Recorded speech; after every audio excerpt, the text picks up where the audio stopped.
heating, who, if during the presentation have any deep dive, or after the presentation have deep dive questions on the budget, they are go-to folks. I'd also like to recognize that we have trustees from our Vermont entities and the health network in the audience. If you all could just raise your hands, I'd appreciate it, so we can recognize you.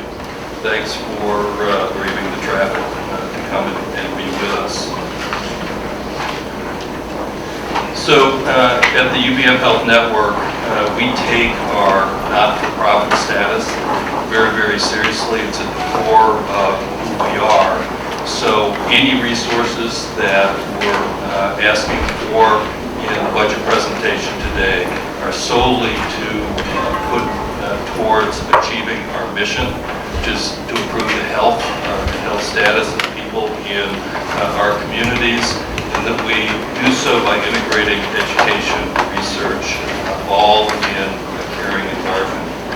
And we're all about collaboration. We have been since the outset. It's not just collaboration among providers, but it's with our communities, it's with our regulators, it's with state government. And our vision is, through that collaborative model, by working together, we can improve people's lives. And I believe that you'll be impressed as we go through the hospital-specific presentations, the examples of what we've been able to do through collaboration. I'll tell you some stories. So this is the UVM Health Network today, an integrated health system on both sides of Lake Champlain in northern New York and northwestern and central Vermont. In general terms, nationally, we're a small to moderate-sized health network built around the Academic Medical Center in Burlington. We're 5 community hospitals, and we actually started with 6. We've taken one of the hospitals in Ticonderoga, New York, and merged that into the Elizabethtown Community Hospital, and actually taken that license offline. We also have 2 of our community hospitals in northern New York that share a management team, 1 management team, 2 licensed hospitals, and increasingly sharing medical staffs and other resources. We believe, as an aside, that these are models of how you really can develop a rural, regional, sustainable healthcare delivery system. We also have an excellent partner, wonderful partner, a federally qualified health center in northern New York, and we're seeking other partners in that regard. We have home health and hospice, and as of January this year, all of the physicians employed by any of the UVM Health Network entities are in 1 medical group, 1 governance structure, and 1 management team. Also, along the point of providing services on the continuum of care, we have 3 skilled nursing facilities that are close to 3 of our hospitals, 1 right here in wonderful Middlebury, Vermont, that have a border. You can see our network numbers, again, by national standards, we're small to medium-sized. Obviously, by our regional standards, we're very, very large. So I'm going to just give some more overview comments and really increasingly point to our network-wide strategies and how that ties into our budget. It's important to take a step back and understand what our overarching goal is in creating the University of Vermont Health Network. We aim to be locally led, as I said at the beginning, not-for-profit.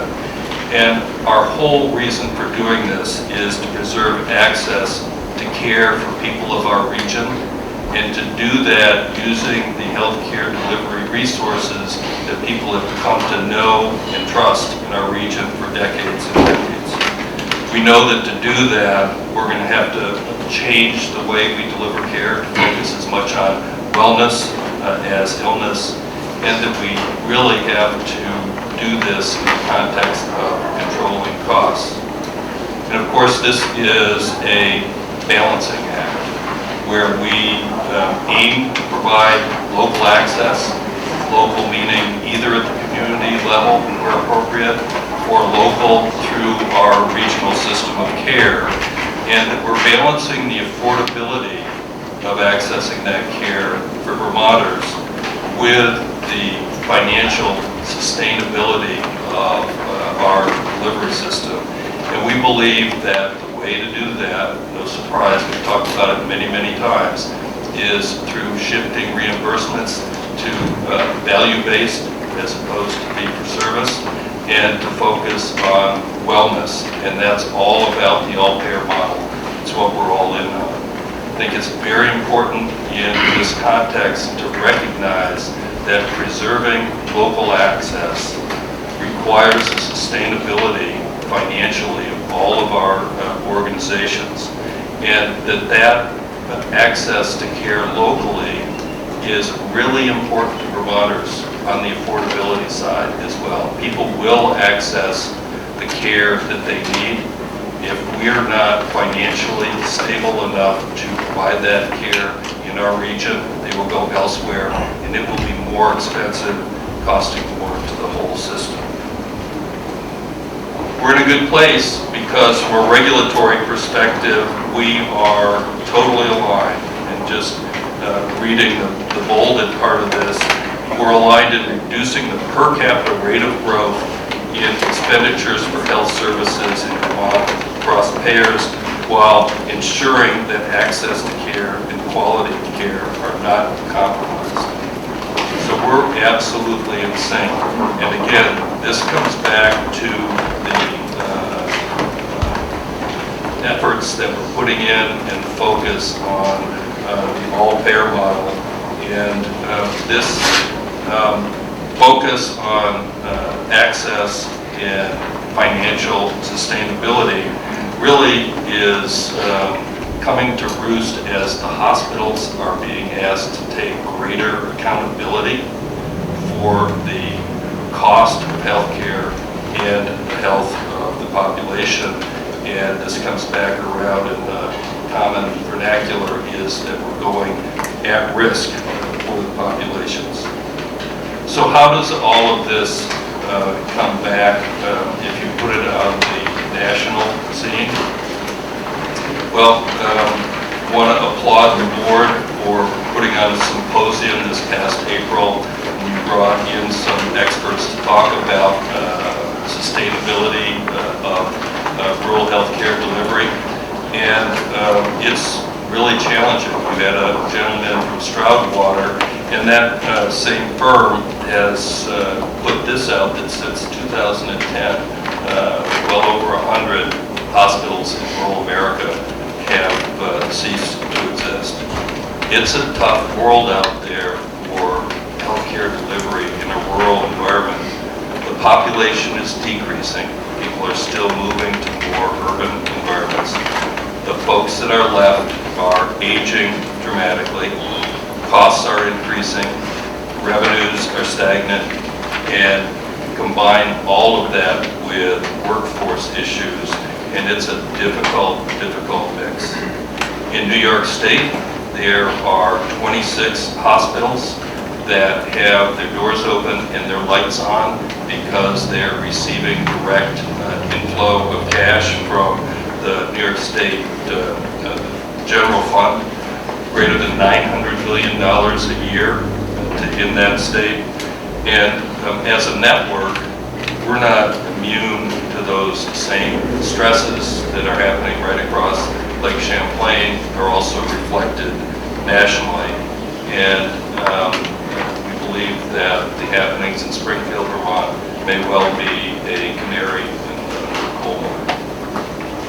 So if we break this down for our network, the risks and opportunities, you'll see under the risks many of the things that I just mentioned. We also have 340B, which is a major source of income for our entities and entities across the country. For us, it's virtually all of the margin we see are in the 340B pharmacy programs. and there are those that would diminish the strength of that. We also have the risk of the EPIC implementation. With risk comes reward, and that's probably the greatest reward that we have in front of us right now. We have to, as a risk, be very, very careful because we are a rated entity as a health network. We have an A rating at this moment in time. We already have gotten signals from one of the rating agencies that they're concerned about our decreasing margins, and we have to stay focused on that. As far as opportunities, which we would also put into the context of necessities, we believe that we do need to continue to gain scale in the population we're serving, particularly through the ACOs and welfare model. We've talked a lot about regulatory environment, regulatory alignment, and access to the delivery system reform funds that were part of the welfare model. We really believe in moving much more towards a total cost of care model, and we view that along with other aspects of the welfare model as true opportunities. To address and mitigate these risks and to take on the opportunities, we have created a framework that we call Road Ahead. And in the Road Ahead, I've asked our management, our clinical leaders, boards to all focus on 4 areas to allow us to move into a direction of maintaining that access to high-quality services and financial sustainability. The first of those areas of focus is to focus on high-value care. High-value care, think every individual having a ideal outcome for the services they need, whether they're preventative or because of an illness, that those services are provided as efficiently as possible and in an environment where the individual is engaged and satisfied with their interaction with the delivery system. In short, it's taking the triple aim and bringing it down to every individual who accesses care through us. Requires a real focus on primary care, prevention, and mental health services. And a prime example of something that we're doing in the realm of high quality care or high value care is the EPIC implementation. Second, we've asked each one of our affiliate organizations, hospitals, medical group, skilled nursing, to really look at the performance of each one of our entities and maximize the quality of services, access, and financial performance. And all of our entities have very specific plans around margin improvement and quality of care. Third, we need to move towards sharing administrative services across the network. One HR, one IT department, one marketing and communications, and we're making progress in that regard. And fourth, and this is one that many evolving networks just put in the too hard to do box, we have to be very, very innovative in how we integrate the services across all of our organizations. Thinking integrating all of the medical group operations around a very standard format. Think pharmacy. Right now, as we sit, we have 6 different pharmacies in each one of our organizations. Think moving to one, and think of innovative ways that as one organization we can maximize the yield of a supply chain approach. So the road ahead, focusing on these 4 areas, anything that you will hear about us doing will tie directly back to one of these 4 areas. this past February, this is so important. I announced to our organization internally that we were evolving our management structure to ensure the success in these 4 areas of focus. We have at this moment an executive vice president for clinical operations, Dr. Claude Duchamp, and their focus is around high-value care. And we've brought together the medical group, our care delivery optimization process, our population health efforts, and we've put into that a senior vice president for high-value care that connects the care model with how reimbursement works in a bi-directional fashion and connects us to the accountable care organizations, again, so that our care models stay in lockstep. So we've brought that together. We've brought together the performance improvement and everything around financial sustainability with an executive vice president for finance, Todd Keating, and to ensure that we do move to a centralized shared service model and realize some of the opportunities of horizontal integration. We have moved to having an executive vice president for operations, essentially assistant chief operating officer.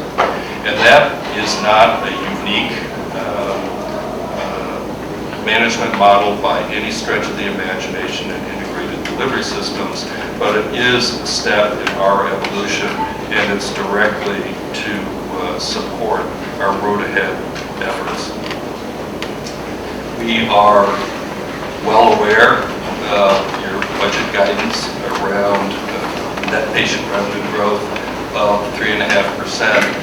And we're very grateful and appreciative that in your budget order you've given networks or organizations the latitude to explain if there is growth beyond that 3.5%, why that is appropriate. And I'm going to sound like a broken record here, and you would expect as much of me. Managing to a net patient revenue target is not the correct metric, and it really is not the correct regulatory anchor at this moment in time, particularly moving into the all-payer model.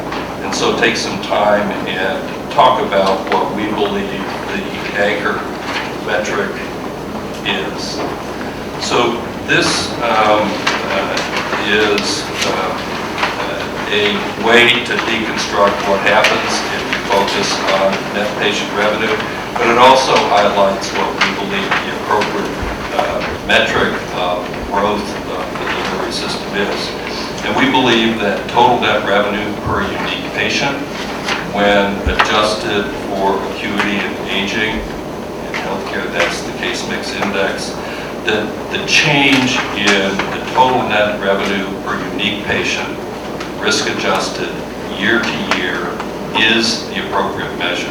And I'll come back to this, but if you look at the growth in that metric, which is essentially the same as the total cost of care per unique patient, that has shown that the growth in the UBM Health Network has been actually below the rate of inflation. Now to the difficulties of net patient revenue. If you have an appropriate total net revenue per unique patient that's growing appropriately, and we take care of all the patients that come, which is what our mission tells us we have to do, then the total net patient revenue is the product of the patients that come and that total revenue or total cost per unique patient. And so if you artificially cap the net patient revenue and don't pay attention to the people that are showing up, the only way to stay within those net patient revenue caps is to limit the number of patients that we provide access to services. And we just can't and won't do that. It's antithetical to we believe that, again, the correct rate of growth metric is the change in the risk-adjusted or CMI-adjusted per patient revenue from year to year. And again, that ties directly back to what you all have in your budget orders and in your rules. So the number of patients in a population health world that we're moving to, we really hope to have an impact on the number of patients particularly needing the most expensive services going forward, but we're not there yet. We're not there yet. That's a promise of the population health approach moving to the future.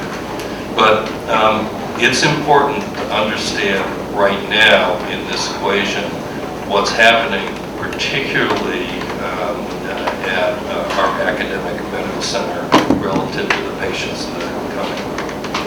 So this is the Vermont population report that the Joint Fiscal Office has created. I don't believe that they've delivered it to the legislature yet, but it shows that the Vermont population is stable, but that there are real notable movements between counties, and this is directly from that report.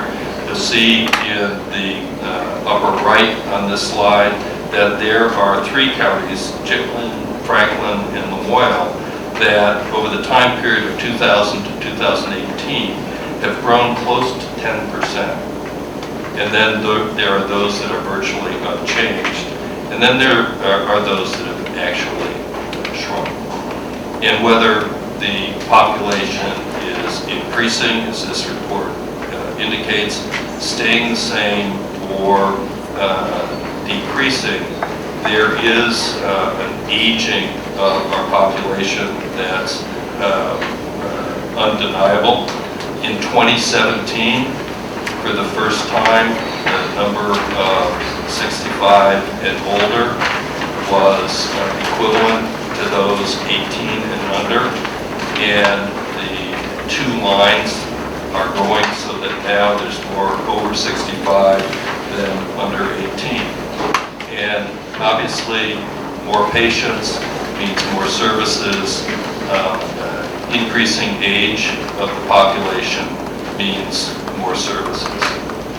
So just to bring this home, regulating on a per capita adjusted or CMI in aging population, again, is the right way to go, because the net patient revenue doesn't take into account the aging of the population or the acuity of the services that are required, and doesn't take into account the number of people accessing those services.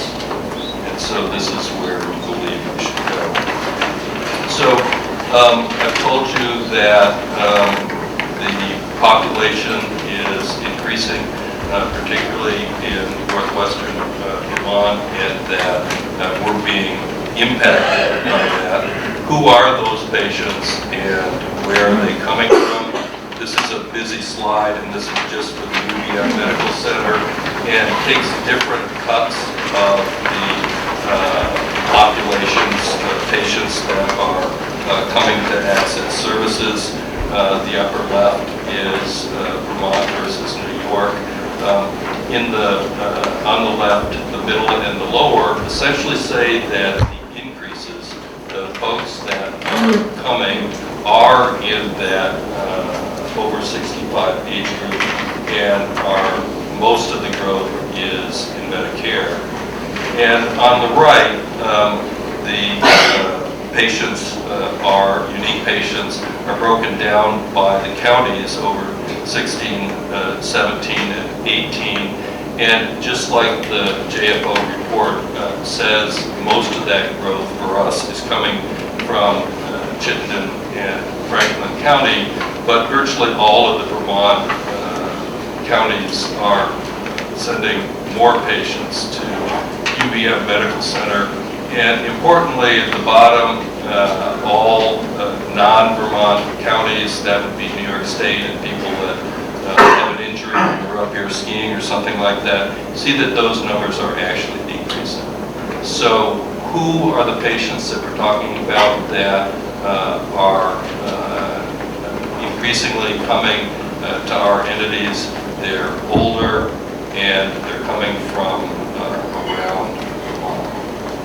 So how do you translate all of this into a metric that we can appropriately judge the total cost of care and the growth of that?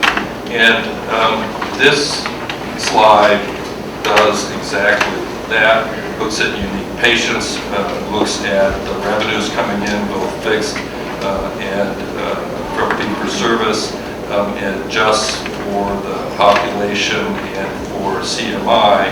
And on this slide, bottom line, we certainly can come back and have more questions about this. But from 19 budget to the 20 budget that we're presenting, the total cost of care on a per capita basis is increasing 2.5%. And I would point you to our budget narrative on page 29. For the medical center, there is a chart that goes from 16 through budget 20 and shows the growth over a 5-year span. And the average growth is well below inflation at 2.2%. And so, taking into account the acuity of the patients we're being asked to see, the number we're being asked to see, we're being very just stewards with Vermont's resources and growing at a very appropriate rate. I call this slide a Stanislaus special. This we can come back to, but we want to be very clear that these numbers are part of a very in-depth analysis, and that we certainly can come back and do a crosswalk that ties back to any of these numbers. So using that metric and the growth in revenue, also the growth in the cost of care on a per capita basis, the other factor that we really need to talk about is the commercial rate increase. It's part of what we're here to discuss. And so, again, we've broken that down in this manner. And we have one on the next slide as well for Central Vermont. This is for UVM Medical Center. And the top bold line, that is at 6%. And that is the rate increase that's required to cover both the inflation on the commercial business and the cost shift. The lower line is just what's required to cover the increase in inflation on the commercial business, and that's at 4%. And sort of the mountainous outline, appropriate for Vermont, is the line of the annual commercial rate increase that the UVM Medical Center has received. And you will see in 16, 17, and 18 that actually 17, 18, and 19, that the increase was not only below what was required for the cost shift, but also below what is required just to cover the inflation on the commercial business. In 2012, might have even been the first Green Mountain Care Board meeting regulating budgets, we asked for a significant commercial rate increase, and I made a pledge at that time that if we got that increase, we could maintain our services and our financial viability and security within the rate of inflation. We could have done that because to this point, we have done that with increases that are below what's required to cover inflation on the commercial business. And that for the UVM Medical Center is the basis of our request. How have we filled in that gap? It's 340B. It's expense reductions. And unfortunately, and this gets back to what the rating agencies are telling us, is deterioration in the margin. And we're at a point where the deterioration of the margin really is the only thing left if we're not able to cover inflation. So this is the medical center. Central Vermont is a little bit different. They're smaller. They don't have the capacity to absorb. They're going to have a significant negative margin in this year, as you'll hear. And and you can see what's happened with their commercial increases not covering inflation. And it's really dug a very deep hole for that organization. And they're requesting a rate increase that not only will cover the inflation on the commercial business, but also the cost shift. And this is a busy slide, and you're going to have to look at your hard copy. But essentially, that straight horizontal line there is the 6% that's required to cover both inflation and cost shift. The blue bars, they're not blue, the darker shaded bars are the annual increases for Blue Cross Blue Shield. The bars to the right of those are the annual increases for MVP. On the left, the upper line, if you track that one, is the commercial rate increase that's provided for all of the entities collectively in Vermont. And the lower line is the collective hospital margin. And what jumps right out is that as the rate increases that have been allowed have declined, so have the margins. They're in total lockstep. And the capacity of the hospitals in Vermont, and our three hospitals specifically before you today, don't have the resiliency and the capacity to continue to absorb those lower rate increases. Again, calling back to Springfield being a canary in the coal mine, and we've seen this scenario in northern New York, and this is what's playing out in rural healthcare across the country. So we're going to justify our net patient revenue growth of 6.4%. And we'll have each one of our entities break this NPR growth into these buckets.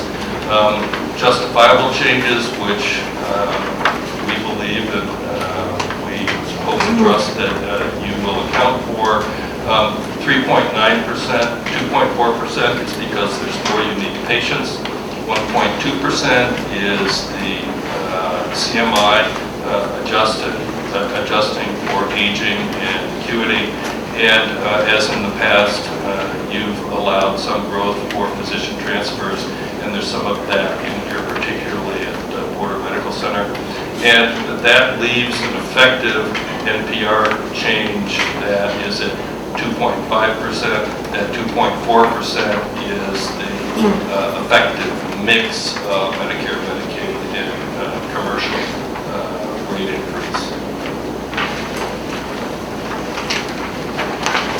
If you look at our gross price changes across the three entities, again, if you take inflation at about 3%, below that at 2.8%, and back to what I said on the preceding slides, the medical center's 4% funds just the commercial inflation.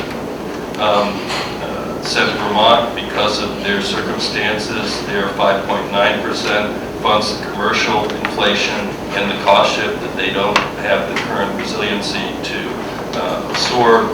And Porter comes in at 2.6%, which funds their commercial inflation. So on a blended for the UVM Health Networks Vermont entities, we're asking for 4.2%, which we certainly believe is very justifiable. You asked me to come in June just to give an update. We've had lots of conversations and forums like this offline. We met with folks from CMS and CMMI, and we're really, all of us collectively, in favor of moving to the right side of this slide. And with the 2020 budget, we really believe that we're at an inflection point, and that we really need to move all in for the last couple of years of this model, and hopefully to fine-tune it and have it re-upped by the federal government for the subsequent 5 years as well.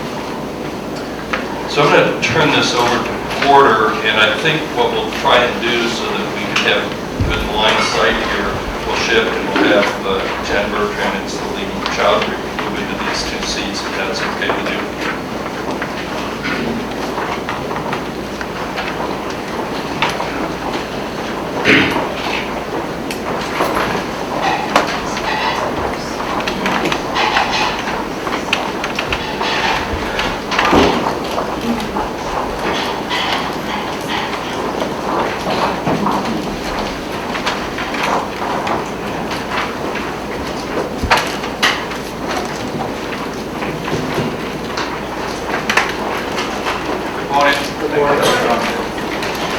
First of all, I'd like to thank you for this opportunity to present to you our budget for care board. I want to introduce myself as Salim Chowdhury, and to my left is CFO and Vermont. I also want to take this opportunity to acknowledge the hard work that goes on tirelessly at the Middlebury Centre. We have a great hospital and laboratory clinics that work very, very hard to help us fulfill our mission of improving the health of the community one person at a time. So, Porter has had a tumultuous history and has worked tirelessly to get itself into a position where we are today. There's 2 big moments that have occurred in the past. The first one, of course, is affiliating with the network, strengthening our position. The second one is the leadership team of the hospital have made some difficult decisions over the past year, which have, I believe, situated us in a position that makes us ready to take on the next challenge. And those challenges, well, as an overview, begin with reinvestment in the campus itself. We were fortunate enough to have some members of the Green Mountain Care Board come visit our campus, and as you were there, you probably saw that our campus is sorely in need of upgrades. We provide clinical care and administrative in trailers, so we do need to upgrade our campus. We also have worked hard this past year to meet the needs of our community with an urgent care clinic, which has helped take the pressure off the emergency department, palliative care, cardiac rehab, and surgical services. We've also integrated some surgeons and some radiologists into our workforce. I also want to give a big shout out to Helen Porter. Helen Porter is our skilled nursing facility, which is situated on campus. It is 1 of 35 in the state of Vermont. It's 1 of 8 that scored 5 stars with CMS. And that's huge accolades to the work that goes on at Helen Porter. This year we had a visit from CMS, and the visit from CMS in Vermont found that there was no citations. So when they reported back to Boston that there was no citations, Boston found that hard to believe, so they issued a second survey at Helen Porter, and they too left 0 citations. So this is a not-for-profit skilled nursing facility, one that we're really, really proud about. And Jonah's going to talk a bit more about where Porter's role is in Helen Porter. We've also kind of transitioned away from the traditional healthcare model and embraced more population health. And just a couple of examples I want to give to you. The first one is food insecurity. Also, has helped with food insecurity. We have a pharmacy program, Pharmacy Care. It's not how to spell it, great program, that's how it's spelled in Vermont. So the pharmacy program is 12 weeks we provide local CSA to our community. The second one that we've done is try and improve the wellness of our community by working with Vermont, where on over 30 days we try to encourage people to walk 1 mile a day, and then once a week we also have a provider-led walk through the town at the same time delivering health community health provider information.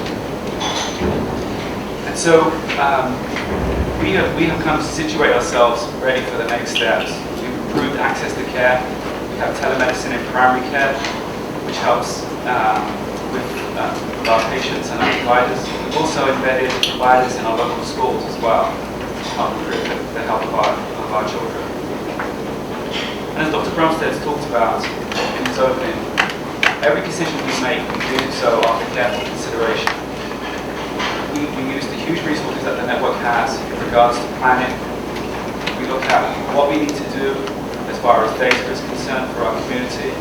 We blend that together with are we able to deliver the right quality, and does the community really need that? And so I want to talk about our risks and issues. PMC is not immune to all the financial issues that we see ongoing in Vermont. Yes, we've made ourselves in a much better position today, but there are several things that make us just a little bit vulnerable, and I'd like to go over that. The first one I've already talked about, and that's our campus.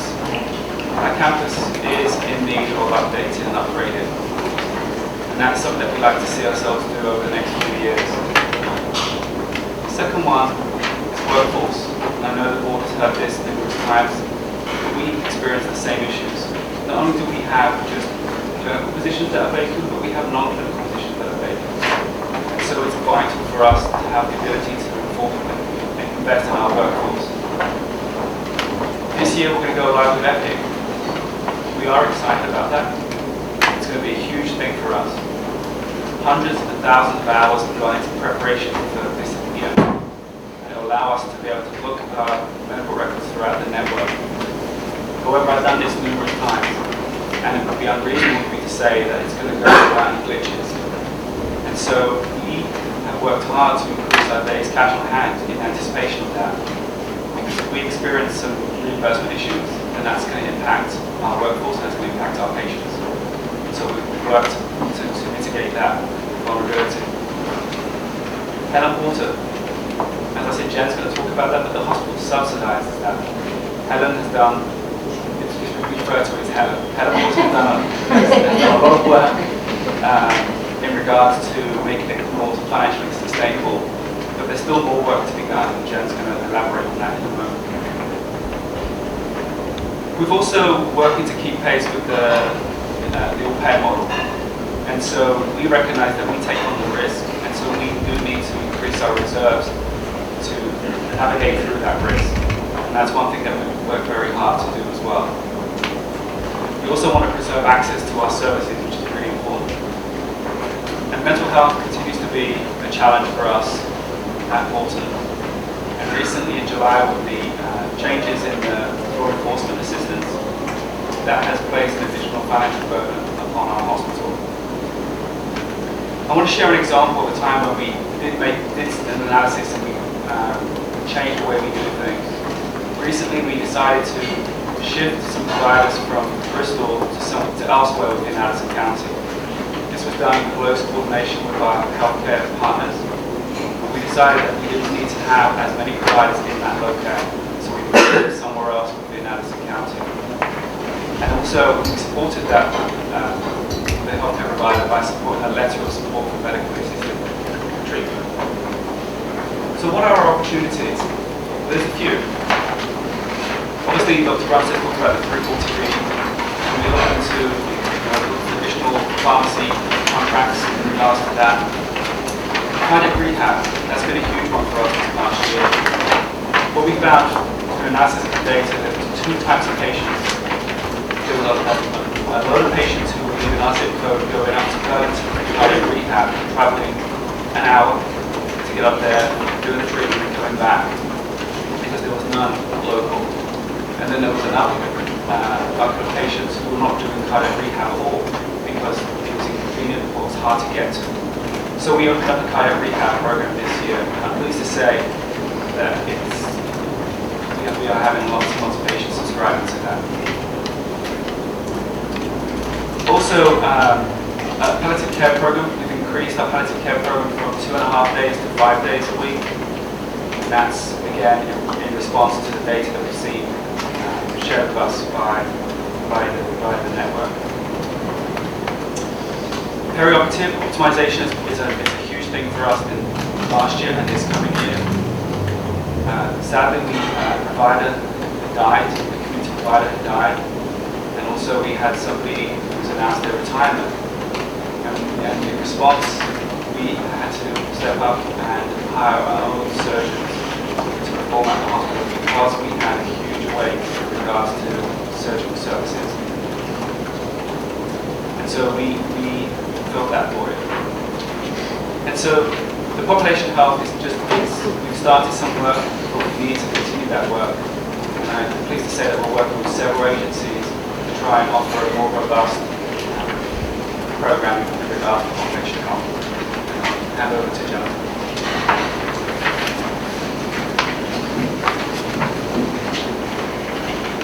Good morning. I'd like to start the financial portion with a summary of our revenue. The net impact of our FY 2020 budget net revenue increase is 3.5% after adjusting for an apples-to-apples comparison to our FY 19 budget for the accounting change and after factoring in the physician transfers for general surgery and radiology. Porter does remain in compliance with Vermont Care Board's budgeted guidelines, and this is the third consecutive year in a row that we have imposed a 0% price increase. As it pertains to our commercial rate, we have incorporated a 2.6% increase, and this is only funding the annual inflation on our commercial business. Of the Vermont hospitals that did submit a rate, Porter's is the lowest in the state. This is also the lowest commercial rate increase that we have incorporated into our budget in over 10 years. We continue to self-impose these lower rate increases for our commercial payers in an effort to drive down the cost of care in the state. I do want to take a moment to talk about our organizational structure and our operating margin and what that looks like from a consolidated standpoint, but it is certainly important when we're looking at Porter's story. When we submit our budget to Green Mountain Care Board, we are only submitting Porter Hospital. When interpreting Porter Hospital's operating margin, it is certainly important to evaluate the entire organizational structure. That allows you to have a full appreciation and understanding of our organization's operating margin. As you can see from the depicted organizational chart at the top of the slide, Porter Medical Center is the parent corporation under which Porter Hospital, Helen Porter Nursing Home, and Porter Real Estate Holdings reside. Porter Hospital is the primary source of revenue and subsidizes any losses incurred by the other three entities. As illustrated in the chart, it is evident that the impact of the hospital's margin is diminished after taking into account the support for Helen Porter. And as you can see as an example of our FY 2020 budget, the hospital's margin on the face of the financial statements that are submitted through adaptive planning is 3.8%. But after taking into account the deficit at Helen Porter and the small gain from the other two entities, we actually arrive at a consolidated operating margin of 2.5%.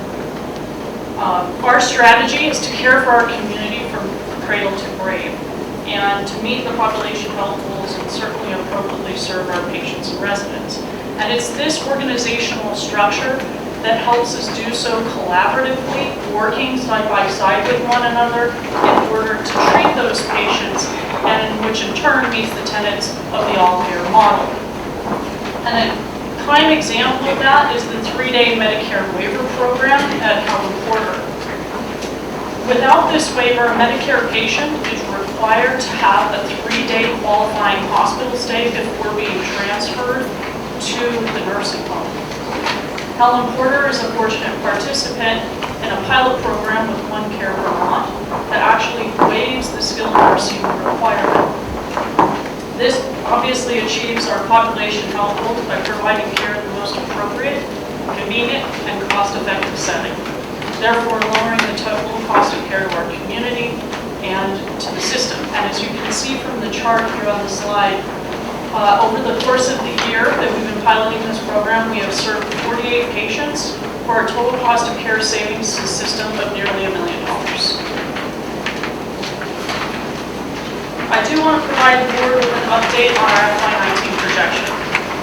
For the first 8 months of our fiscal year, we have certainly experienced some deficits as it pertains to our net revenue, specifically in key service lines. Very recently, post submission of our projection to the board, that outlook has changed, and it's done so for several reasons. Now I'm going to elaborate on these. Number one is our 2018 cost report filing, in which that has an impact on our 2019 estimates that we have in our current P&Ls. Secondly is our 2018 ACO performance. And finally, the last 2 months, in June and July, we have actually seen some favorable performance from a volume perspective. So I want to talk, and let me back up for a minute, but in accordance with our budget orders, we did want to formally apprise the board that we are going to have a material impact to our net patient revenue. We believe we are actually going to come in right now, based on our projections and estimates, at 1.9% over budgeted expectations. So let me elaborate on our 2018 cost report filing. When we filed our cost report in February, we did so without our ACO claims included in our cost report. After receiving some clarification from our federal partners, we are now understanding that those claims should have been carved back in, and we are in the process of refiling our 2018 cost report. When we do that, it will actually have a favorable outcome. When we look at our estimates for our 2019 reimbursement estimates under our cost report, that is also, when we carve those claims back in, reflecting a favorable outcome. So I did want to mention that.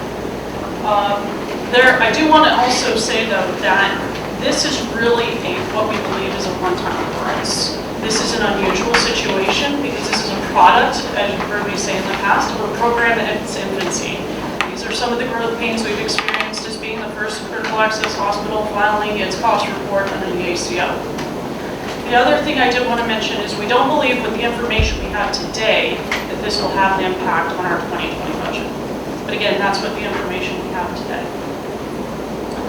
This is a perfect example of the volatility small rural hospitals can face, both operationally and financially, that can have significant impacts on our organization. I do want to mention one caveat to this 1.9% that we're estimating.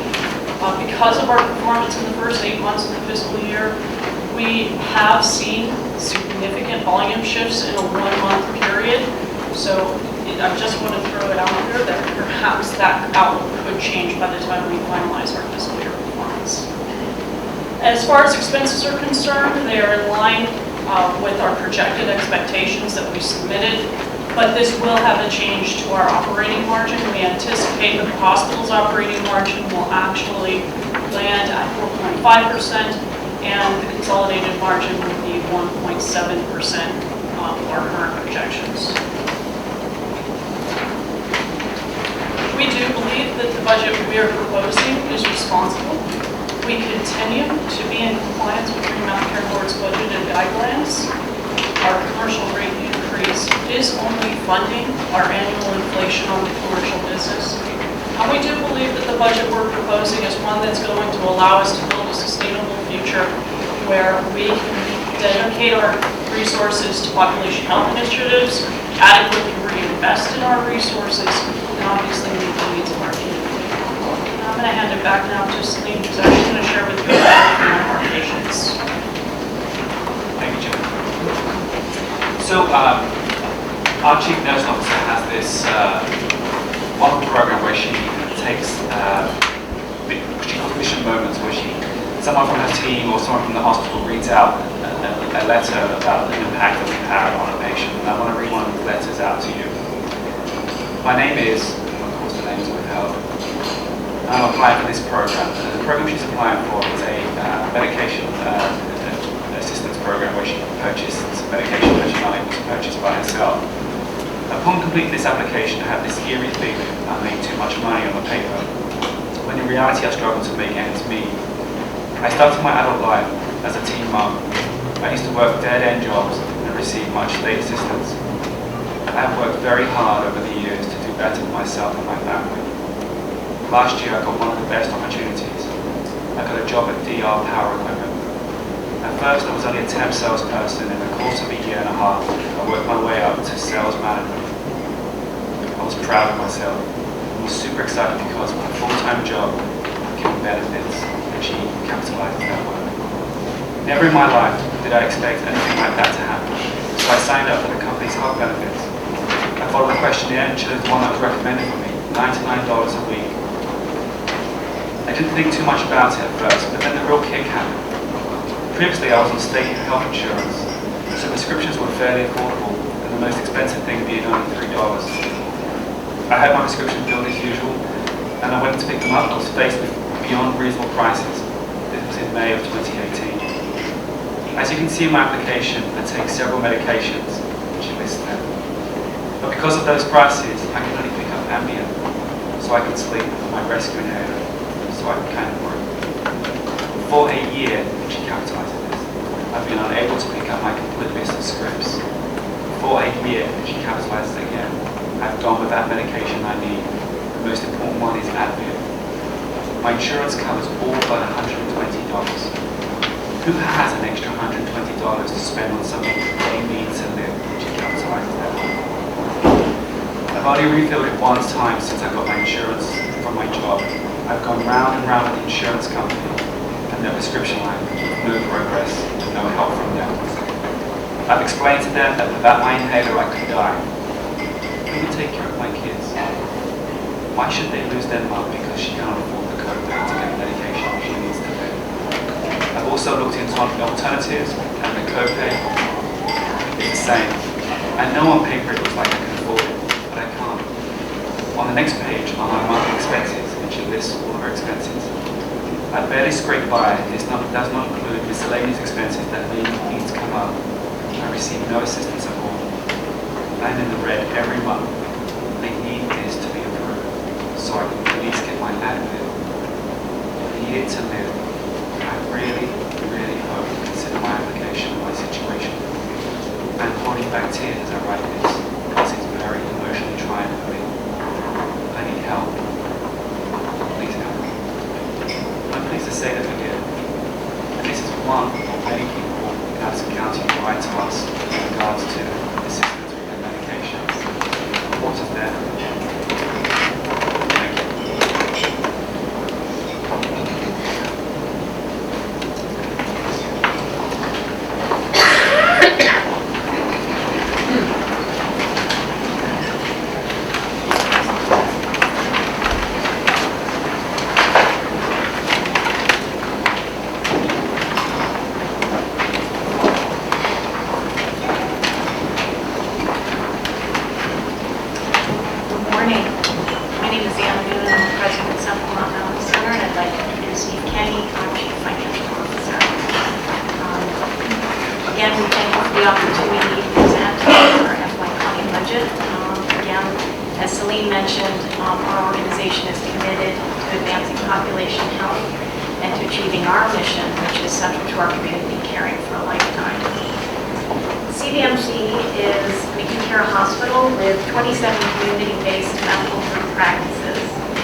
We also have 2 express care facilities that are open 7 days a week. And we have Woodridge Rehabilitation and Nursing, a 153-bed long-term and short-term skilled nursing facility. As you heard earlier, CVMC and the Central Vermont region has experienced a 2% decline in overall population, coupled with the average age of patients receiving care, which has increased.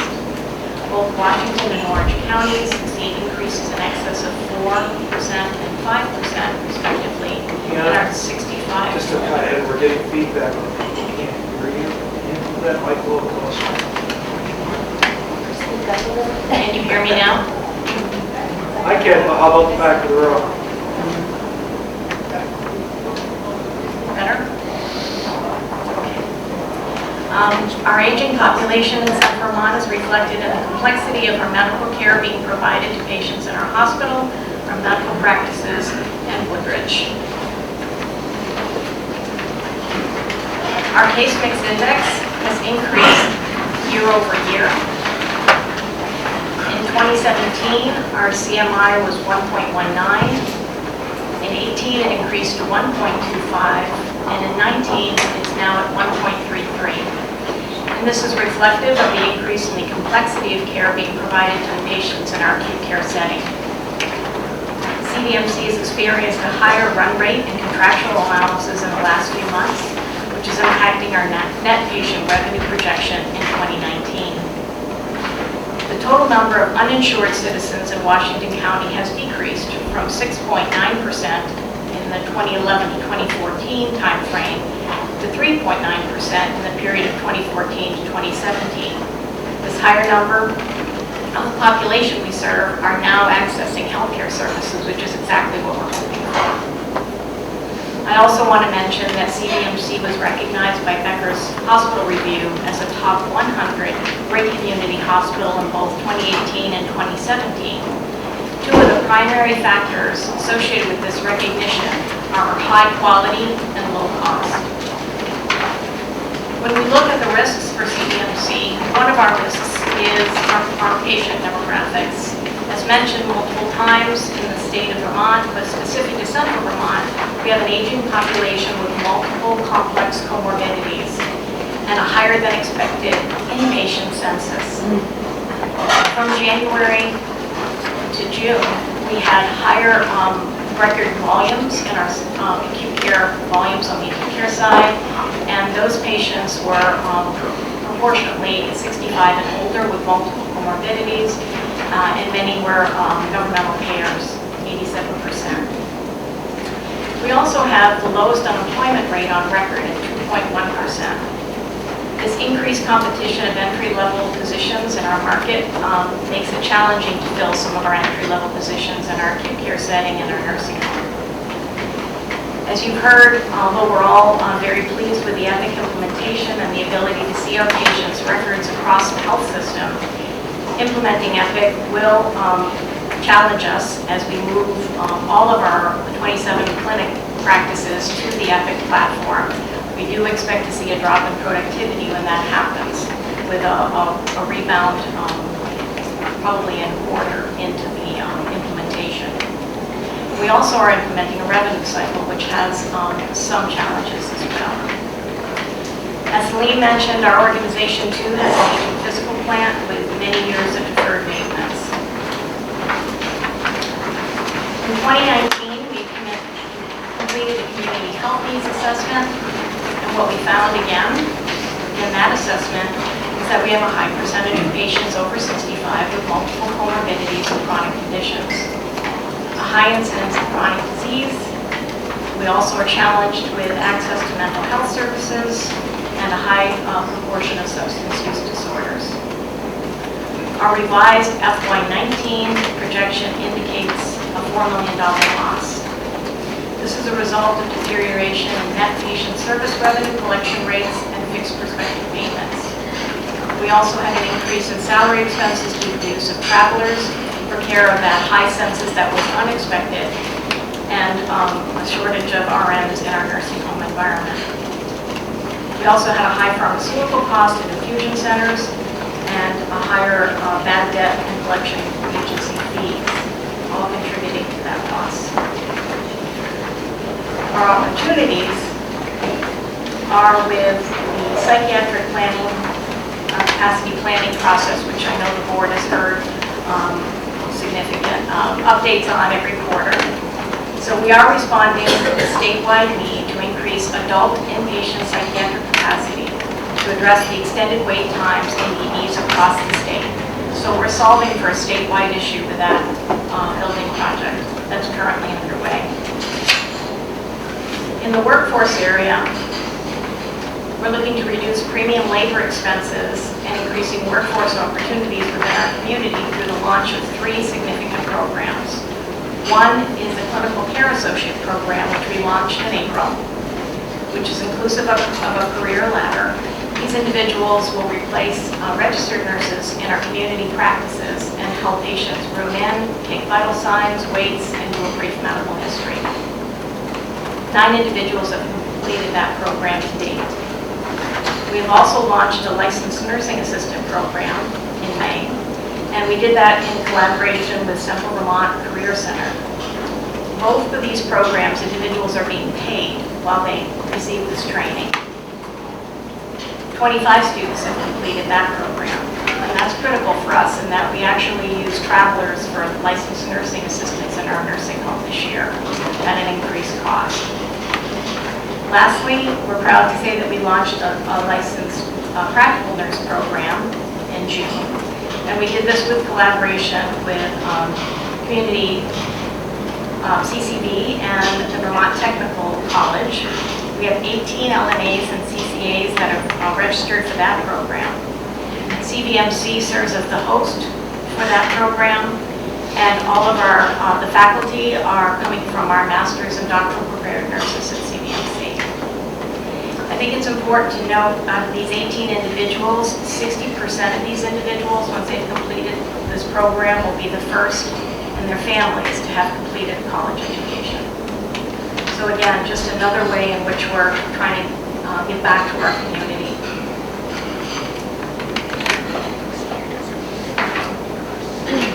I would like to take a few minutes, to describe our justification for our 5.5% increase in net patient revenue and prospective payments for 2020. As Anna mentioned earlier, our case mix index has increased from FY17 to 1.19, and FY18 to 1.25, and FY19 to 1.33. So part of the justification for increasing our net patient revenues is tied to this increase in increased case mix and aging population. We also have physician transfers and access issues that we're dealing with, in particular our dermatology practices, our oncology practice, and our pulmonary services practices. So we're seeing a anticipated revenue increase for that dynamic as well. So that accounts for 2.3% of this 5% patient revenue increase. The effective rate of the remainder at 3.2% is within the threshold that we're looking at. The remaining net effective increase in net patient revenues is attributed to a corresponding change in payer mix. We have a 60 to 70% Medicare-Medicaid payer mix. Our actual experience in FY19 shows a 7% increase in Medicare ACO payments versus the decrease in traditional Medicare. Our historical actual growth in net patient revenues in FY17, 18, and 19 have averaged about 2.4%. This is compared to a 3-year average in expense growth of 3.8%. So, as Dr. Brumstead pointed out, we're having problems and pressure on our margins. This gap between the 2.4% revenue growth versus expense growth at 3.8%, creating stress on our particular hospital. So these eroding margins are a big concern to us. So our FY20 proposed budget, we're anticipating only a modest increase in salaries as we right-size our operations to take advantage of some of the benefits associated with moving to Epic, implementing Workday, and some other system efficiencies, and then controlling our expense to keep it in line with net patient revenue growth. A few other initiatives that I want to mention that are moving us towards the notion of population health is our substance use programs. In our emergency department, we were the first in the state to launch the rapid access to medication-assisted treatment. We're a year in on that program. We've seen 100 patients, and we have an 80% follow-up rate for that. So we're very pleased with that outcome. We also implemented a peer support model in our ED, so we have individuals with lived experience supporting patients in our ED to help facilitate them to move into support programs. And we've also invested in a community health team of 2 FTEs. These individuals staff our EDs at peak times. This was started in fiscal year 18. They interface with our practices, so we have a handover to those practices. They also facilitate transfers to appropriate agencies within our community, again, to increase access and increase care coordination. These individuals also support screening, brief intervention, and referral to treatment, and now navigation to services, all from the ED. We're also part of the Washington County Substance Abuse Regional Partnership, and that collaborative, we were able to receive a HRSA grant for $200,000. It's a planning grant that we hope will achieve a rural community opioid substance response program focused on 4 areas: prevention, treatment, recovery, and sustainability, in addition to workforce development. Woodridge Rehabilitation and Nursing is also a key part of our health system. This year they achieved a bronze award. They are also part of the 3-day waiver program, as you heard described by Porter, and we are one of the few facilities in the state to have 6-day-a-week on-site provider coverage in the form of a physician and 2 advanced practice providers. And lastly, I want to mention our accountable community for health, Thrive. This is a community partnership to address social determinants of health. It's a multi-sectoral partnership where we bring a range of healthcare and human service providers together to focus on the social determinants of health. The intent is to reduce duplication and cost of services by aligning those services across the continuum of care. There are over 30 partners that are part of our accountable community for health, and CVMC serves as the integrator organization for that team. Again, all of these are focused on optimizing population health for the communities we serve. And lastly, we also want to say that we believe our FY20 budget is responsible. Commercial rate increases funds the annual inflation on our commercial business and some of the cost shift. The rate of patient revenue growth after factoring in intensity of service to meet patient needs and the increased care needs serving an aging population is 3.2%. Changes to the FY20 budget will impact access and our ability to care for the populations we serve. So we are challenged. Our margins are being impacted, and we hope to receive the support for the increase that we're requesting. Thank you.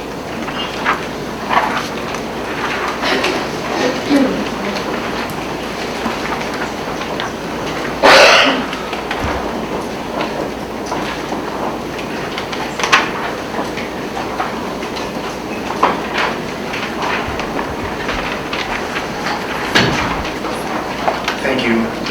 My name is Steve Leffer. I'm the interim president of the Vermont Medical Center. Next to me is our CFO, Rick Vincent. We're going to switch it up and let the CFO lead off, and I'll back clean up. Okay.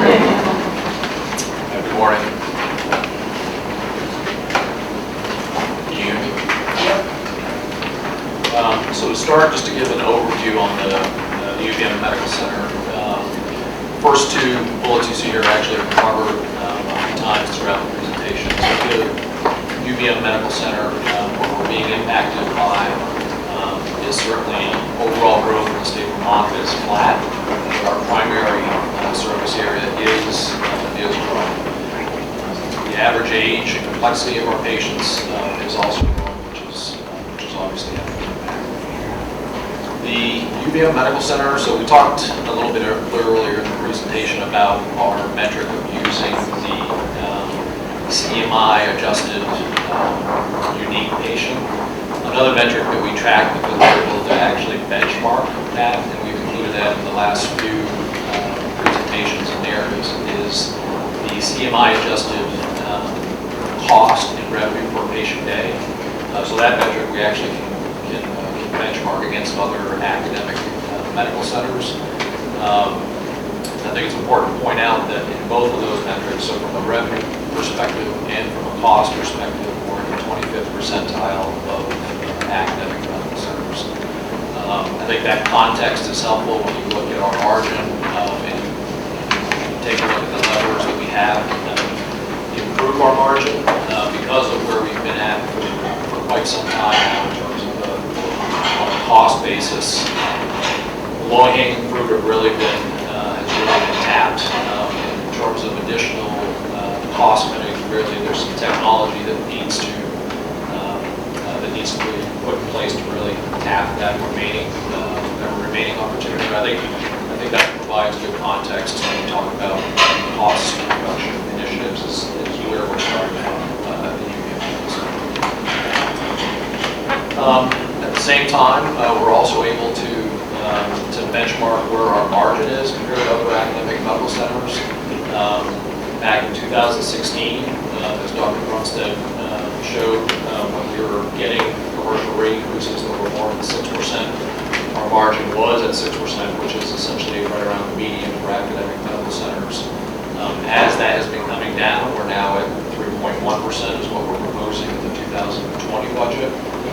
This year, we're running through July around the 2.3% range. So obviously, our margins come down, and that's also put us in the 25th percentile for margin for academic folks.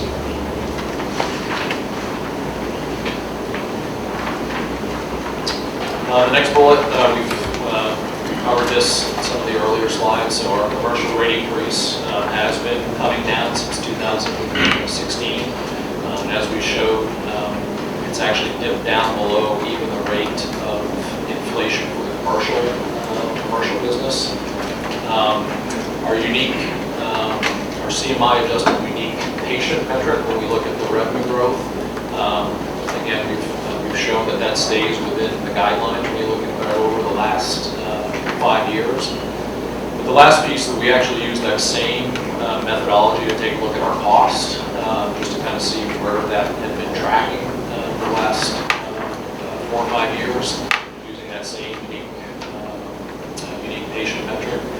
When you take out depreciation, just because depreciation and the costs fluctuate when projects come online, our rate of growth in terms of true cost over that same time period has been 2.8%. If you think about that number in the context of pharmaceutical expenses that are in the 6, 7, 8% range, wage inflation has been in the 3.5% range. It really goes to show just how good of a job we've done on the expense side to actually be able to, when you adjust for the number of patients that we're caring for, that we've been actually really able to keep our cost at such a low level. But it also does highlight that costs are growing at a faster pace than our revenue, and that's what's caused the deterioration in our margin over that time period.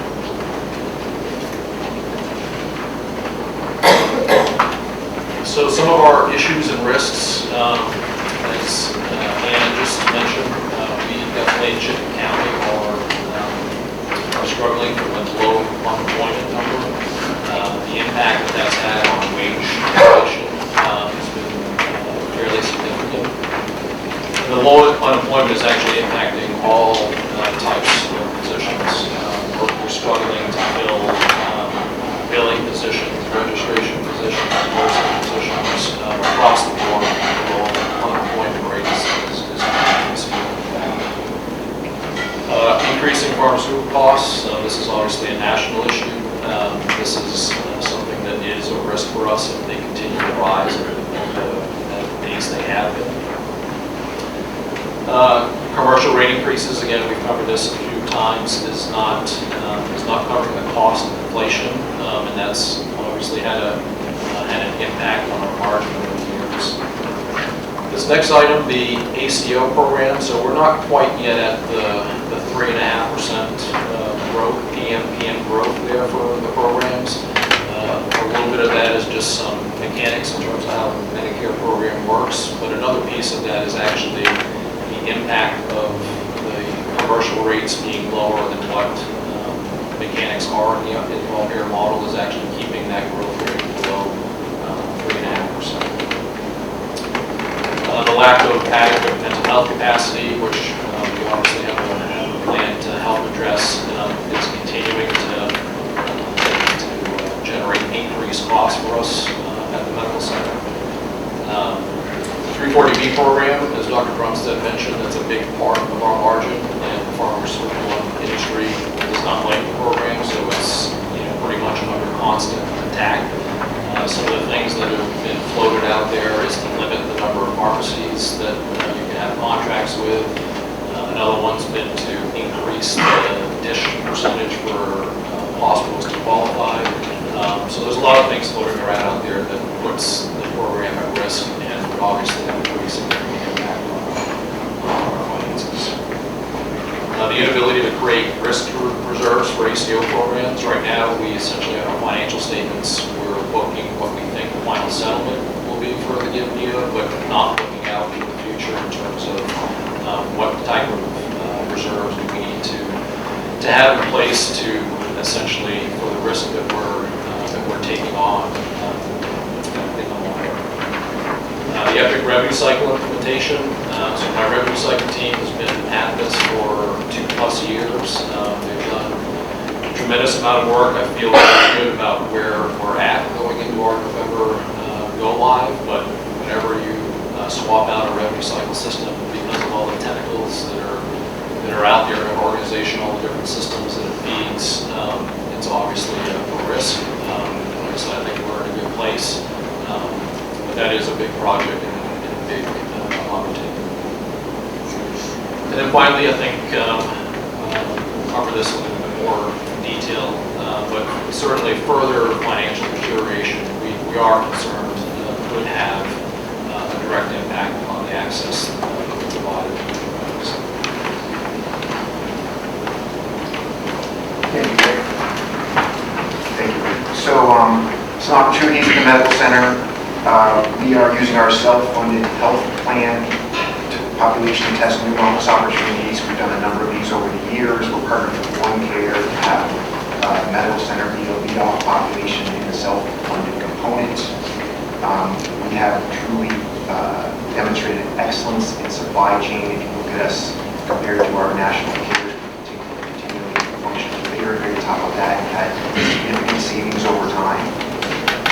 We continue to work on that. We started using some robot process automation to basically fill positions with robots who can do the work. We purchase a robot for some automation type things that we can do some of that, which we can talk about more if you're interested. And finally, as Dr. Brumstead talked about this morning, consolidation of systems and standardization across the health network is a great opportunity for us for cost savings and efficiency. We continue to explore new cost energy savings and opportunities such as solar and battery storage systems. The medical center has been very proud of its green history, and we continue with that. We're doing significant work this year around tools to improve documentation of our inpatients and also our outpatients, which provides more accurate reflection of their acuity, and so helps us account for their acuity better both in the all-care model and for our commercial payers. And we just have to say that regulatory alignment is foundational to realizing the full potential of the all-care model. On this slide, similar to the slide you've seen from the other hospitals, 4.1% of our 6.6 ask is due to seeing new needy patients who are older and sicker and have a higher case mix index. And our effective MDR change is actually 2.5% being accounted for payer mix, utilization, bad debt, free care, and the overall 2023 change. Next slide. We do have other issues going on. As you already heard about on November 1st, we'll be spinning up Epic. We already have Epic at the medical center, but we are bringing on new clinical areas such as laboratory, radiology, and anesthesia. There will be some changes for some of our providers. And we are switching to have rev cycle, which is significant. So that's both a huge opportunity for us, but it will be some risk. We expect to see some clinical slowdown briefly after we go live. We're doing a lot of training to have that be minimized as much as possible. But then that will follow some rev cycle change. Our providers will be dropping more of the bills now, and then making sure they go out in a way that our insurers can pay them is a risk. In this year, for 19, we are behind on our margin target. And so starting 2 months ago, we started a margin improvement plan. A significant component of being behind our margin was not getting the commercial rate increase that we needed last year. but we asked for a 2% give back across all areas and cut back on some capital spending in an attempt to close the year at our margin target. It's pretty important for us going into EPIC next year to be as strong financially as we possibly can. People know that we had a tough time last summer, and so we spent a lot of effort on evaluating our culture. We had a rollout of the findings of an independent company that we work with to show how things are functioning, and we've been very deliberate in improving that process with more to come. Finally, I'll just mention that at the University of Vermont Medical Center, we are committed to community partnerships. We know that's part of our future in the all-care model. So working with partners on housing, the opioid crisis, warming shelter is really what we're all about and critical to both our future and our patients. Excellent. I do want to just mention that we have been excessively busy this year. If you look at from January 1st, 2019 through to the opening of Miller, 90% of the days we were operating at above normal capacity in what we call surge. And once we get in surge, operations don't go as normal. We have to change things up. The good news is since Miller opened, we're only operating 50% of the days in surge, but that's still too much. It really changes what's going on.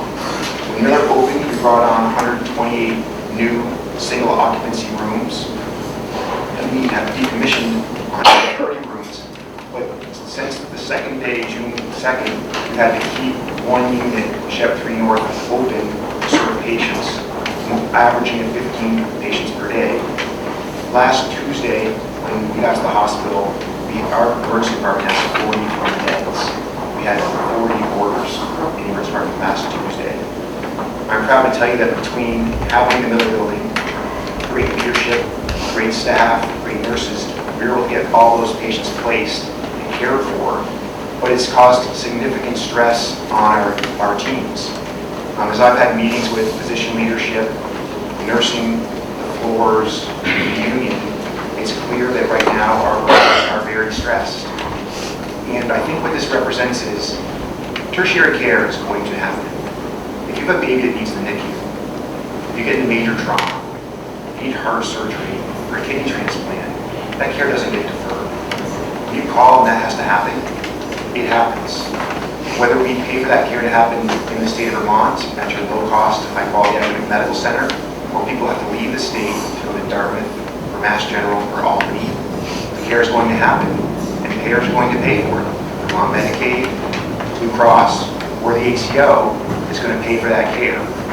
And so we need a budget to allow us to provide the care that we want to provide for Vermonters who need us, and can support our staff to deliver that care. So I'll just finish by saying the budget should be approved as we asked for, as submitted. Our rate increase for commercial only funds annual inflation on commercial business. We're making up the rest in other ways. If you factor in more patients in services, the acuity of our patients will be high acuity. Our ask is only 2.5%. And any change to our budget will impact the access to the academic medical center for patients who need our services. Thank you.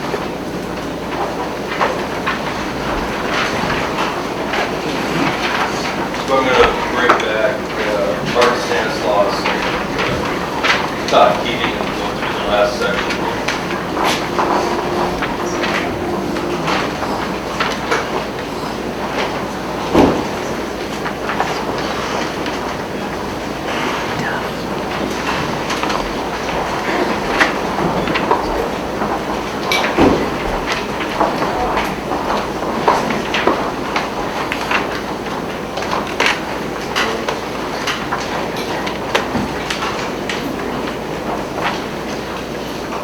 Reviewing the University of Vermont Health Network financials, these are some of the technical filings that you guys were part of the request. And we also think it's important to evaluate financial sustainability as a total health network. So just that we think it's just as important to look at how patients are moving and changing on the needs of the aging population. We also think it's important to migrate from a single hospital view to a health system view and how we manage those patients financially across the health system.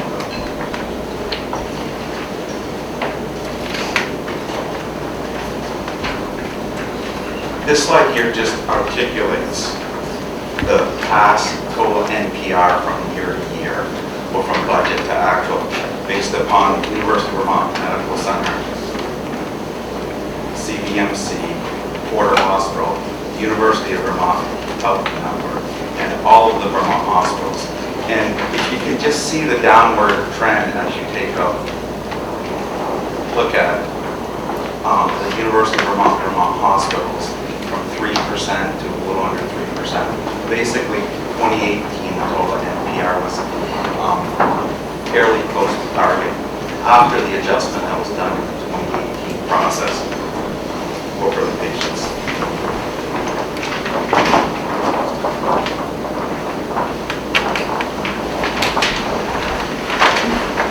As the University of Vermont Health Network thinks about our financial, we don't think about it as a 12-month cycle. We think about it as a multi-year plan. And yes, we do go out to 2028, so some of those out years are more directional to say, are we pointing in the right direction? How are our decisions today affecting tomorrow? And that's very important as we think about how the decisions today affect tomorrow, because that financial tipping point can sneak up on you very, very quickly. But to climb back out of that financial tipping point, which the University of Vermont Medical Center did have to do, it took 8 to 10 years of significant planning. And we are also proud to say too, that planning involved the Green Mountain Care Board on how we get back to the position that allowed us to invest in the building, which is the right thing to do for the patients that we serve. So this is all about how do you build the appropriate financial foundation? How does the decisions of today not put tomorrow at risk, and allows us to continue to invest in the services that our patients need and deserve? So as we take a look at this with the P&L, the balance sheet, capital and debt, this is updated every 12 months. It is continually monitored for any changes. Make no mistake about it. Our thought to financial sustainability, and we'll speak to how we came to these numbers in the next couple of slides, but to become financially sustainable for today and tomorrow, we believe the academic medical center needs to have a margin of 3.5%. And we believe the community hospitals and critical access hospitals need to have a margin in the 2.5% range. These are the targets that we are setting for all of the hospitals within the University of Vermont Health Network, both in Vermont and New York. And in my opinion, that's a fair understanding of where all the hospitals need to be, assuming that their costs are in line with appropriate benchmarks to ensure financial sustainability today and tomorrow. Our goal is to get all of the hospitals within our health network there by 2022. For the Vermont hospitals, this would have a blended margin of 3.4%. It has all of the expenses built in of the Miller building and the Epic building. We just want to call out that there's a very short depreciable life from an accounting standpoint as it relates to Epic. So all of the organizations as Epic comes on, that needs to be maintained and covered within the margin. Also built within it is a $21 million commitment that the health network has made to the inpatient mental health needs within the state. The cost of that is going to be significantly more than $21 million, and that is built into it from an estimated perspective, to the best of our knowledge at this time. And the way the model works is we set these margin targets, and then the delta to get to them is based upon necessary efficiencies. back to, the roadmap that John articulated at the beginning of the presentation. So that has $40 million worth of efficiency savings. Total that's $121 million, plus or minus. That's not an insignificant dollar amount, but when we break it down to be about 2% a year.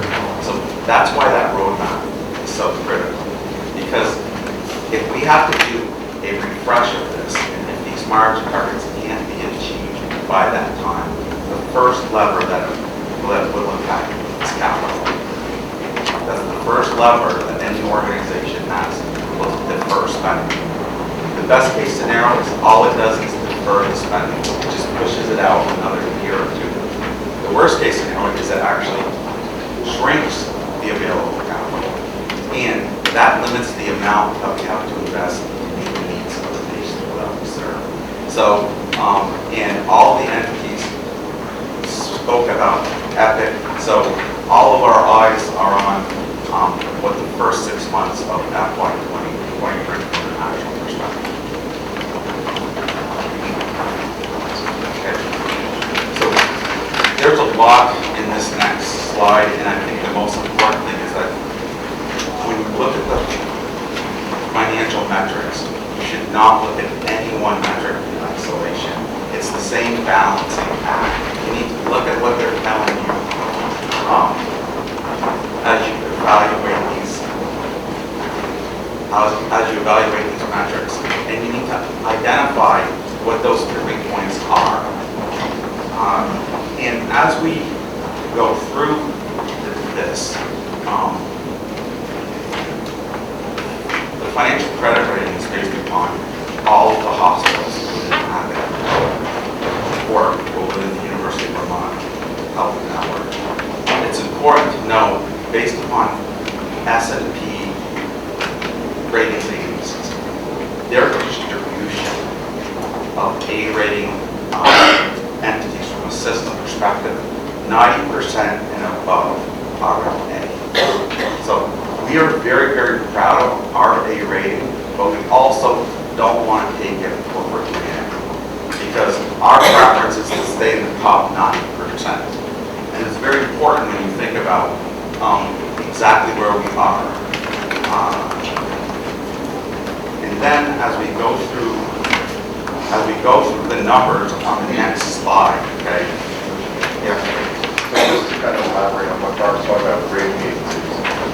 So the metrics that we have up here, what we have to do is we have to balance them on a regular basis. And the targets of 3.5%, 2.5% for the hospitals isn't necessarily a number that's told to us by the rating agencies, what have you. It's actually a margin that sustains all the other metrics themselves. So what it does is it helps you balance your capital spend with the amount of debt that you can consume, regarding the cash that you can put on the balance sheet. And when you start to drop below those numbers of 3.5% to 2.5%, it'll start to put pressure on those metrics. You won't be able to borrow as much money. Your liquidity can shrink, and as Mark said, the first lever is you're going to have to cut back on your capital. So the numbers are arbitrary and they are related, and that's why we sit there and look at these numbers and figure out on a regular basis, as Mark said, what is it we have to do to maintain the margins so we can support the rest of the mission, which is really contingent on how well we do with our liquidity, our debt, and our capital spend. So I just wanted to tie that together for the board. Thank you, Todd.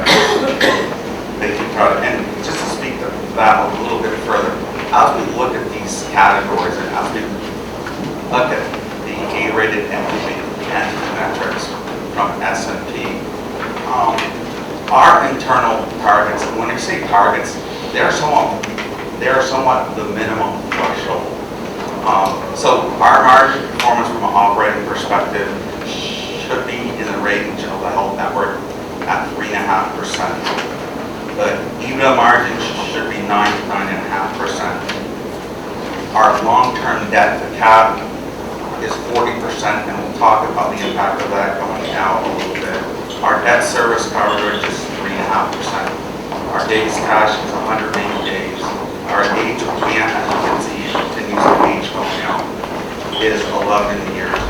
And our capital spend is up 125%. And if you look at those averages, it averages about 100%. And if you go to the next slide, on slide 58,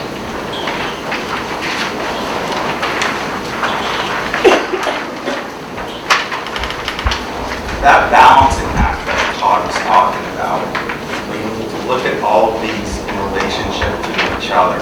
So the margin appears to be suitable in that range, but the EBITDA is too low in the out years as you compare it to those benchmarks that we just talked about. While the cash appears to be growing, we are underfunding capital in those out years. It's only being funded at 100%. If it's funded at 100%, we're never going to keep up with inflation. And the comparison benchmark is 125% to 150%. The model does show additional debt capacity. So that's the other lever that's important for people to understand. Well, the first lever, you can pull on capital. Well, the other lever is debt, but you always want to leave debt capacity for those turns. If something turns unexpected and you need to bail yourself out, it's going to come down to how well your entity is viewed in external credit markets, i.e. credit rating. To reserve capacity in that, and if there is a change in credit rating, it dilutes your debt capacity and it increases the cost of that capital also. And moving along, this is why the FY 2020 margin performance is so foundational to us achieving that target by FY 2020 from a health company perspective.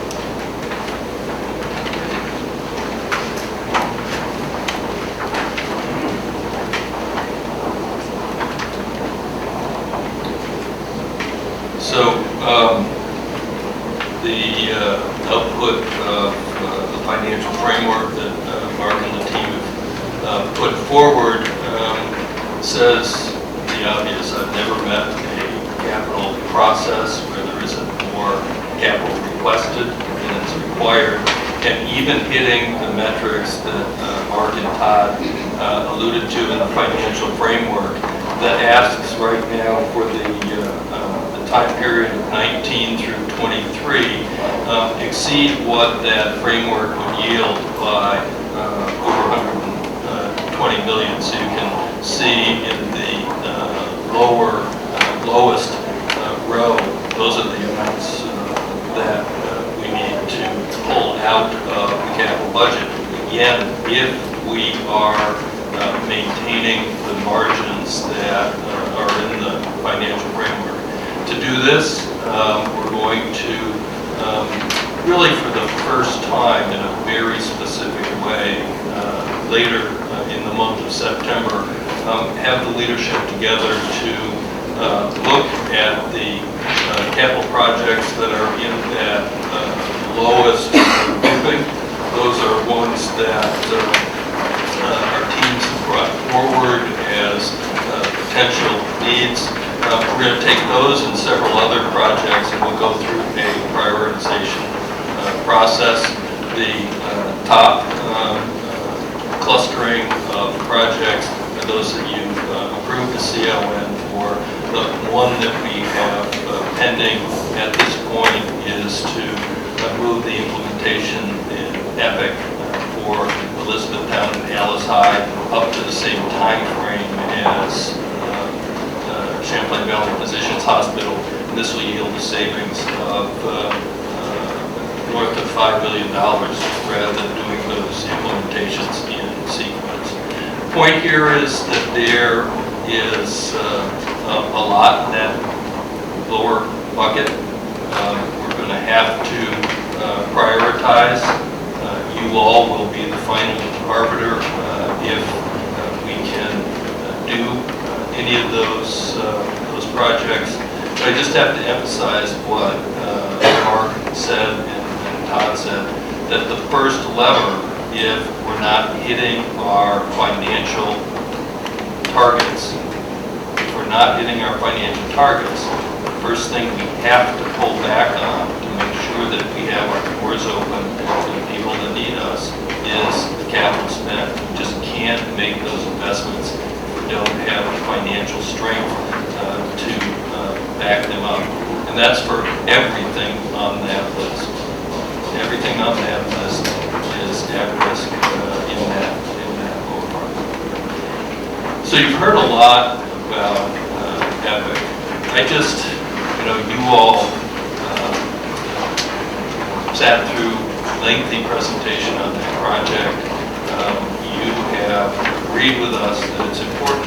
I have to tell you that as a physician and in the room with physicians that are both rank and file and in leadership, there is nothing that they think is more important to be able to really deliver on the care that this region needs and to move into a population health world. There's nothing that's more important than an Epic implementation.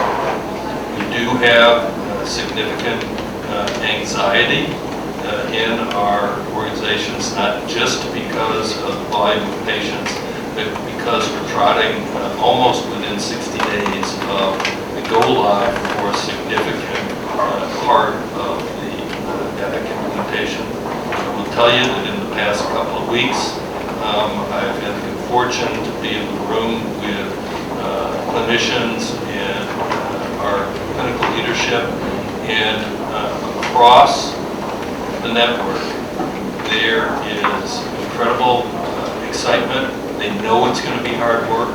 Nobody's looking at it through rose-colored glasses. But from the clinician's perspective, people are rolling up their sleeves like I've seldom seen before.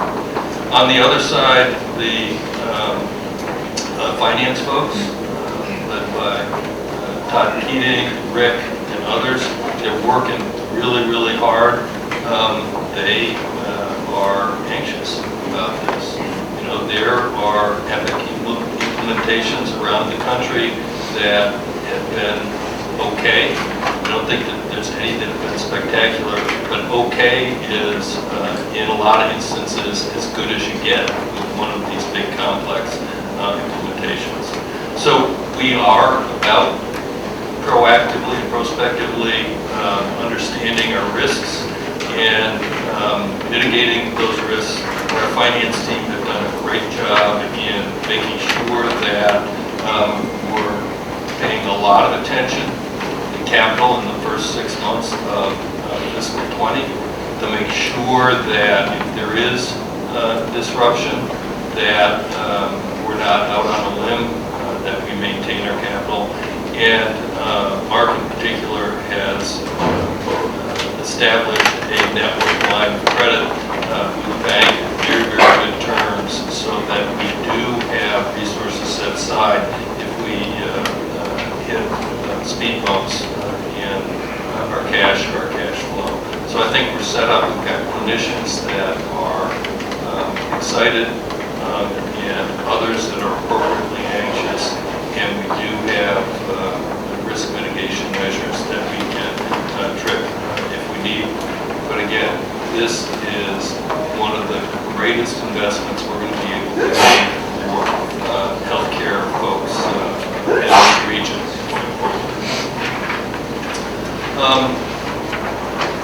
I want to switch a little bit and go back to the all-payer model and really flicking the switch and moving towards managing to total cost of care, both from all of our financial approaches, all our operational approaches, but also our clinical approaches. And we've been all in on the total cost of care approach since the very beginning. In fact, in 2016, it's sort of the realm of you can't change what you can't measure. We actually asked the Green Mountain Care Board to be the provider of the ultimate truth when it comes to the total cost of care. Do that by HSA, do that by hospital, do that with reasonable benchmarks from other organizations. And again, we can crank out all the statistics on our total cost of care, but really from a independent source. We believe that that would be appropriate. And I know from being on the One Care board that organization stands ready to help with this. I know Jeff Tiemann and the folks at Boz stand ready. We really should come forward and work on reporting that total cost of care. And the gentleman to my right has worked tirelessly with other clinicians, with the folks at One Care to take a population health approach to actually reduce the total cost of care and align our care model with what's needed in the all-payer model. This is a dense slide. I think Dr. Leffler's presented it to you before, but it essentially segments the population into 4 categories. Upper left are people that are well, talking prevention, wear your seatbelts, don't smoke, don't drink too much. Moving to the right, you might pick up a propensity for a chronic condition or an early chronic condition that needs to be worked on. The lower right, category 3, is where all the action is right now. These are folks that have a couple of chronic conditions that may need some life choice changes that we really are very focused on with our primary care efforts and statewide efforts through One Care to really try and keep those folks in category 3, maintain the maximum health status that we can. And over time, we'll hopefully be able to move upstream from category 3 to 2 and 1. We're not ignoring those today. Category 4 is really about maintenance. Once you're in category 4, you don't stay there very long. You either have your issues addressed and move back to category 3, or your condition leads to your passing. So we're very actively involved, and I told you at the beginning that we're trying, from a management perspective, to cluster all of the leadership around impacting the total cost of care, the care model, how we connect that with finance, how we connect that with the ACO, the payer world. We're putting all of that in one managerial bucket. So, gotta brag a little bit, because you get to brag on this too. Just wanted on the record that both CMS and the Middlebury Fund report show that our early efforts in transitioning from the earlier efforts into the ACO model that were unique across the country, and that we're actually making progress, not just in slowing the total cost of care, but also in improving the quality of care. So, say it once, say it 100 times during this presentation, we believe that the all-payer model and getting over this inflection point that we're at right now, and working with CMS and CMMI, like many of us are in the room, to get that model to a place where it really, really works, and then get the next 5 years signed up. That's really worthy of all of our focused efforts. So here it is. We believe that our 2020 budget is responsible when you use what we believe to be the most appropriate risk-adjusted and adjusted for the number of patients. Our net patient revenue growth, effective growth, is 2.5%. I'm not going to hit you again with the second bullet, which is we have to get off net patient revenue when it's written down. We think that the commercial rate increases as deconstructed and presented are totally responsible, just largely asking for covering the cost of inflation on the commercial business. And, back to that slide, we're balancing affordability and financial stability of our delivery system. And as Dr. Leffler said, care is going to be rendered, and we very much want to provide it here in Vermont, by Vermonters, for Vermonters, in our system, which is incredibly high quality. So that's it.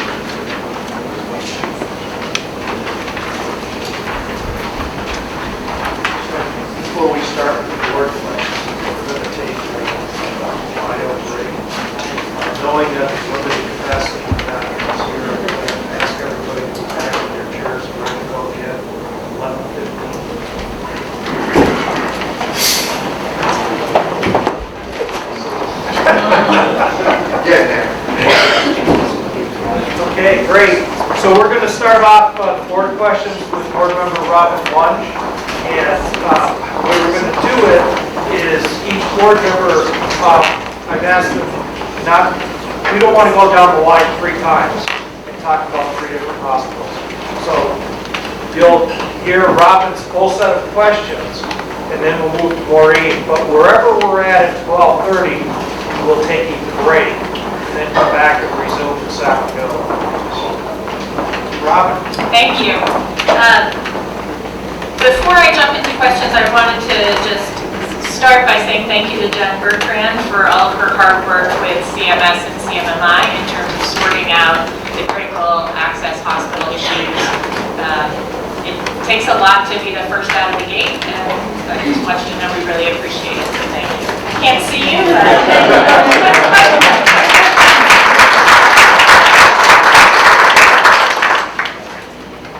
So my first question actually relates to the rate of growth metric that you've proposed in your presentation. It's on slide 14. I don't know if you want the slide up or not. In terms of this metric, have you discussed this new metric with VOS or the other hospitals? We have talked with folks at VOS. We spoke with the One Care board, which certainly includes the other hospitals, around the need for a population-based per capita metric. Obviously, that ties back to the triple aim and to actually the regulatory rules. We have, I'll pass this to Mark and Todd because I know the CFOs get together. I'm not aware of specifically getting down into the methodology and having that be used by everybody. No, I have not. But from a simple perspective, this is the math. This is how it works. And there are different thought processes that you can have to go into any of the adjustment factors and think through it. And we all need to work through what an aging and an QE factor means. And our starting point was the CMI adjustment factor. That's the best available information that we have. We need to work together on how do we refine that as a whole state. And this is a common way of looking at it, that any time that you do look at risk adjustment.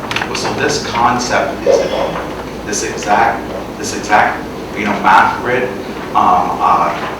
that hasn't been out there. This was just developed before this presentation. I'll see it. Yeah, but to answer your question, that's work to be done. We've been working hard within our entities, obviously, to come up with that. Thank you. One of my concerns about this metric at this time is 2 concerns. First, scale. So certainly some hospitals aren't in the model at all. But we certainly, I don't disagree with the idea of moving towards a per person metric. I think that has better alignment with the all-care model. That makes a lot of sense. My question is really, is it the right time this year when it hasn't been fully vetted? And two, my other question, or really comment, I would say, is that we can't do a one-off metric change for some hospitals and not the whole system. It really needs to be done on a more systematized basis, in my view. I think that's the only responsible way to do it as a regulatory agency. I also would like to better understand, and you can comment on this now, or we can save it for a later date since it's not, doesn't have to be answered today. But one of the concerns I would have about this type of metric is how it would work for small critical access hospitals that don't have volume the way that, for example, Porter has bounced back. But so many of our other critical access hospitals come in under their NPR targets year after year. This is a theme that Maureen has brought up repeatedly. And if you're looking at that issue, is their volume sufficient to cover their fixed costs? We have to really kind of grapple with that when we're looking at access across the state. So that's really more a comment than a question. My other question around the PMA and the patient counts, when you were in the all-care model, the total cost of care follows an individual, and certainly with the ACO metrics, they're looking at that person's care across multiple hospitals. I'm assuming that when you were calculating your unique patients, you didn't necessarily count them just once for the whole network. So for example, if somebody went to Porter and then was transferred to UVM, they would be in Porter's unique patient count and they would be in UVM's unique patient count. Yes, the unique patient counts are essentially the medical record counts of the individual hospitals. They're not double counted when you look at the hospital itself, but we're looking at the whole network. Jen may have a patient that popped up in her number that is the same as the Can you speak to that a little bit in terms of if we were to pursue this type of metric across the entire system, how would you account for that? Would you still do unique patients per hospital, even though that patient may be a quote-unquote unique patient in multiple places, or can you talk through that a little bit with me?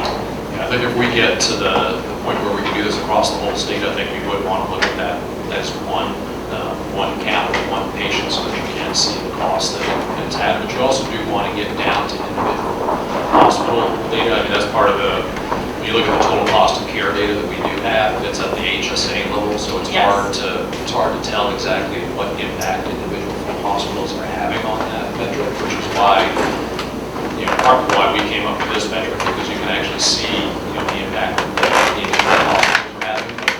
If you move to more of a state monitoring system, you would want to start to kind of bring that meeting. I would just add to that, the all-care model would deal with that perfectly, right? Because you're assigned to an HSA, primary care provider, your cost over a year follows you no matter where you go, whether you're in-state or out. So I would look at it from the patient's perspective and their primary care provider, and then their cost will just track with them. Then you get down to individual cost of care for service at each location, but that would be part of the roll-up. Yeah, it's a tricky crosswalk between that patient perspective and then the hospital perspective, I think. And that's the piece that I think is the trickiest in trying to figure out how, in a regulatory system, to be able to recognize both of those in a crosswalk between them. I also had a question about the case mix index adjustment and how you talk through a little bit about consistency with the all-care model total cost of care calculation, which is not currently age adjusted because when we looked at the age adjustment that we're allowed to do under the model, it was actually not favorable to the state to do that. And again, we can defer, it's a little bit outside of your budget, so if you want to defer it, we can talk about it later. We'll think that one through. There's some nodding heads here. Thank you.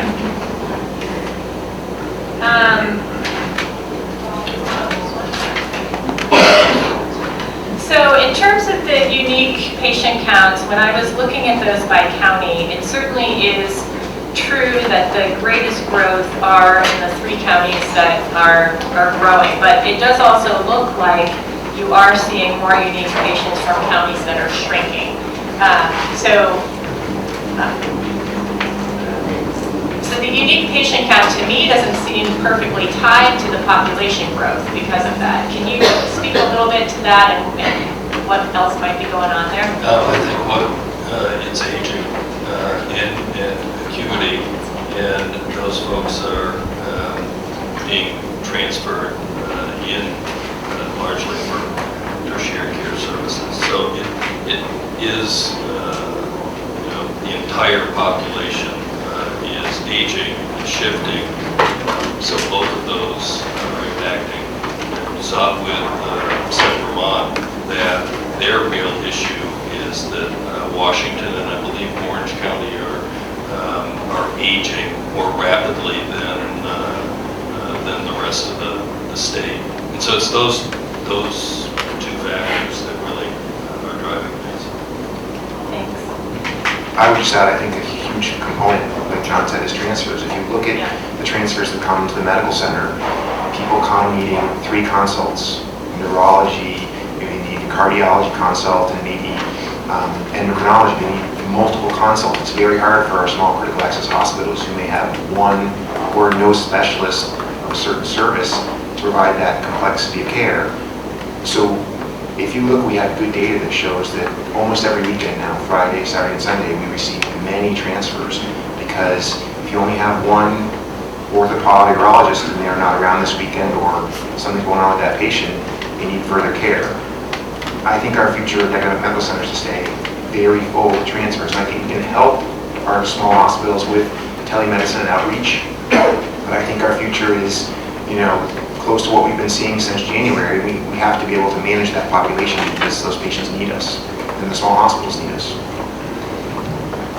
That actually raises a question that I was going to ask later, but in the past you've talked a lot about your service line, I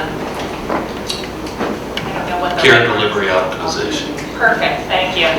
Care delivery optimization and looking at ensuring that the appropriate care that can be done at Porter stays at Porter, similarly with CVMC, with the higher acuity care coming to UVMC. Can you give us a little bit of an update on where you are in terms of that? It was great to see that Porter has added cardiac rehab. That is, I think, a service that's hard for people to travel for, so that was terrific. But if you have any more details or comments on that project, I'd love to hear it. And palliative care in general surgery, spine care is an example. We've stopped doing spine surgery at Central Vermont.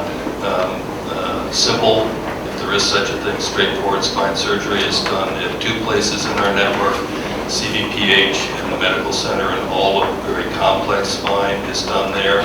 But we have the ability to do diagnosis and physical therapy and non-surgical care for spine across the network. We've done much the same work with vascular care, with the diagnostics being able to be done at virtually all of our sites in a standardized way. But this is a real work in progress, and it really ties back to workforce issues and the difficulty, even if it's appropriate to have care delivered in a community setting as opposed to the academic medical center. We have to be able to recruit providers that can provide that service, so we can come up with great plans, which we have, some of which we can implement right out of the starting blocks. Others are, like I said, a work in progress, but we're going to keep at it. It really is part of coming together as a network to use all of our physical fixed assets as a network and not have open beds at one place and bursting at the seam at another, where there's the ability to appropriately manage the flow and match the services with the patient need.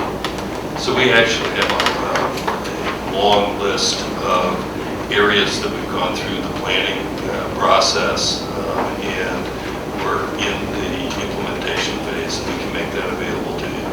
I would appreciate that. I think as the chair of the Rural Health Services Task Force, one of our jobs this summer and working through the sustainability of all of Vermont's hospitals, one of the areas we need to start to think about is what services do we really want and need at the local level?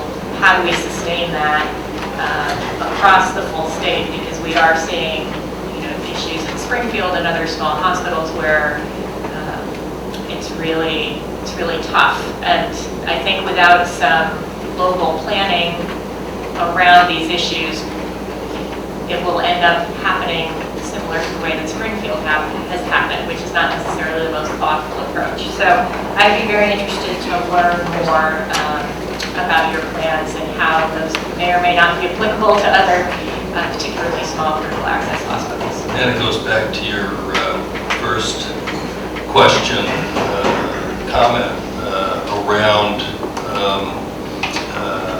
the NPR coming in under target consistently and needing to find ways to cover fixed costs.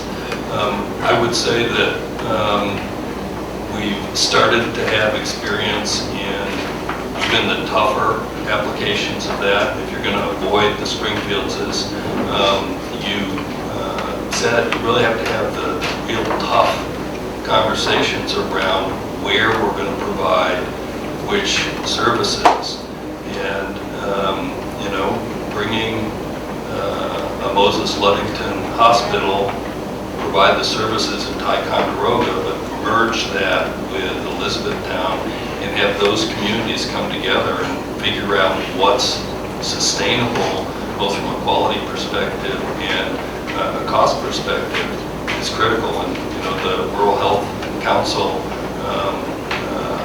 I would hope, would help us move to a much more thoughtful approach to how the care is delivered from a system perspective across the state. Thank you. My one other question that I'm reminded of related to the PM and the fixed costs is that when you have a high level of fixed costs, if you're seeing more people, you would think that would result in a lower overall PM and result in more efficiency. But healthcare, unlike many other areas, seems like no matter what, the costs always grow larger even when you should be getting efficiency. So I wondered if you could just comment on that in the sense of how, in the regulatory process, how do we balance the PM approach with also recognizing that we have largely fixed costs in the system? Yeah, I guess the first question is when we talk about cost, are we talking about cost from the payer perspective or cost from the provider perspective in terms of PM? If we're talking from the payer perspective and the growth that we see there, that's obviously that's revenue to the provider. Yes. So for that, I mean, the growth is there's inflation that needs to, that happens every year that increment goes up. You look at the cost side, and that's one of our slides. We actually did the same unique patient metric, and we applied it to cost instead of revenue. That was growing, but not by as much as you would expect it to grow when you factor wage inflation at 3.5, sometimes 4. Pharmaceutical costs that are growing at 6, 7, 8. So I think the fixed costs are being dispersed over a greater number of patients, but it's being offset by inflationary factors that are just outstripping that dilution. I would just add to that at the medical center for 19, we budgeted for 118,000 unique patient days, or 130. And so that means we're paying a lot of overtime, we're paying premium pay, we're asking our workers to stay longer, we're paying locums. there's a lot of cost built into that when it's going to shoot through, and it's put a huge impact on our workforce, which we're working hard to address, and we're hiring nurses and so on as fast as we can. But there's a limit where you're at exactly the right spot to be in the sweet spot of the cost. But as you exceed that, the costs go up rapidly. One last comment. Yes. So absolutely, pharmaceuticals, I think you're hearing on the payer side, just as much as the provider side, that's a big expense challenge. But I don't want to lose the moment on the labor side of things, because I've been here 5 years now. This is my 6th budget process with everybody, and the biggest changes over the 5 years has been the accelerated cost of pharmaceuticals, particularly in the oncology area, but in labor. You know, when you heard sporadically through our presentations, labor would come up, but to put more specifics around it, when I first got here, the labor trying to find help was mostly within physicians with local tenants and nursing within travelers. But to Rick's point and other points, now it's other components of care and actually in administrative overhead areas as well. So filling positions is becoming more and more difficult. So what's happening is that the cost is going up dramatically within labor. So when you hire a locum tenant as opposed to a full-time position, that's twice the cost. Same thing with a traveling nurse. Now, thankfully, in other areas, pharmacy techs, central sterile techs, it's not quite the same burden, but it is more costly. And what's concerning is this: if you look at our national demographic, we have a tremendous amount of retirements headed our way within physician and nursing ranks, as well as other areas. And the concern right now is that we're not seeing a, let's say, an offset in the graduation of physicians and nurses and others, care delivery people across the country.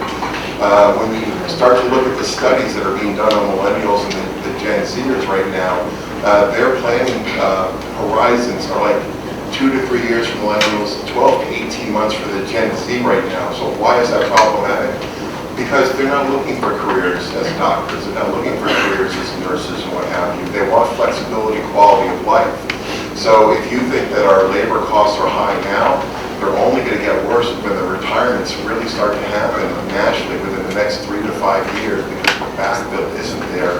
And what's happened too, the traveling nurse business has been so successful for people that, and I just met a person who graduated nursing school recently, and she's going to be a traveler, because she doesn't want to work in one place for 40 hours a week. She wants flexibility, where to work, when to work, and how often to work there and stuff. So that is, I think, one of the biggest concerns and threats that we have on the horizon. That's really just the tip of the iceberg right now.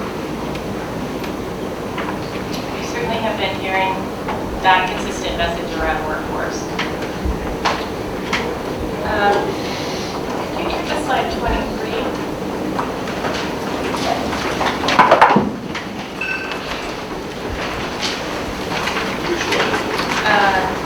It is the commercial rates and with commercial rate slide, that one.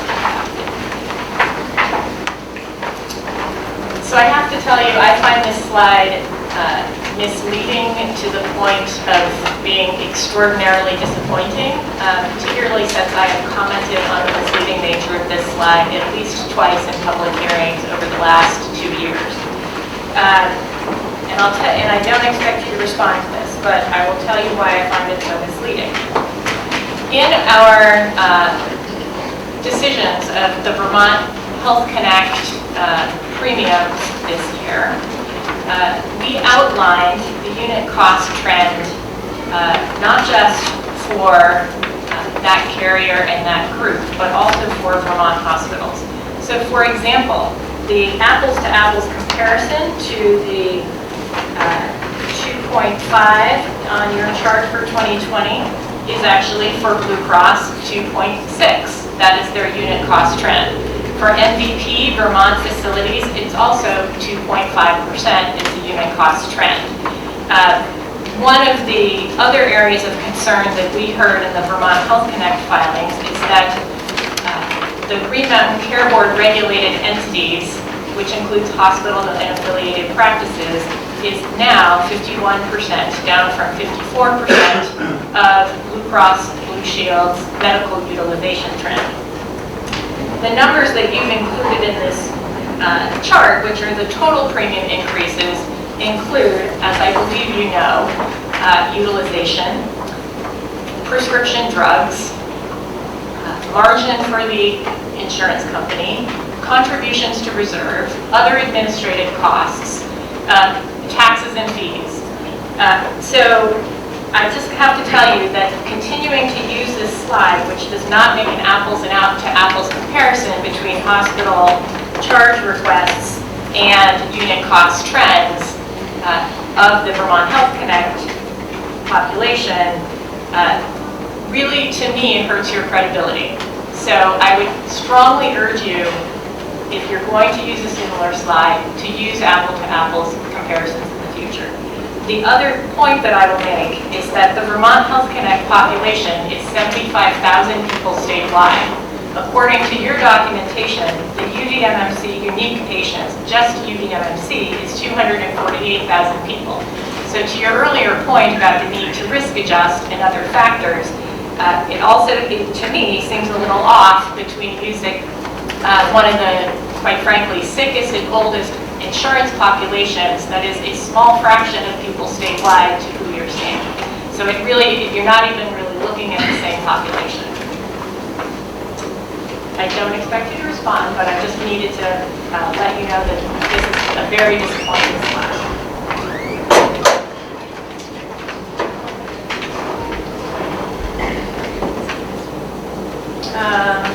Okay, so I wanted to also ask, in Porter's narrative, they mentioned the Epic Healthy Planet tool that's available in the EMR. And I wondered if you could speak a little bit about how this, I'm sorry I can't see you, whether and how this can be duplicated, whether and how this can be integrated with the One Care Vermont tools that sound like they do similar things. So how will that work? I can start with that. Great. So One Care Vermont is committed to having a tool to document care management. It's part of their fundamental philosophy for all Category 3, this might be like as the population health guide. Yes. All Category 3s and 4s need to have clear documentation of a care plan. And Care Navigator was rolled out as a tool that multiple different groups could input data on, and there's reimbursement tied to that. The trick is providers, including me, hate double documentation. We hear that all the time. And so there's been a lot of work within One Care to get to a place where they can improve the care management happening in a respectful way. Other tools would work. And so the medical center is leading the effort to have Healthy Planet meet the requirements. There's still some work to do there, but that work is ongoing. And so Rutland actually already did it, Rutland led off and is documenting care management in a tool different than Care Navigator. Yes. Healthy Planet, the medical center is going to be the second one, and then Central Vermont and Porter would, of course, jump right on with that. Thank you.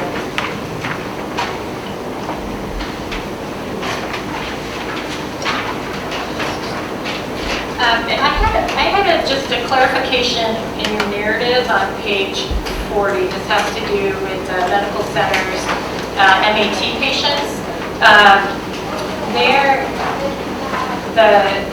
And so I don't know if you have your narrative in front of you, but it indicates the total number of MAT patients served, including the addiction treatment program, is 319. Excluding the ATP is 284, but then it says the total number served, including the ATP, is 248. So I don't know if these are supposed to be two different years or what.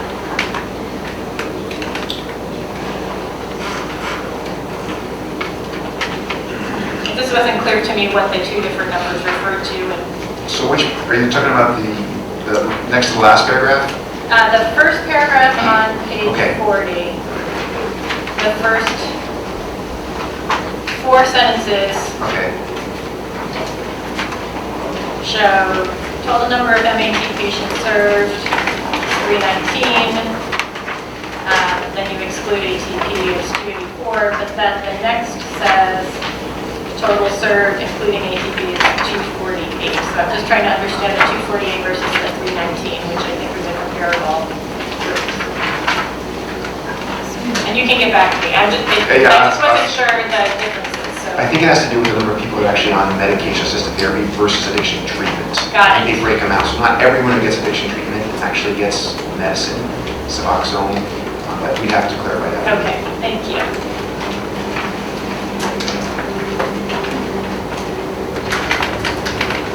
I have a question for CDMC.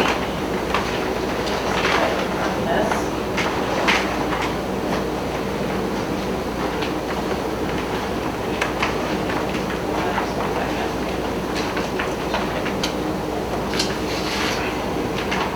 So in terms of the dermatology physician transfer, I can barely see you, but hi.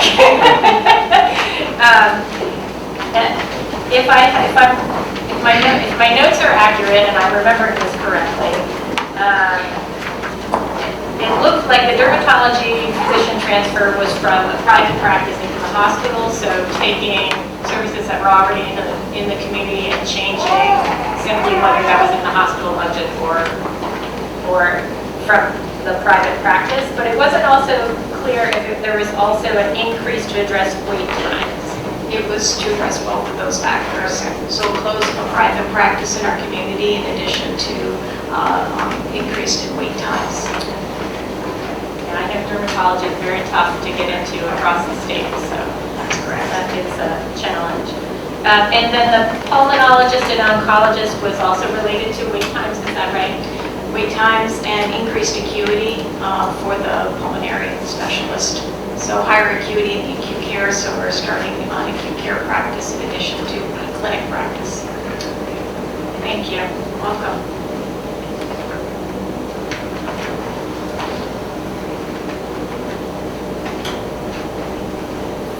And for Porter, I wanted to ask you in terms of the farm share program. That sounds like a terrific program. Could you speak a little bit more to the eligibility for that program?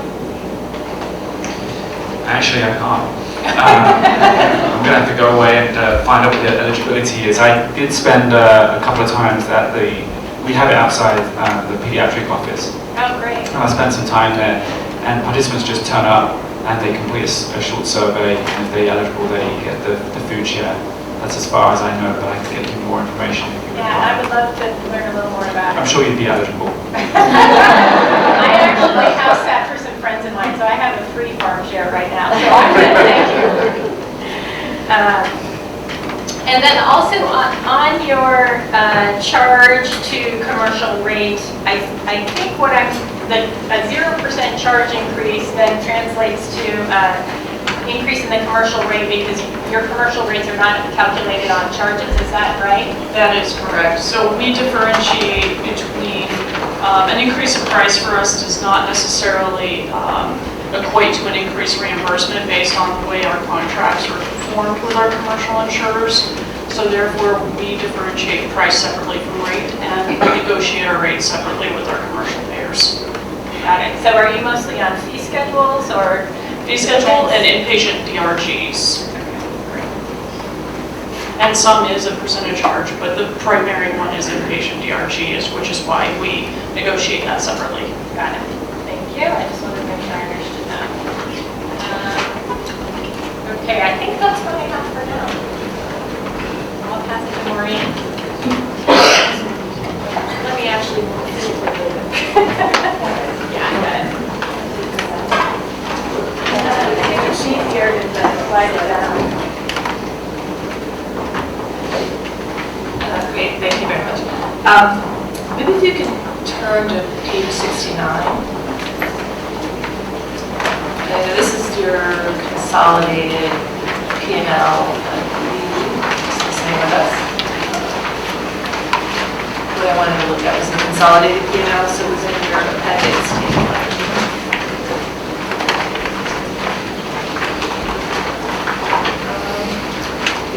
Yeah, network,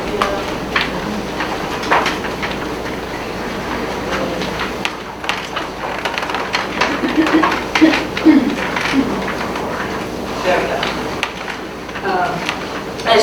I know this is consolidated, so, it may I may have some specific questions on certain hospitals, but wanted to talk about the Epic implementation and, you know, how that's impacting the P&L.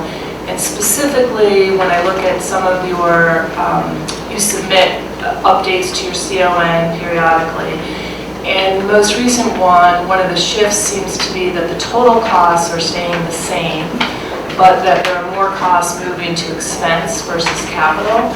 And wanted to talk about how that's impacting 2020 and 2019 versus maybe what you had assumed would occur. So, just to step back, well, the CON approved budgets, it is broken into 3 categories. It is broken into capital, operating, and then offsets savings, working that to the total CON now. At this time, where there's a change in classification, each one of those first 2 categories has a contingency allotment. So all of that balancing that been able to happen so far within the contingency allotment. Keep in mind that we know once you go live, things could change a little bit, and this is a 3-year project, and the first go live phase is on November 1st. So at this time, all of that's being able to be managed within those individual contingency amounts, and we are on target for our planned timing within the CON budget at this time. Okay, so there's no impact year in a given year like 2020. Maureen, so just specifically, if you were to look at on the right-hand column there, the other expenses and depreciation, so where you would see a shift, because the depreciation on Epic is so short in terms of the cost has to be depreciated over, is it 3-4 years? 5 years. That it shifts essentially costs from that depreciation category up to that other expense category as that movement occurred. It just looked from your update that maybe some of the savings were occurring a little bit later, but getting the savings, and that the expense there was a shift between depreciation and expense, where an expense you'd have to occur immediately, and depreciation would go over 5 years. So the net impact of that, in theory, should be you're hitting more to your P&L in 2020. I mean, I don't think it was significant. I think the change was maybe like $4 or $5 million, but just wanted to make sure we're focusing on the impact. I understand over time, as long as the total budget doesn't go up, it won't change, but it certainly could accelerate things earlier, which, you know, you're targeting a certain margin of 3%, so we could be pressuring that margin a little more than we had anticipated. And two, that I just want to ask, I know you have a CON amendment in for Epic that includes the New York network, which I think overall should be a benefit, so I'm not, don't have a concern about that, but would want to question, is this included in any numbers in your 20? Because since UVM is taking on all of the capital costs and depreciation, any of the charges to those hospitals would occur at a later date. So I just want to make sure from a timing, again, it's not impacting the Vermont hospitals. Okay, it is not at this time, but just to remind everyone that Epic is a 3-phase implementation, and this is the next tack on to that phase, and I think that targeted go live would be 2022. There could be some, if the CON is approved, well, there could be some capital expense in advance, or from an operating perspective. The go live for phase 3, which is Champlain Valley Physicians Hospital inpatient, because their physician practices are going live November 1. It's Elizabethtown and Alice High, physician and inpatient. That's targeted right now, July of 21. And then in each of the narratives for the individual hospitals, there was discussion about legacy systems that are incurring additional expense in the current year and savings that would occur later. And just want to talk about that a little bit, because you would expect if we're having duplicate costs that may pressure the margin in a given year, and maybe going for 3% when you have those duplicative costs. How have you accounted for that? So Maureen, to your question, the timing would be that you're going to stand up the new system and then run it for a little bit in parallel, and then the legacy system will be shut down. So there's going to be a little bit of a timing difference.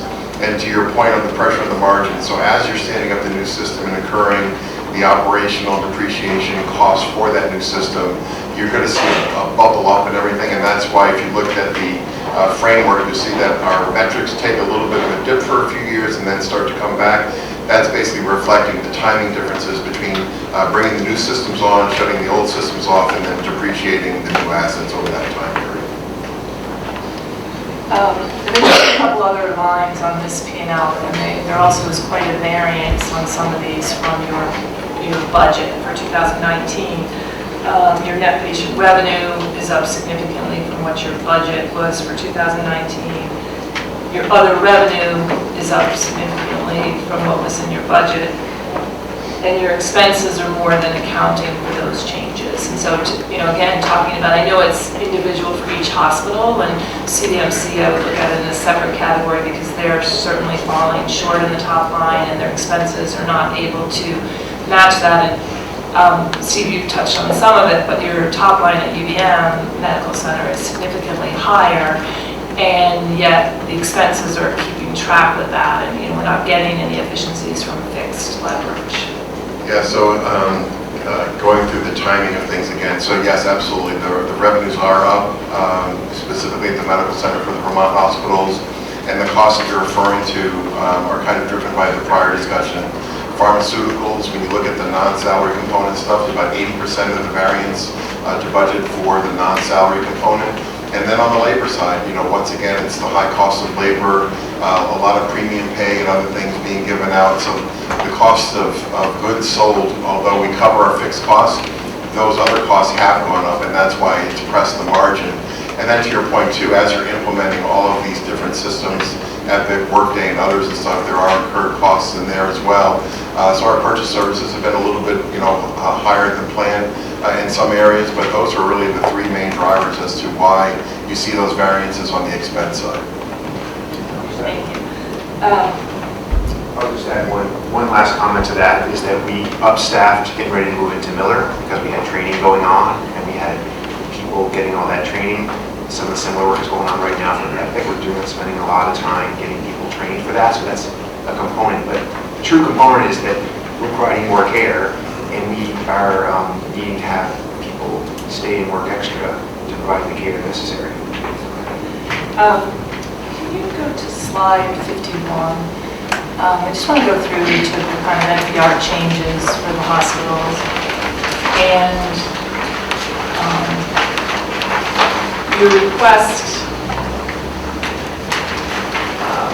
for UVM is up 6.6%, which obviously the guidance was 3.5. Overall, I don't feel like this is as significantly high as it looks, and I really go back to kind of last year, where last year we only asked for about a 1%, because a 0.9% increase for UVM, and we kind of went back and forth in discussions last year on whether that would be enough and whether you had your utilization, adequately reflected. But the reason I'm going to point it out is because year over year, each year, so it looks like your 2019 performance year over year from your actual in 2018 will come up about 3.5%. So our guidance last year was 3.2. You slightly beat it in 2018, so it's a change of 3.6%. So just wanted to kind of put that out there because you've done a lot of your bridging from your 19 budget to 2020. And so it's coming up with some pretty significant numbers for the number of unique patients and the increased mix in aging. And what I would request as a follow-up is to do it from your 2019 projection to where you're currently coming out, because it will come a lot more in line. And so the reason I'm saying that is because it looks like, you know, we're going to need a big increase every year. When I then follow through with that for 2020, to where your 2019, it's about 4.1%. So our guidance was 3.5. So I see your request as about 1% for UVM over where we had guided before. I mean, that's just my perspective, but just wanted to put that out there. And a couple things, I've kind of done my own bridges to see where you're netting out. And I know these are going to be not exactly correct, but when you did your 18 budget to your 19 projection, you had 800,000 in for utilization, payer mix. And it looks like it's coming in about 31 million in total, which kind of jives with what you're saying here.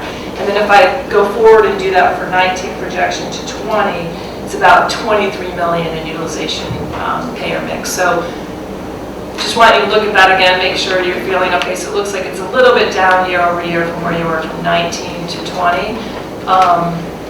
But you know, overall, I think the 6.6 is a lot higher than it appears because last year you came in well under what our request was. But still, it was your forecast. I just wanted to know if you had any comments to that, you know, where you're coming out for 20. Yeah, I mean, that's certainly the way we like to look at these changes year over year. I mean, based on the, you know, the budget guidance, we're obviously, we're asked to kind of highlight the changes from the 2019 budget to the 2020 budget. And you're right, we didn't, last year our increase was much smaller, it was below the guidance, and so these slides that are in there were really just to speak to the guidance that we were asked to kind of explain the difference from the 2019 budget to the 2020, but we certainly can highlight in that same kind of level of detail that we've done, kind of where we think we're going to end 19 to the 20 budget. Okay. And then the next one, if you can go to CVMC's page for NPR, which was page 42. This one, your current forecast you brought down quite a bit, the one you came in today with for 2019. And so this now, instead of being a 5.5% change from 20, is about 7.9%. If we take away the part for physician transfers, which is 1.5%, this has a significant increase year over year. And part of the reason I just want to make sure you go back and look at that is of the network on an operating profit and margin basis, you're the most challenged. And part of it's been because your top line has been missing, your expenses have been going up, and we now have a $4 million operating loss, changed significantly from when you submitted your projections to us about 2 months ago. And just want to talk a little bit about how realistic now is your 20 forecast based on where your 19 is trending right now, which is down quite a bit. Okay. Well, there's no question there's going to be a challenge in getting our 2020 margin of 1.7%. We have a team, a comprehensive team looking at the different components of our operations. The hospital seems to be pegging along good. Medical group practices are going to be focusing a lot of attention on increasing patient access and streamlining the care delivery through those operations. And we're also looking at adjusting our Woodridge operations so that we can realize a more direct relationship between the census that we're experiencing at that facility and the related costs associated with that. So there's no question it's going to be a challenge in reaching that 2020, which is the reason why we do need to make sure that we get these rate increases that we're asking for.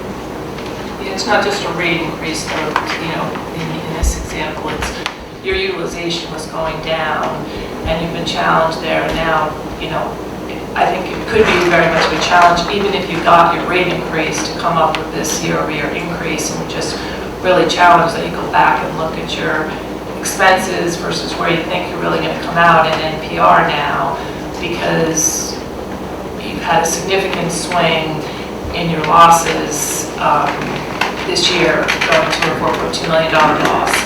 And I believe when you submitted your let's see.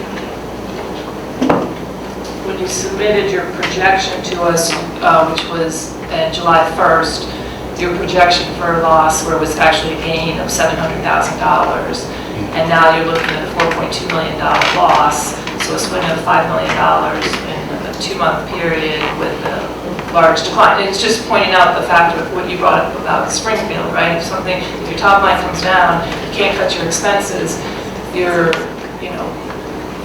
losses become larger. So I'm sure you're all looking at it as a network, but just making sure you have the right services there that can be provided and the right forecast, because this is a hospital, if it weren't backed by the UVM network, would be a big challenge because the losses have been pretty significant the past several years. I think in 2018, it was an $8 million loss on a budget of a $4 million gain. So, last year was a big swing of $12 million. This year, your budget was $3.2 million. Now you're showing a $4.2 million loss. So again, a $7 million swing on the budget. So I'm just, cautioning for you to.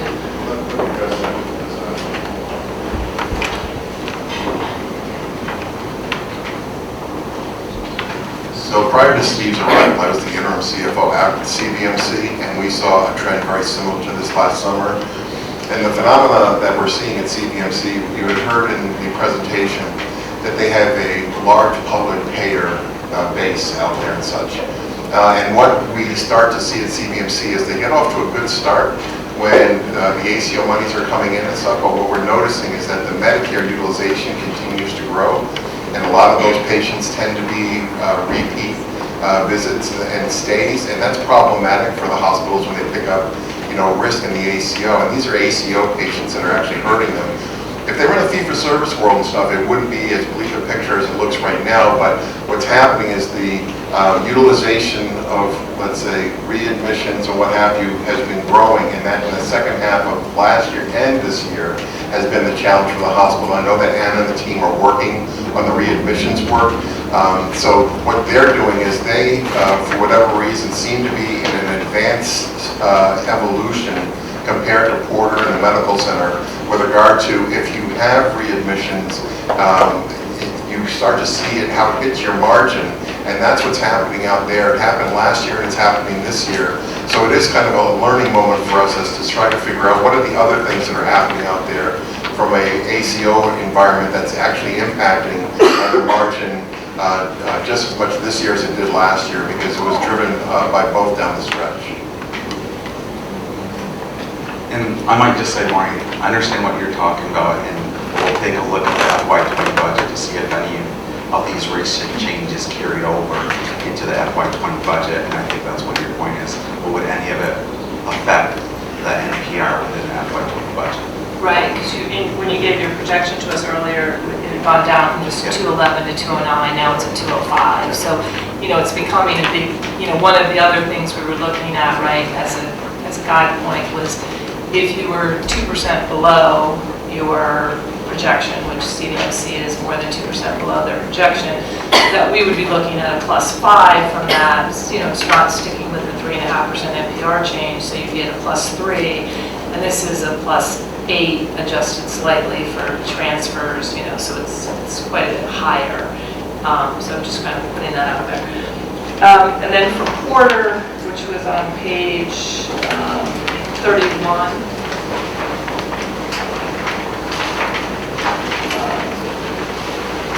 Just a couple of questions. One is,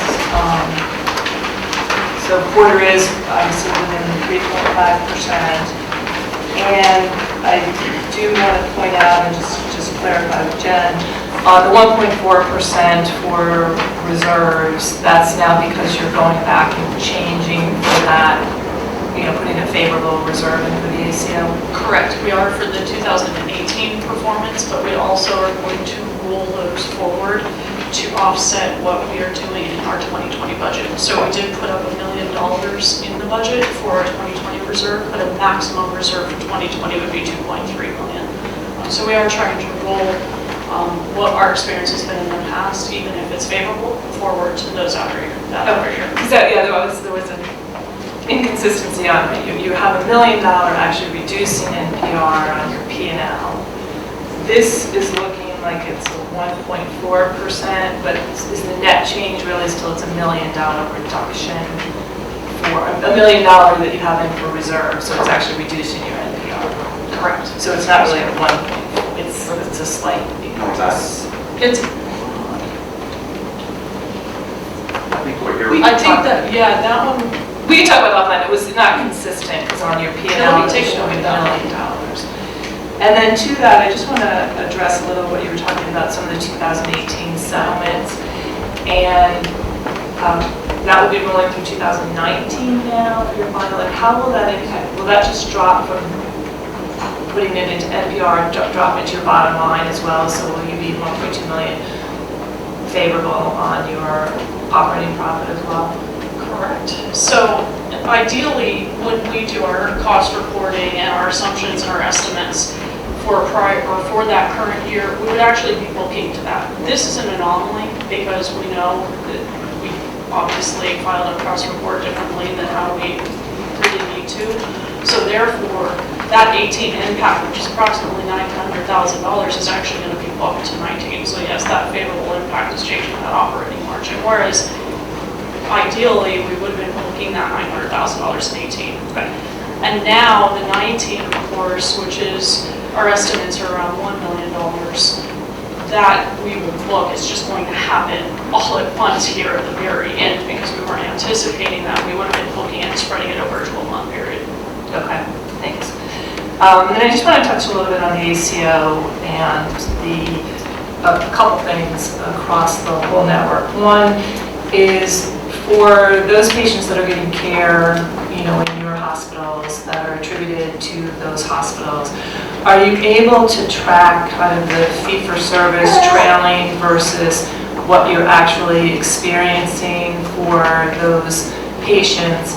And is it favorable or unfavorable or a mix? Because that's obviously a challenge in the whole reserve piece and what your risk is.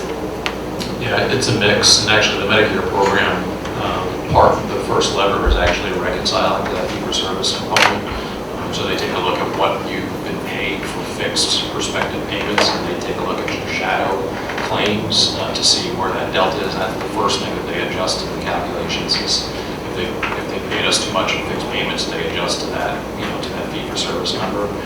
We're in the process of being a little bit more robust and being able to kind of validate that that reconciliation of those shadow claims, if you will, that is essentially the fee-for-service equivalent. But that is something that we can tell. It is a mixed bag. And then just for UVM itself, in your narratives, you talk about doing settlements or whether it's reserves or a positive settlement as the course of the year goes on for UVM, because I know you don't book a reserve. So it also said nothing was done for 19. So just do you have updates for the ACO performance in 19 and whether you'll need any, you expect to get back or whether you'll need reserves? Right now, and one of the things we need to improve is the reporting in terms of the ACO program. So the data is pretty lagged, and the OneCare team is working on trying to create a little bit more robust IBNR factor so we can truly kind of gauge kind of where we're going to end the year. But through the end of April, it was, again, a mix. It looked like maybe the settlements might net out to around $1 million payback, but again, the numbers they're fluctuating quite a bit, but they looked like they were in that, that range. And then just cost savings. Convince me that you guys are doing everything you possibly can for cost savings. And the reason I say it that way is, you've talked about the $110 million that you had for when you put Epic in place and all the cost savings. And I really like to kind of see those more in buckets, not just cost avoidance, but what the cost savings are.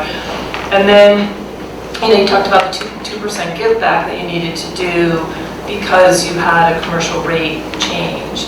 And I would challenge that we should be doing those types of 2% givebacks all the time. It shouldn't just be initiated because you have to make up something, right? Make up a loss on commercial increase. And, so really want to be convinced that you're doing every possible thing, turning over every rock, not just for cost savings, but, waste and optimization and efficiencies.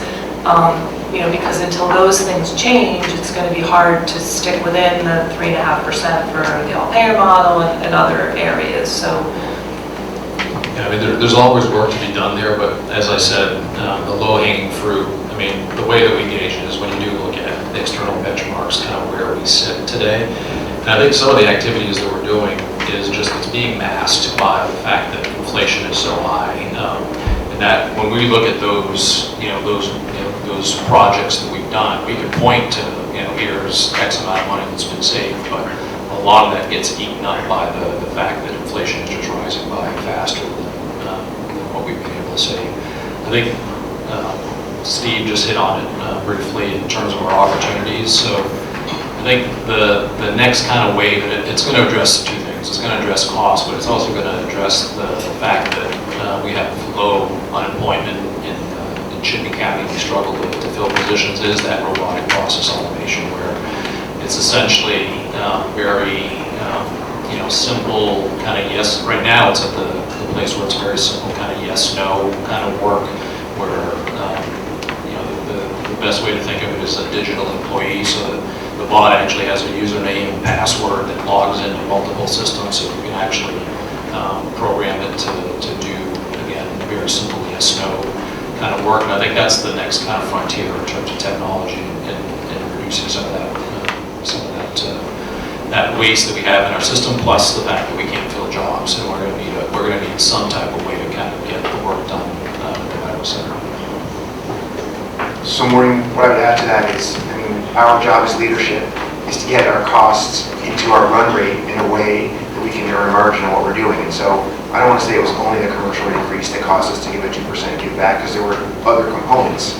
But every single day, night, and week, we're thinking about how can we keep cost as low as possible to serve the population of patients that we're serving. And there are a lot of pressures driving costs up. We've talked about many of them here. So I and the team are completely focused on making sure that we can drive down our overall run rate to a point where we can serve the population and survive and perform that, and have dollars to reinvest in our infrastructure, in our people, and all the important things that we're doing to serve Vermonters. Low-hanging fruit, gone. The difficulties of Central Vermont, previously Porter, functioning alone. I mean, these are the reasons that brought this network together, and that we have those 4 areas of focus in the road ahead.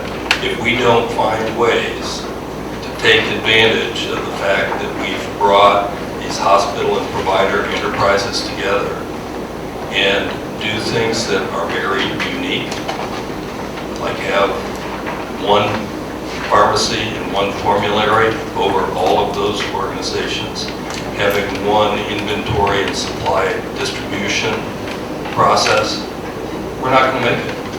Just put it right out there. I've told our boards and our leadership teams that, that is why we've done all this. Because we're not going to make it in the traditional one-off, looking at every FTE, taking 2% out of our non-clinical cost centers. Not going to make it. Just one more question on Porter. You had put in some of the question and answers about the radiology practice that's coming on, and about the NPR, and then actually a pretty significant loss if you look at it. Can you talk to those numbers and, how you're able to absorb that? Because without, if you weren't having to absorb, I think it's $1 million+ loss on that business. So, how do we look at, we're taking something on that has a big loss, we're operating to get to a particular operating margin, and that's hurting that margin, and therefore the end of the day, it does translate to potentially commercial rate increases. It is 1.1 million that our expenses are exceeding our revenues for that particular practice that we brought on. I think in order for us to maintain that service area, that service line in our community, this was a decision that we were faced with, and we had to react quickly to that in order to maintain that service line. The difference is we brought on 2 independent radiologists into the hospital, but then through help with the network identified that one of the pressures those 2 radiologists were feeling were the fact that there were not enough FTEs in order to serve the volume of patients that we had. So that number also incorporates, when you look at our financial statements, we're adding a 3rd radiologist to maintain that service line appropriately. I hope that answers your question.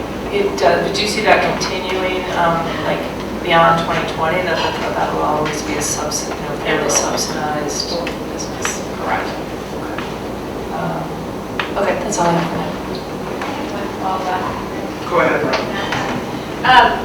This is related to the Epic implementation. What we've seen with other hospitals doing EMR implementations, granted most of them much smaller than the network, was certainly a dip in the volumes. And I know in the presentation you spoke to the fact that you were hoping that you would expect some diminishment in your revenue, but that hope that might rebound within sort of a 6-month period is what I thought I heard. But we have seen with some of the other hospitals it taking over a year to rebound. So I wonder if you could just speak to that and how you thought about that in terms of your NPR requests. It's a great question because you see tremendous variability around the country with these implementations. And one of the things that we learned looking at what we call, quote unquote, the epic fails around the country is that they missed certain things, right? The training was horrendous, if they did training at all, believe it or not, stuff like this. That they didn't have mitigation plans in place, that if things didn't work according to the way they're supposed to work, they let them sit out there too long and stuff. They create bottlenecks between them and the payers, where now it's becoming an insurmountable issue for the payers to process and everything. And basically, it's getting everybody trained, everybody aligned in a timely fashion, working with the payers in advance, putting resources where you need to have them, so that if in fact something goes wrong, it doesn't create a huge problem in the line. To John's comment earlier and stuff, we have created or in the process of creating some cash reserves and stuff, that if we have some business interruption, it won't stymie things too long. But based on where we are right now, we feel that we're going to be somewhere in the middle of the road, shooting to get into the better implementation phase, so that we don't run into that, to your point, a year's worth of recovery. Because they have been in some instances, unfortunately, a couple of years, which is not where we want to be. We want to shoot for the 6-month area, somewhere in that area, just to make sure we're clean after that. So we think that we've taken the steps based on what we've learned from others that didn't do so well, and we feel prepared. Thank you. I was just also make the comment that on the clinical productivity side, it again is all over the map. Some have seen a very rapid increase in clinician productivity. We're spending a lot of time with training, and remember that for much of the UVM Medical Center, although there are significant changes in Epic, everybody's used to being on the Epic platform. So I think, the way we've looked at it, the real significant risk is not in clinician productivity drop. It's really on the revenue cycle and then putting the business systems in place. Thank you. So I know that Tom is chomping at the bit to get started, but we're really close to that lunchtime. So I think what we ought to do is break here, come back at 1:25 and resume with Tom. So I'm going to give everybody an hour for lunch. Everybody can be back promptly so that Carrying over to 2020, and then it got cleaned up and the number comes down.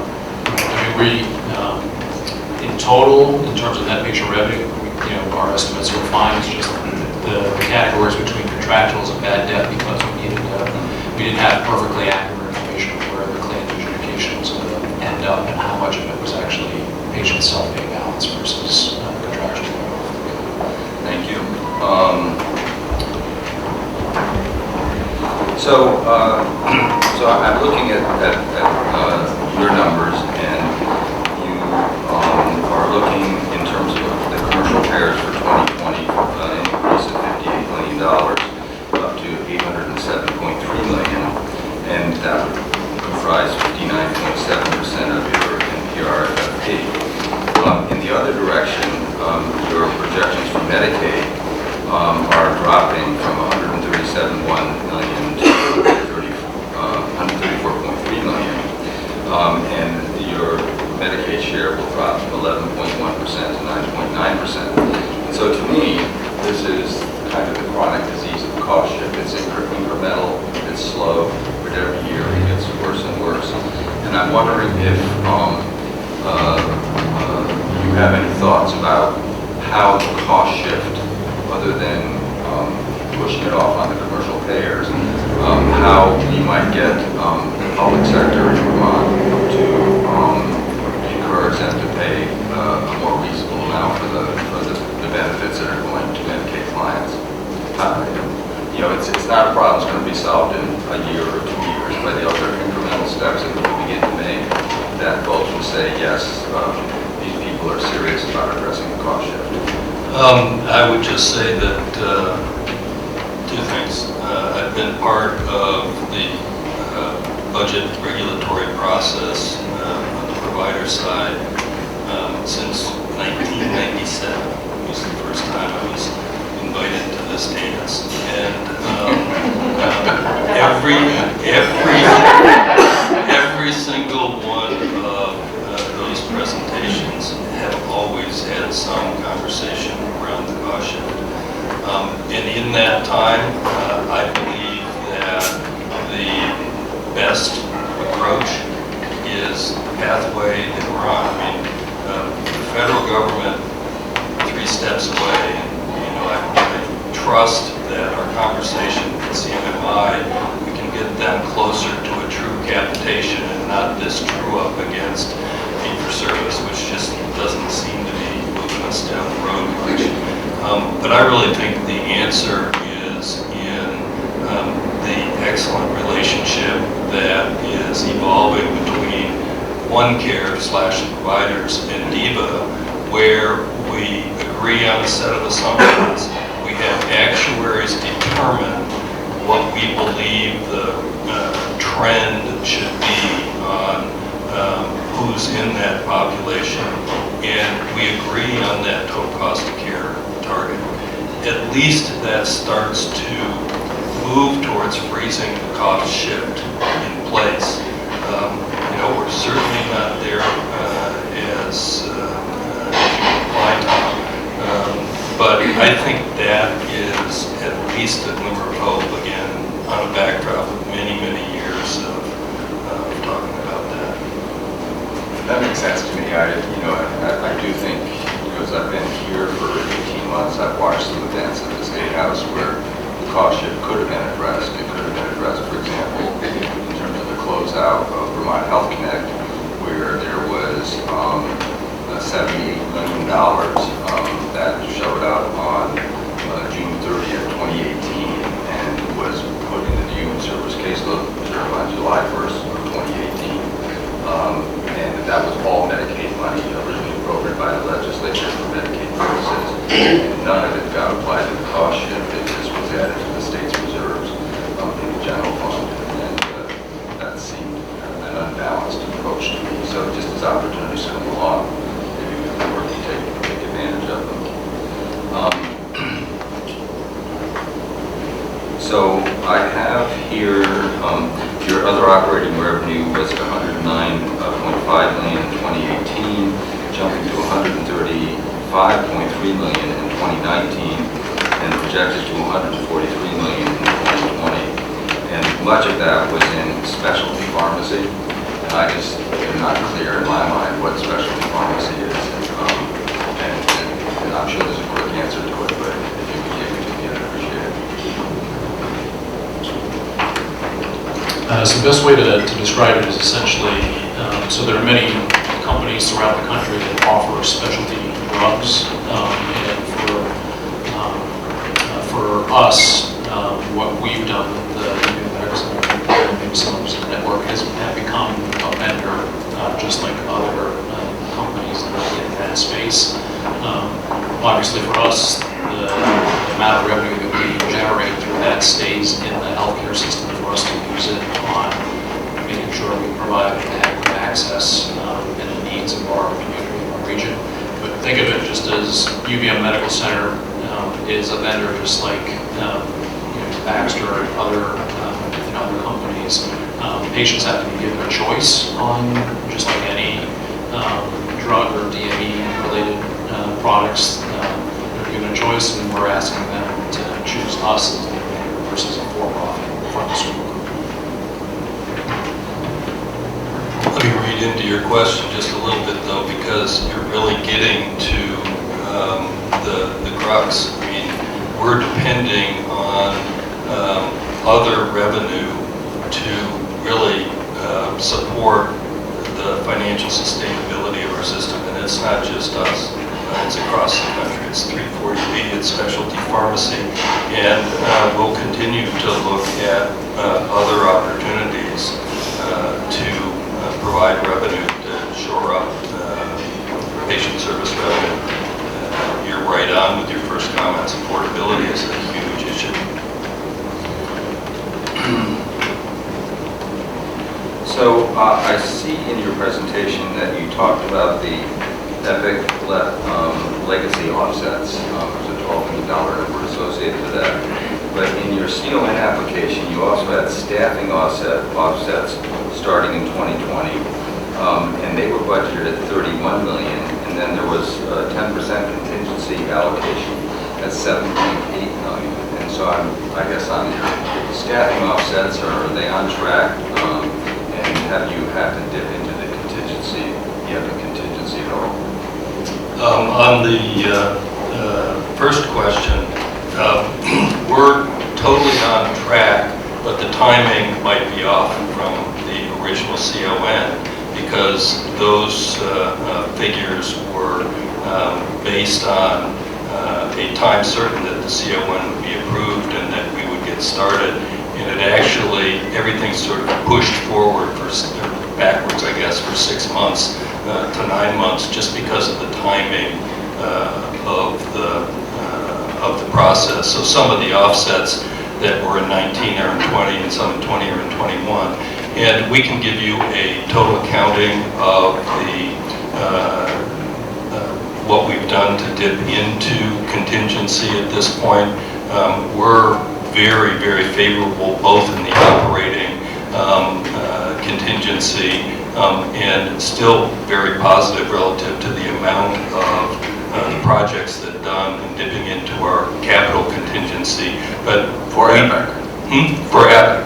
And we will certainly can make that available to you. It's something that we show to a ad hoc committee of our trustees overseeing this project on a monthly basis. So.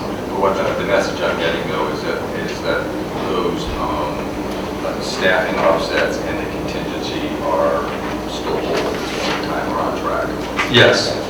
And I think the other important thing to note that there's an EPIC project update report that's filed twice a year that has, if the timing changes, it's supposed to be built into those projections, and that's supposed to kind of be a live budgeting model compared to the original budget model. So that's another source that we can go through with you in detail. I'm looking at the capital budget and kind of two questions, I guess. One is that a while back you were making plans on moving much of your office to downtown center in Burlington, and I don't think there was a CON anticipation, but there was fit up and furnishings in earlier presentations. Can you tell us where that project stands, or is it caught up in the snafus having to do with the downtown development project? The original project, as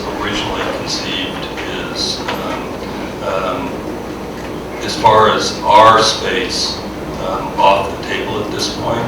Our understanding is Brookfield, the developers, are modifying that project, and we've had some conversations with them as to whether there is another way that they could accommodate our people downtown in the time frame that we need that to happen. So those conversations are ongoing, but it's definitely a revised project. Again, we would be highly unlikely for us to sign up for a project downtown where we would need a certificate of need for the fit up. We would expect that to be office space that we could largely move in and use. Thanking you for stepping into the psychiatric bed issue, and thanking Jess for pushing it on the part of the board. We were on a track that hopefully will bear results sooner rather than later.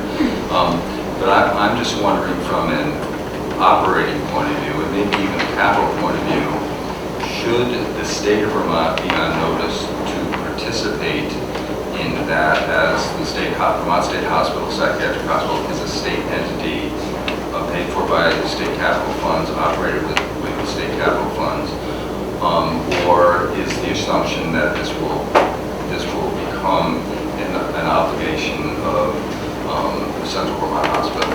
As conceived right now, and I'll hand it to Anna if I get the eye from down there, but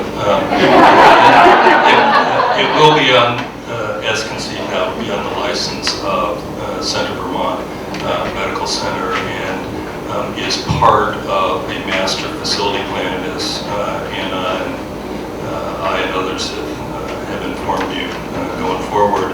And the role that the state will play is TBD. We're just getting to a point where the planning is such that we're putting together the business plan as a prerequisite to the CON submission, and it'll be in that business planning process that we're going to have to understand any reimbursement considerations and all of those. But it is the plan to be on the license of the Central Vermont Hospital.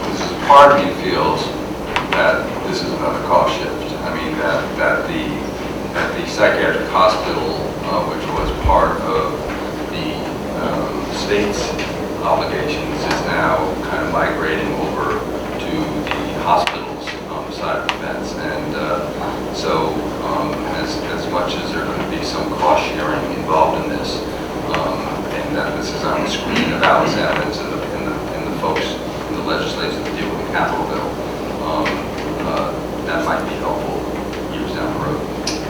And you know, from a financial perspective and the private-public partnership on that,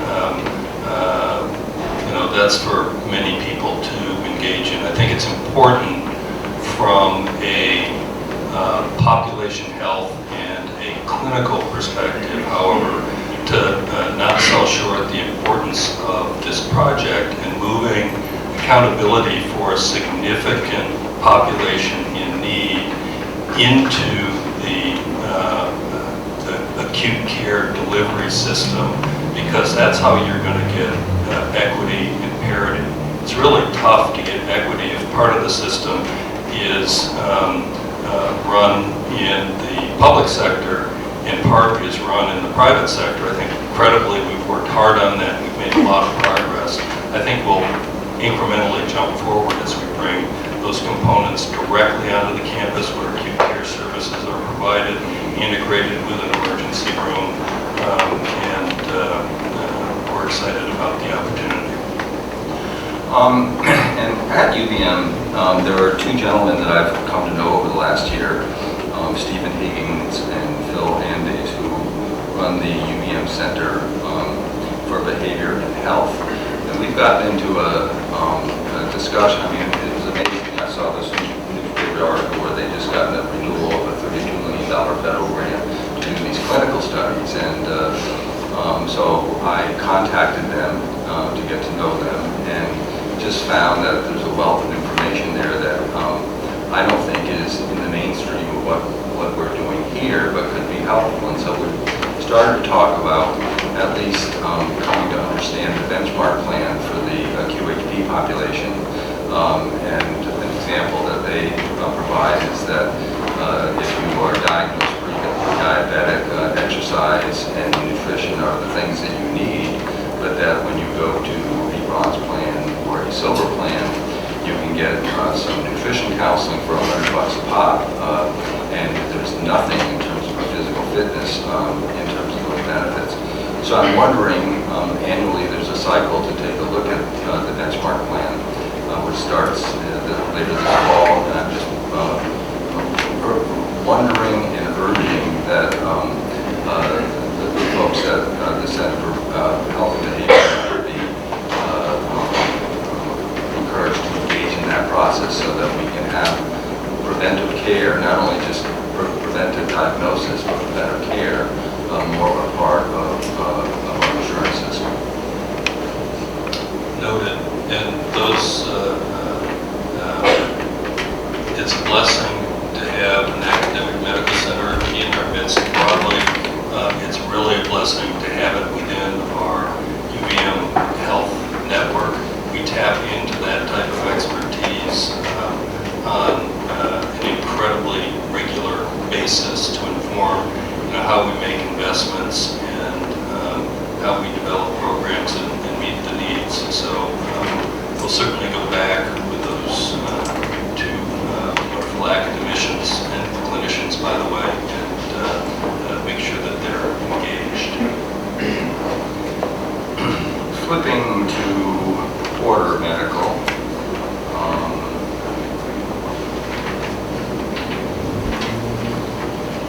So I am looking at their bad debt appendix, and their presentation was at 2018. They put $2.9 million into collections and recovered of that $243,000 or 6.1%. This rate of recovery is below the average among hospitals, although I understand that appendix was not this great scientific studies, and there's a lot of error, margin of error around all those presentations. But I also noted that how well aligned is free care relative to moving folks from bad debt category to free care, where some revenues might be recovered. Well, it's our goal to work with patients and try to keep them in the free care category because they're by nature going to work with us. We put them on the best program we possibly can. So we'd rather see patients utilizing our free care program than we would our going bad debt, because quite frankly, bad debt, we're just not recovering those expenses. Naturally, that's why it falls into that category. So we have worked over time to certainly look at our free care process and our financial assistance policy to ensure that we are trying to move as many patients onto that program as possible. I hope that answers your question. Pardon? I hope that answers your question. It does. I've just come to the realization that free care doesn't really mean free care. You've got somebody in a payment plan, and if you can migrate people out of bad debt into a payment plan, it's better for your budget. Well, I mean, we do give 100% free care to anybody that falls below the 200% recovery threshold. So that is a policy of ours as part of that. And then anyone between 201% and 360% are on a tiered discount.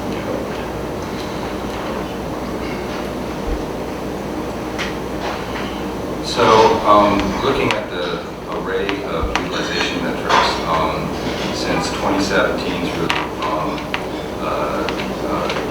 2019 projected, 3 areas have trended negative and 5 areas have been ups. But for the 2020 budget over 2019 projected, 7 of the 8 projected are projected to decrease. The only metric rising is the RVU metric, but that was first profiled in the 2019 budget process. So I'm just wondering, how do these metrics align with the CMI approach? Because those are the metrics that we've had, and there's a recommendation to move to another platform.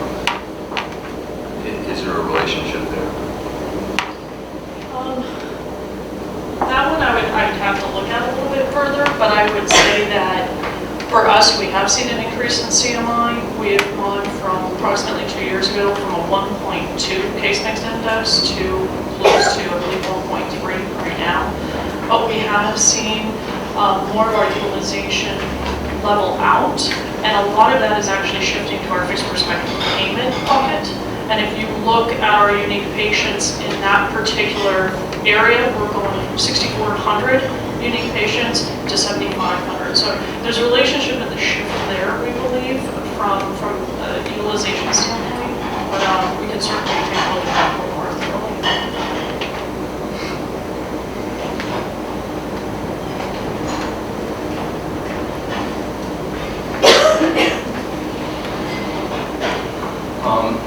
In your bridges presentation, the Medicaid is, there are ups and downs in the Medicaid number, and one of those was 2.9 million, I think, in the CMI and rate difference line. And I'm just wondering from, the other ups and downs I understood that the Medicaid would pay for it, but I don't know that there's a payment category called CMI and rate difference, but you were expecting on that part of the budget. So have you had discussions with the folks at Keeping Medicaid about the process that you're proposing for you to pay for Medicaid? We have not had direct conversations with him, but I think that the CMI number that you're looking at, and Mark can jump in on this, was just the increase that we've seen from year to year.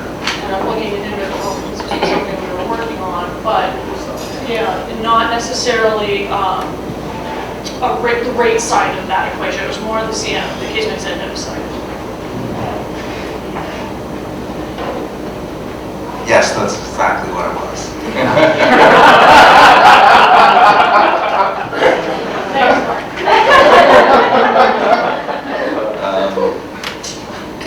Let's see if there's anything of deep significance here.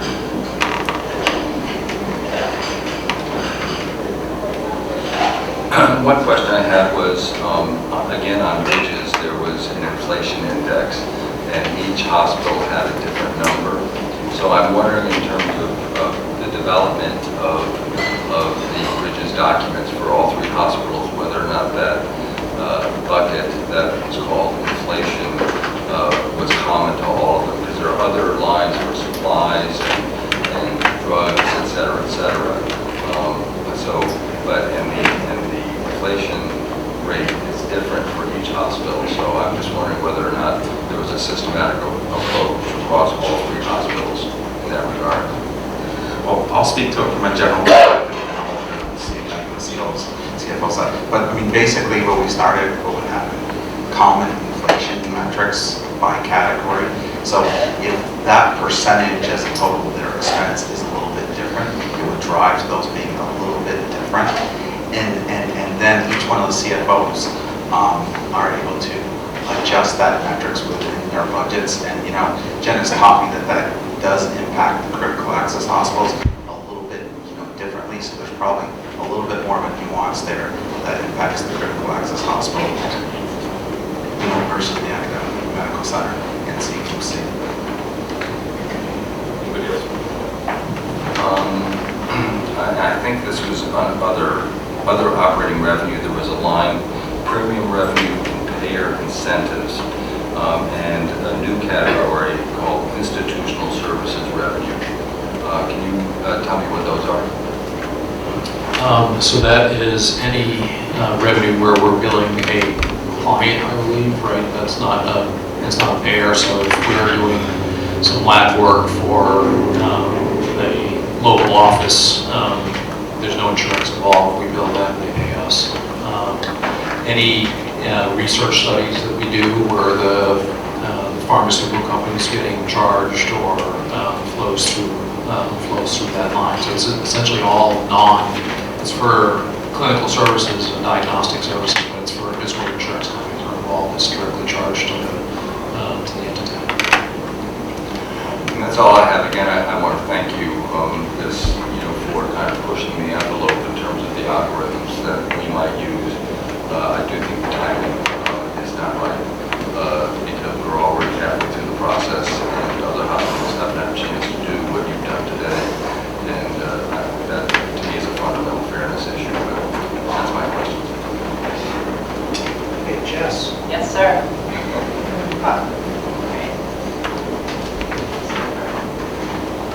would never teach a class right after lunch. I refuse after 20 years of teaching. I know what happens to the food coma, so I'll do my best. I'm sure you'll do your best. I know you've got a lot of cake over there.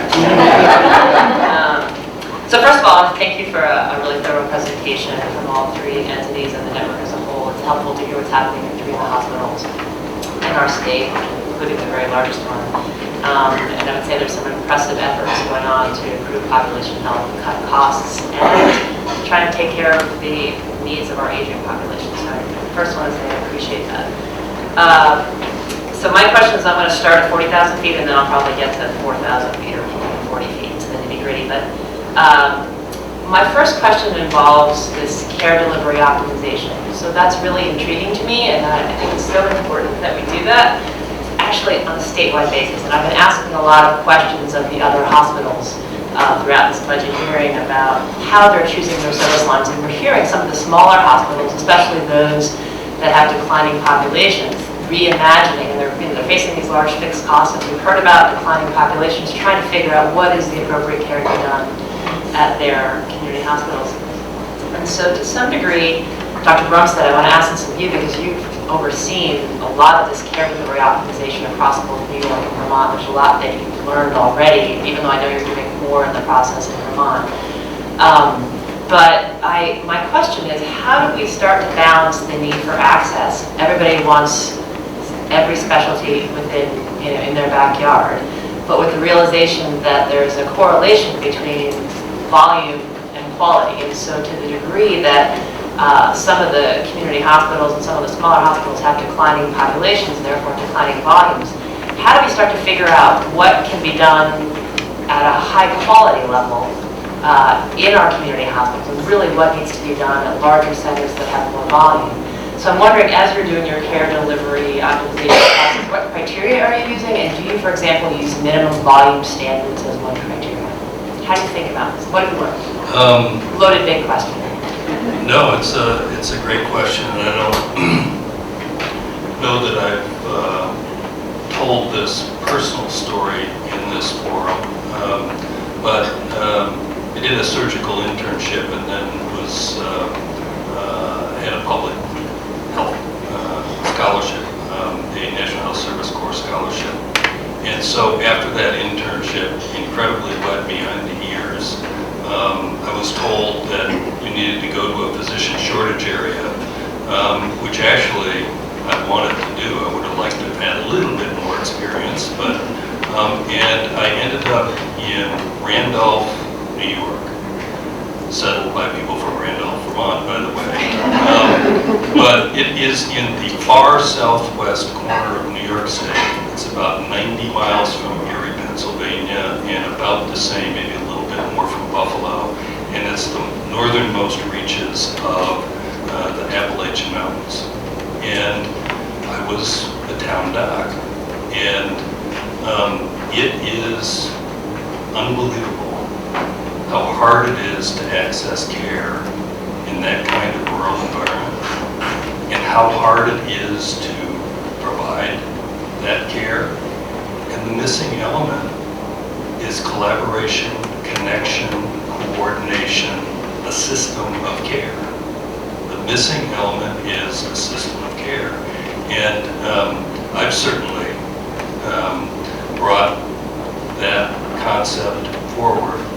And it's exactly what I believe we need. We've been able to do this credibly, not perfectly, but credibly within the UVM Health Network, because the leaders that are at this table have to keep coming back to my table until we actually get an answer to an issue. And so what we've done is a key element. We've had providers, the leaders, nurses, doctors, administrators from all of the outposts of our delivery system come to the table. We then have an expert, clinician, academician, and administrator that comes forward with developing a plan for a given service or service line. all of their colleagues that may be providing parts or some of that continuum of care are around the table. They kick the plan around, they ask questions, they come back and forth, very, very data-driven, a lot of demographic data, cost data, quality data, and they come up with a plan that then goes to our network leadership for further vetting, although most of the substantive conversation is done by the clinicians and the providers. And we talk resource allocation, if there's capital needs, if there's recruitment needs. And we end up with certain sections of care, and we gave some examples earlier, where if the care is not provided in one of our local communities, it's not a guessing game, it's not pushed back on the individual or their family to figure out where to access that care. We do everything we can to keep that care in our system. Providers know where that higher level of care needs to be provided, and then it's brought back. And the criteria for who does what where really are the metrics that you brought forward. Quality, cost, trying to meet the measure of keeping care as close to home as possible while you're meeting the quality and cost metrics. And when the plans come out, they're a thing of beauty, and then you get into this thing called implementation, and then it really gets really difficult because you have to recruit the right providers. In certain instances, you change where you're doing things. We're not doing open heart surgery in Plattsburgh, New York anymore. We're not doing spine surgery at Center Vermont. But it also drives us to make investments in primary care. I have the belief that the ACO model and just financial realities, great organizations like VAS, that we can come together and we can have HRAPs that are really provider-driven that we can all agree on. But it's really hard, and right now we're accomplishing that inside of our network, where essentially we're all working towards one budget and one unified organization. It obviously gets a lot harder when you talk about a little organization trying to cover its fixed cost and decide who they're going to recruit and what services they're going to provide. But we got to do it together. It's got to be a system. Well, I would thank you for that, and I would encourage BOSS and other to do that as a system, and I would also ask if there's any learnings that you have from the process that you're willing to share with the board as we do actually try and build our actual HRAP that we do have to do. It would be helpful, so I'd appreciate that. Absolutely. I want to talk a little about the total cost of care approach. I would agree, and I think some of you know this, and we've had these conversations, that a risk-adjusted per member per month by payer analysis should actually be on the road ahead, or to use your term, for the regulatory body that you see in front of you. We have work to do. It's going to be a process. I hope that this fall we can start to think about a process to get to that point. We have some data, and you've shared some of your data from the network, from the hospital, including patients and total cost of care. Some of the data that we put out there in our Remed Care Board guidance was put together by our staff, and it was based on HSA, not risk adjusted, but it did show what the different total costs of care were across the health service areas and the compounded 5-year growth rates over the past 5 years. We also have looked a little bit at the Blueprint community profiles. Those are also HSA based, also resident based, but they are risk adjusted. So when I look at the 3 hospitals, the good news, as I see it, is that your total cost of care in each of the 3 communities, and so I say the hospitals, but really recognizing that these are just HSA resident based analyses. So different than your analysis, which is hospital centric. But when I look at those those resident-based analyses, all 3 hospital service areas are below the state average. And on both the Remed Care Board guidance that we put out, chart we put out, and also on the Blueprint community profiles. So I think that's really good news. The one area where I just wanted to ask a little bit is in the growth rate.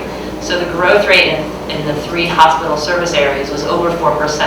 Again, it's a resident analysis, but I'm wondering, and that's also not risk adjusted, for Middlebury, Barry, and for Burlington, the growth rates over the last 5 years in total cost of care per capita unadjusted were over 4%. So I'm wondering if anybody can speak a little bit to that, what might be driving that growth rates over the state average and also over our 3.5 target. We certainly can look at that. My initial response would be the aging factor, but we should look at that and understand that growth rate. That'd be great, helpful. So I want to talk a little about the network so as a network, you've gained some economies of scale through supply chain purchasing and through some shared administrative functions. It sounds like, I'm really happy to see you're going to do even more of that. You mentioned pharmacies, combining and other sorts of administrative cost sharing that you can do. I'm wondering about how you can leverage patient flows and workforce flows.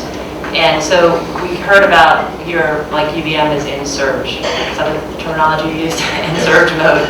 And we've heard from other hospitals that they are actually keeping patients, I think Northeastern this week, they're keeping patients there that they would prefer to be referring to a tertiary care center because there's just so much, you're at capacity at UVM. So I'm wondering, but you also see, average daily census at Porter there could be days when there's 10 empty beds or 8 empty beds. And so I'm wondering, are you moving to a world where at some point you may be transferring patients within your system to free up some beds when there's acute needs, when there's low acute patients that can move to another system even if it's not their community? And what are the ways in which you can leverage some of the fact that it's an entire network to meet the demands of folks in our communities? It's a great question, and it should be a major element of the value equation of bringing organizations together in a network. First and foremost, obviously, we've got to match the needs of the patient and family with the services that we can provide at any site. But you're absolutely right. There are times where we do have a maldistribution and there aren't those kind of care barriers. It is incredibly difficult when you're the president of an organization, even part of our network, to work through the issues of sharing the cost and the revenues and the care of people at various points in the care that they need. And we've had occasion where we've been successful, we've been able to move somebody back to a lower acuity setting more quickly than we would have thought. But we still have that as untapped ground. And I mentioned earlier structuring our management around various areas of the road ahead. And this is one of the things that the Executive Vice President for Operations, I put this squarely on his early to-do list to figure out how to work with the presidents of the organizations to make sure that we can flow patients between our organizations and between services. We have had plenty of occasions where for something procedural, like interventional radiology, we can bring somebody, have the procedure done, and then send them back. But it's difficult to do that. So, Jessica, I would just say that I think one of the greatest powers of the network is using all the beds as a system resource, and we're just really starting to learn how to do that. So we've had some examples where with huge effort of the chief medical officers, we've got someone to come from somewhere and treat someone back, and we've occasionally been able to move some people. First off, though, patients have to want to be transferred. If you live in Brandon, Vermont, you don't necessarily want to go to Plattsburgh if you're getting your care at Porter or Burlington. You might, but it's not always ideal. So you have to figure out people who are the right patient to go and want to go. Then you have to figure out how to get them there, how to have their care travel with them, at help with that. I think we have a huge opportunity here.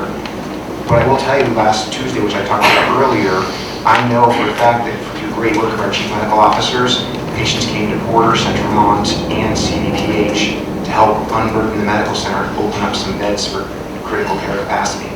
So it is happening, but we just have more to do. Right, well, I'm glad that's happening, and I wonder if it actually can start decreasing cost to the system to the extent that you're moving people out of some of the tertiary care centers to the lower cost community centers, community hospitals that might help too.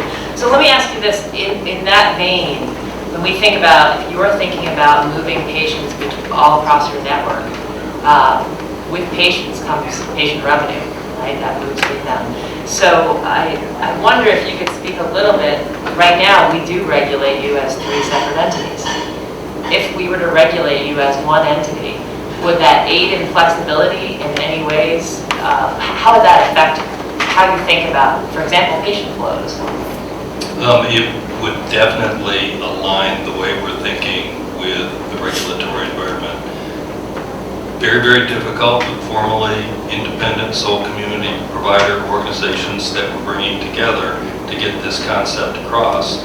But $1 of cost anywhere in our network is $1 of cost in the network. $1 of revenue anywhere in our network is $1 of revenue. And at the end of the day, rating agencies look at us as, and anybody else that wants to contemplate loaning us money or engaging with us, views us at that consolidated bottom line level.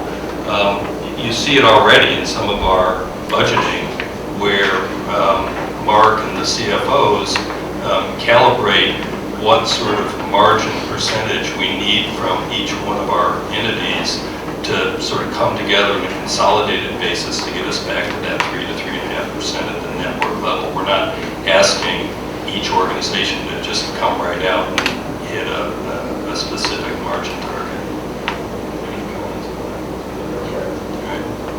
I'll just add to that as a previous chief medical officer. Our CFOs are great, and they just said, do what has to happen for the patients, and we'll figure out the dollars on the back end. So when we do it now, we just put people where they need to go and let them sort out the dollars to follow. But I do think it'd be easier if we really did think of it as a system. I want to, a couple of the folks on the board have already asked, but I actually really want to pin my opinion down. So with the EMR implementation, I was on the Porter board when we did it the first go around. I remember the productivity losses the first time around. We just heard a presentation from Northwestern last week about the productivity losses that they're experiencing in their EMR implementation. So I'm just trying to understand what specific assumptions you all have made in your NPR estimates for 2020 with respect to the productivity losses. Like what would your NPR have been if there wasn't Epic? Have you made a specific assumption for each of the 3 hospitals? So I'll speak to the UVM Medical Center. Maybe Jen and Steve can speak to their organization. So as Steve said, for us, the Epic implementation, we already have it in the inpatient floors. We already have it in the clinical areas. There's an upgrade that's coming that really is pretty minimal in terms of the outpatient facilities. The things that we're getting in terms of new clinical systems or ancillary systems, so we're getting a new OR scheduling system, a new radiology system, a new pathology system. Those are all what we would call capacity-based services, so the volume is there regardless. It's not like adding a clinic or adding an OR, the volume's going to come. And so it's really going to be about how making sure we don't have big backlogs when that comes along, but the volume's going to be there regardless of those types of areas. So that's where the training really kind of comes in, why we need to be in a good place. So that's for the medical center in terms of the productivity. So in terms of the net patient revenue at the medical center, it wouldn't have changed our number. One thing I'll add is we learned from our last go live with Epic. So when we went live with Go Epic the first time, we let providers kind of choose if they would do the training and kind of come and go. A lot of providers thought they'd be all set, and we learned that was definitely not a good idea.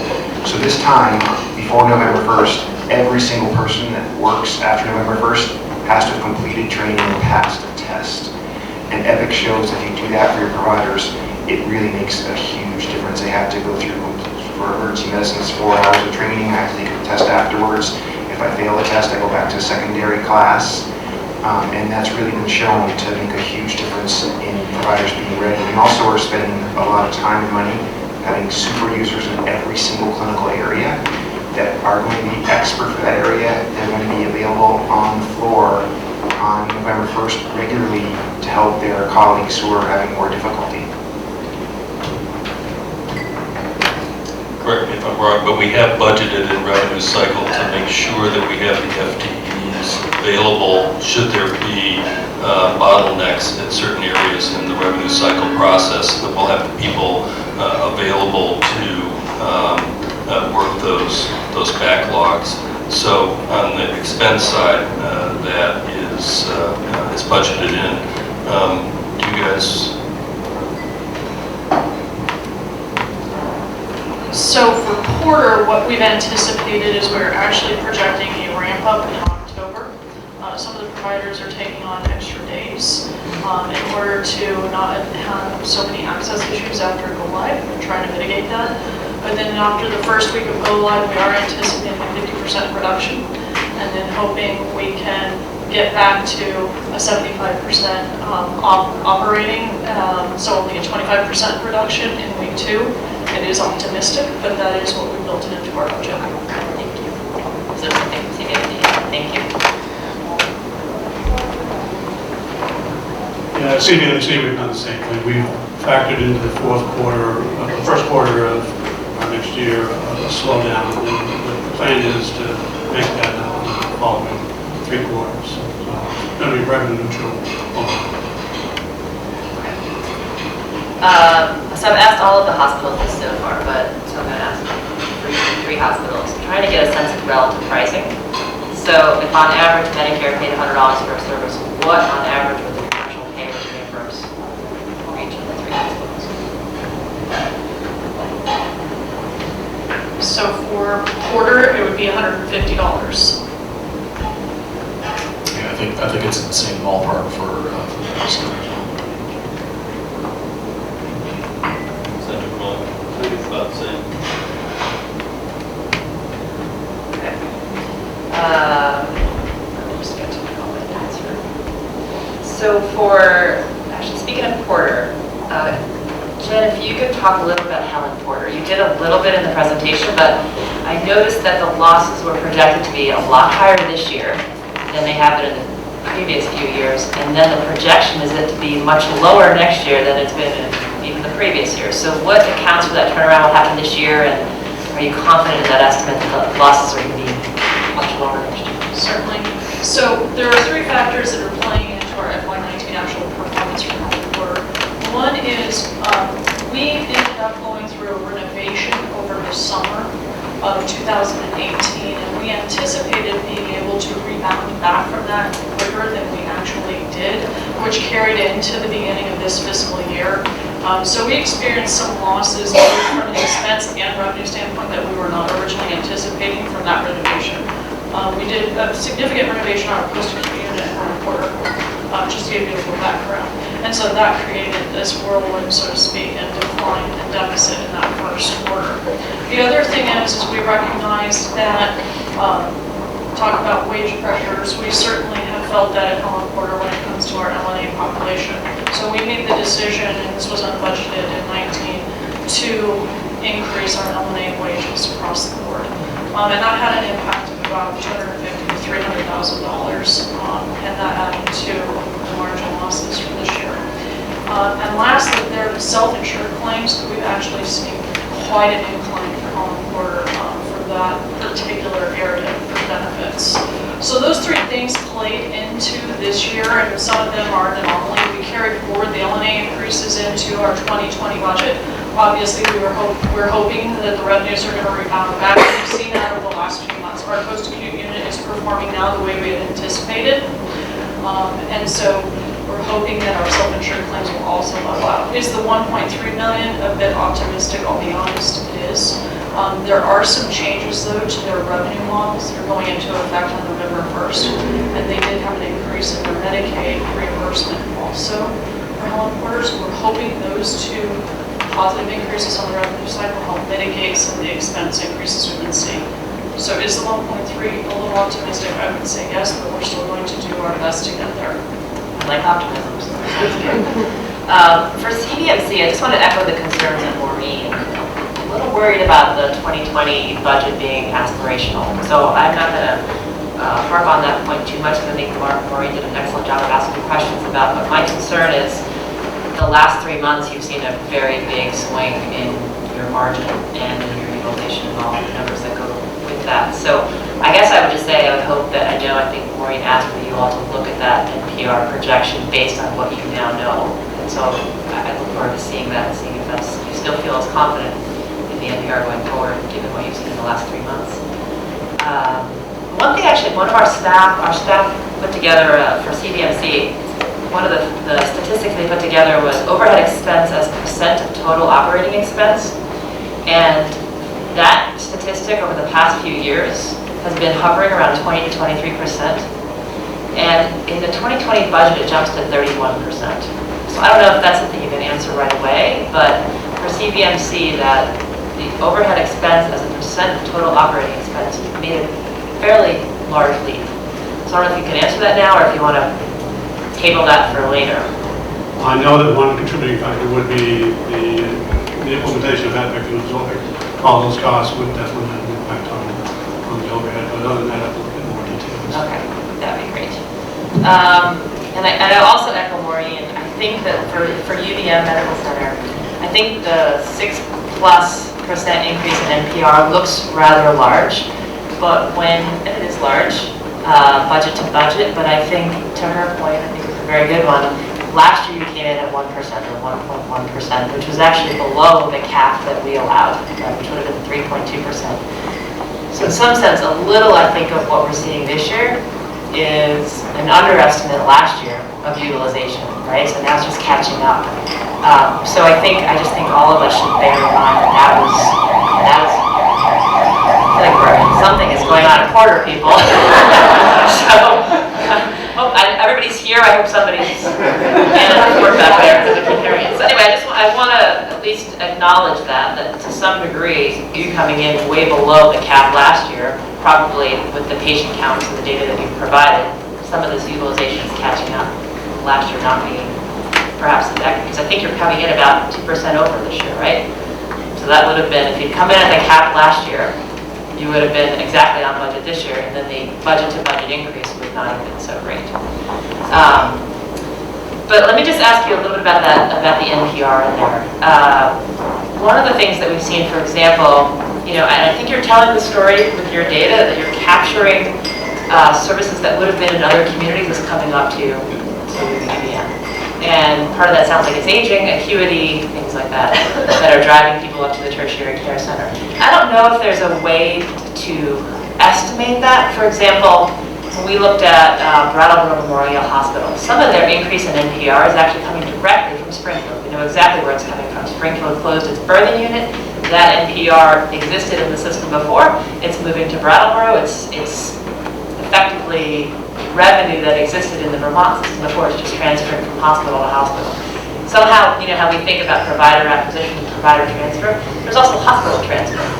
And to some degree, I'm wondering if some of what we're seeing in the NPR at UVM is hospital to hospital transfer that you mentioned before in people, but I mean in NPR. So I don't know if there's a way to actually estimate that. I imagine it would be very difficult. I don't know whether that's possible. And the second thing I would ask you if it's possible to calculate. I know we've been hearing a lot on the media, we've been getting data from you about wait times. So I know to some degree at CVMC, some of the increased NPR is to alleviate some of that pressure in some of those specialty areas. At UVM, is there a way to break out what of that increase in NPR is also going to alleviating access pressure points, wait times, things like that? To some degree, having more unique patients coming may be one way to measure that, or are there other ways to measure that? So those are my two questions about how you might think about NPR increases. I'll take the first part and Steve can complete the second part. So yeah, we absolutely, we have a chart in the presentation that showed kind of the the increases in terms of unique patients from counties. We could do the same thing for revenue, where we could do as a code analysis and provide the board with that same type of analysis county by county, so you can see in terms of the revenue piece, which counties are growing, which ones might be declining. The thing to just keep in mind in terms of that data, that there's rate in there as well, so that might muddy the water a little bit, but at least at an aggregate level, you'll be able to kind of see which counties are kind of growing and which ones are maybe declining. So we can absolutely do that. We can follow up with the board. So in a population health world, access is critically important to being successful, both primary care access and specialty access, because people who delay treatment typically cost more. And so we are spending a lot of time and effort right now. We do have shortages in some areas which we're actively recruiting for. We do have dollars in our budget, both for the medical group side and the hospital, to do a big access initiative this year. And that's everything from being more efficient with the providers that we have, so making sure they're scheduled appropriately and people are showing up on time, and that we're having the right providers see everybody. We're also doing a big project right now on what are called consults. Dartmouth has done a good job at this, and we've been down to learn from them, where when you see your primary care doc, it may be totally appropriate for your primary care doc to drop an e-consult to a specialist who can answer that and either save a visit or make sure when you get there, every step that's necessary for the specialist to see has been done. And so we are investing both time, resources, and money into bringing that up. The good news is that's an epic system. And I do think it's going to really have an impact both on access to specialty care, which Dartmouth has been able to show, and patient satisfaction, because for people who can have it dealt with in their primary care doc's office, that'll be very helpful. There's also opportunities around telemedicine, having a specialist by telemedicine come in the office and look at a wound or a rash or whatever. And there's some of that. It's a little trickier to make it in real time, whereas the e-consult you can do asynchronously. But we're very committed to this because in an all-payer world, the access that we don't provide, people will go somewhere else and get it there, and AC will pay for it at retail rates.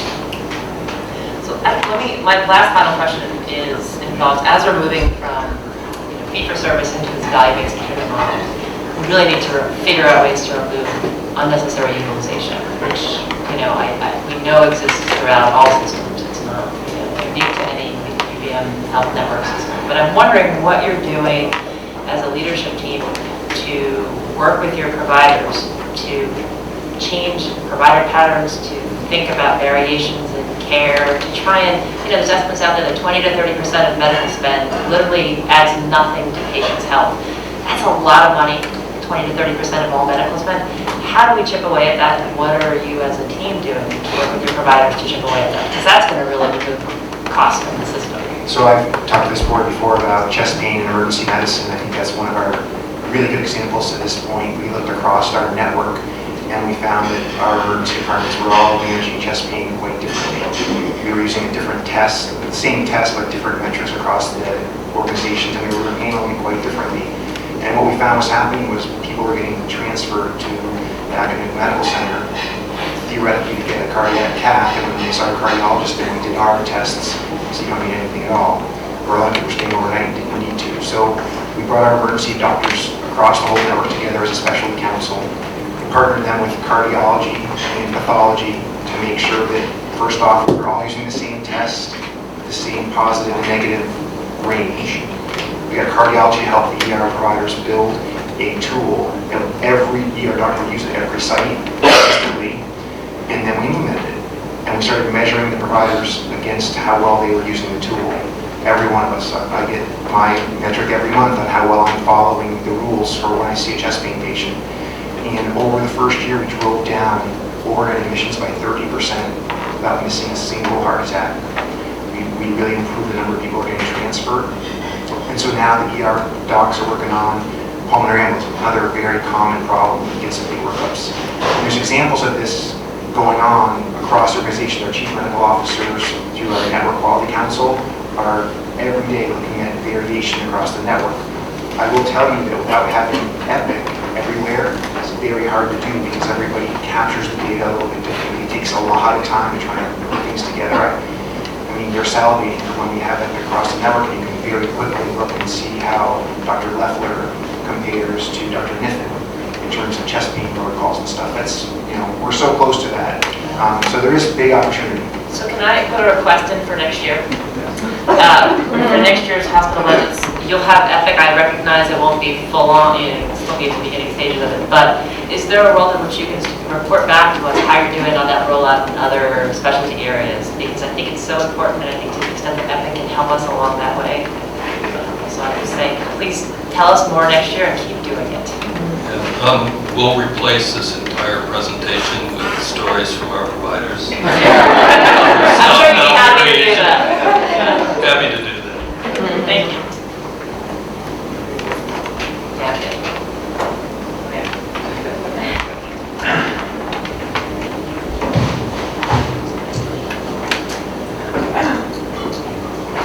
So thank you. A lot of the questions they had have already been asked and answered. Some of them were asked in different variations, so I'm going to have to repeat pieces of that just to get clarification.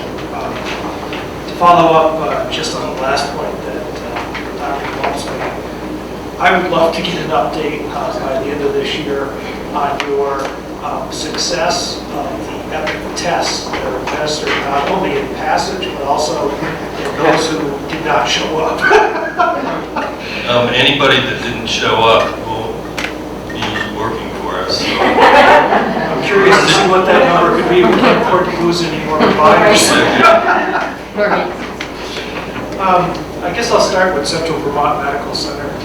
Anna, last week we got a public comment from the medical director at the clinic, former member of this board, Dr. Alan Ramsey, who basically is saying that many of the patients that he sees at the clinic are effectively denied access to physician practices in the Central Vermont area. I was wondering if you could address that.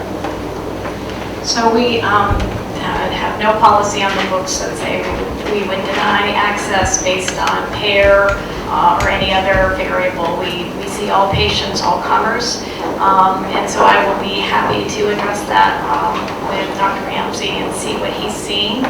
Our chief medical officer volunteers in that free clinic, and I'm sure if she saw that kind of trend, she'd bring it forward. But our practices are open access to all players, all patients, all families. So I would be surprised to hear if that was the case. But I appreciate the observation, and we'll follow up. Yeah, if you could just keep me in the loop in that, what you find out, because it was more than just payers. He wasn't specifically saying that it was because they had Medicaid, but that because of the difficulty that some of the patients require, that they effectively were being denied access. So I'm curious to follow up on that when we can. I'd be happy to follow up. And while you have Mike, we're very sensitive to allowing for increases in the basis of NPR for physician acquisitions and transfers. But looking at the filing, I thought that it was a little bit difficult to really figure out if what you're seeking is truly acquisitions and transfers. We're pretty loose as far as even if somebody's practice had closed 2 years ago, say, and somebody is just going to resuscitate that practice, I think we'd be open to that. But I struggled to see the documentation on where you came up with the numbers. So I don't know if you could address it now, or maybe you could just give us an additional submission that would detail breakdown of where those practices were previously. And I know that you answered a previous question, and some of it was solving an access problem, but I'm not so sure that fits into our definition. So the more information we can get, the better on that. Happy to provide that. Thank you.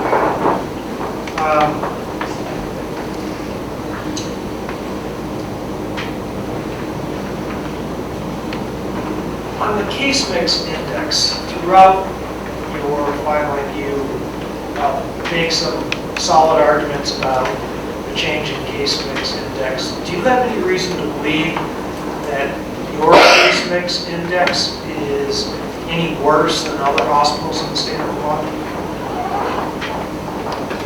So I would say that what we're experiencing in Central Vermont specifically is the case mix index tracks with higher comorbid conditions of our patients and the aging demographic. So that shift for us, which has increased steadily year over year, is definitely impacting our case mix index and the complexity of the patients that we're treating in our organization. What I'm specifically wondering is if you have any data that compares you to other hospitals. Is everybody in this boat together because of the demographics in Vermont? I guess that's the better question. I would say yes. That's really one of the drivers of the case mix index shift, but I do know that WAS was putting together a summary of all the hospitals and a tracking of what the CMI has been over, I believe, a 3 or 4 year period that they were going to provide to the board. Yeah, I would be surprised when that information comes in, when you take a look at areas like St. Johnsbury, South, Western Vermont, things like that, where they have a very, very old population and have more obesity, more smoking rates, things like that. Yours would be different, so it would be interesting to take a look at that. Yeah, I think for the UVM Medical Center, it is, the aging population is certainly a piece of it. Another piece is the transfers of patients and services are kind of consolidating in different parts of the state and New York. That obviously impacts as well as we get the sicker patients that are transferred to the UVM Medical Center. So clearly the dynamic you look at an academic medical center different from the acute care hospitals and critical access hospitals. You need to segregate those, but the academic medical center, you've got really compare to get apples to apples with Dartmouth, Albany, the academic medical centers in New York and Boston. So just to build on that, I do think that the case mix index for the whole state of Vermont is going up because we're aging and we're getting sicker.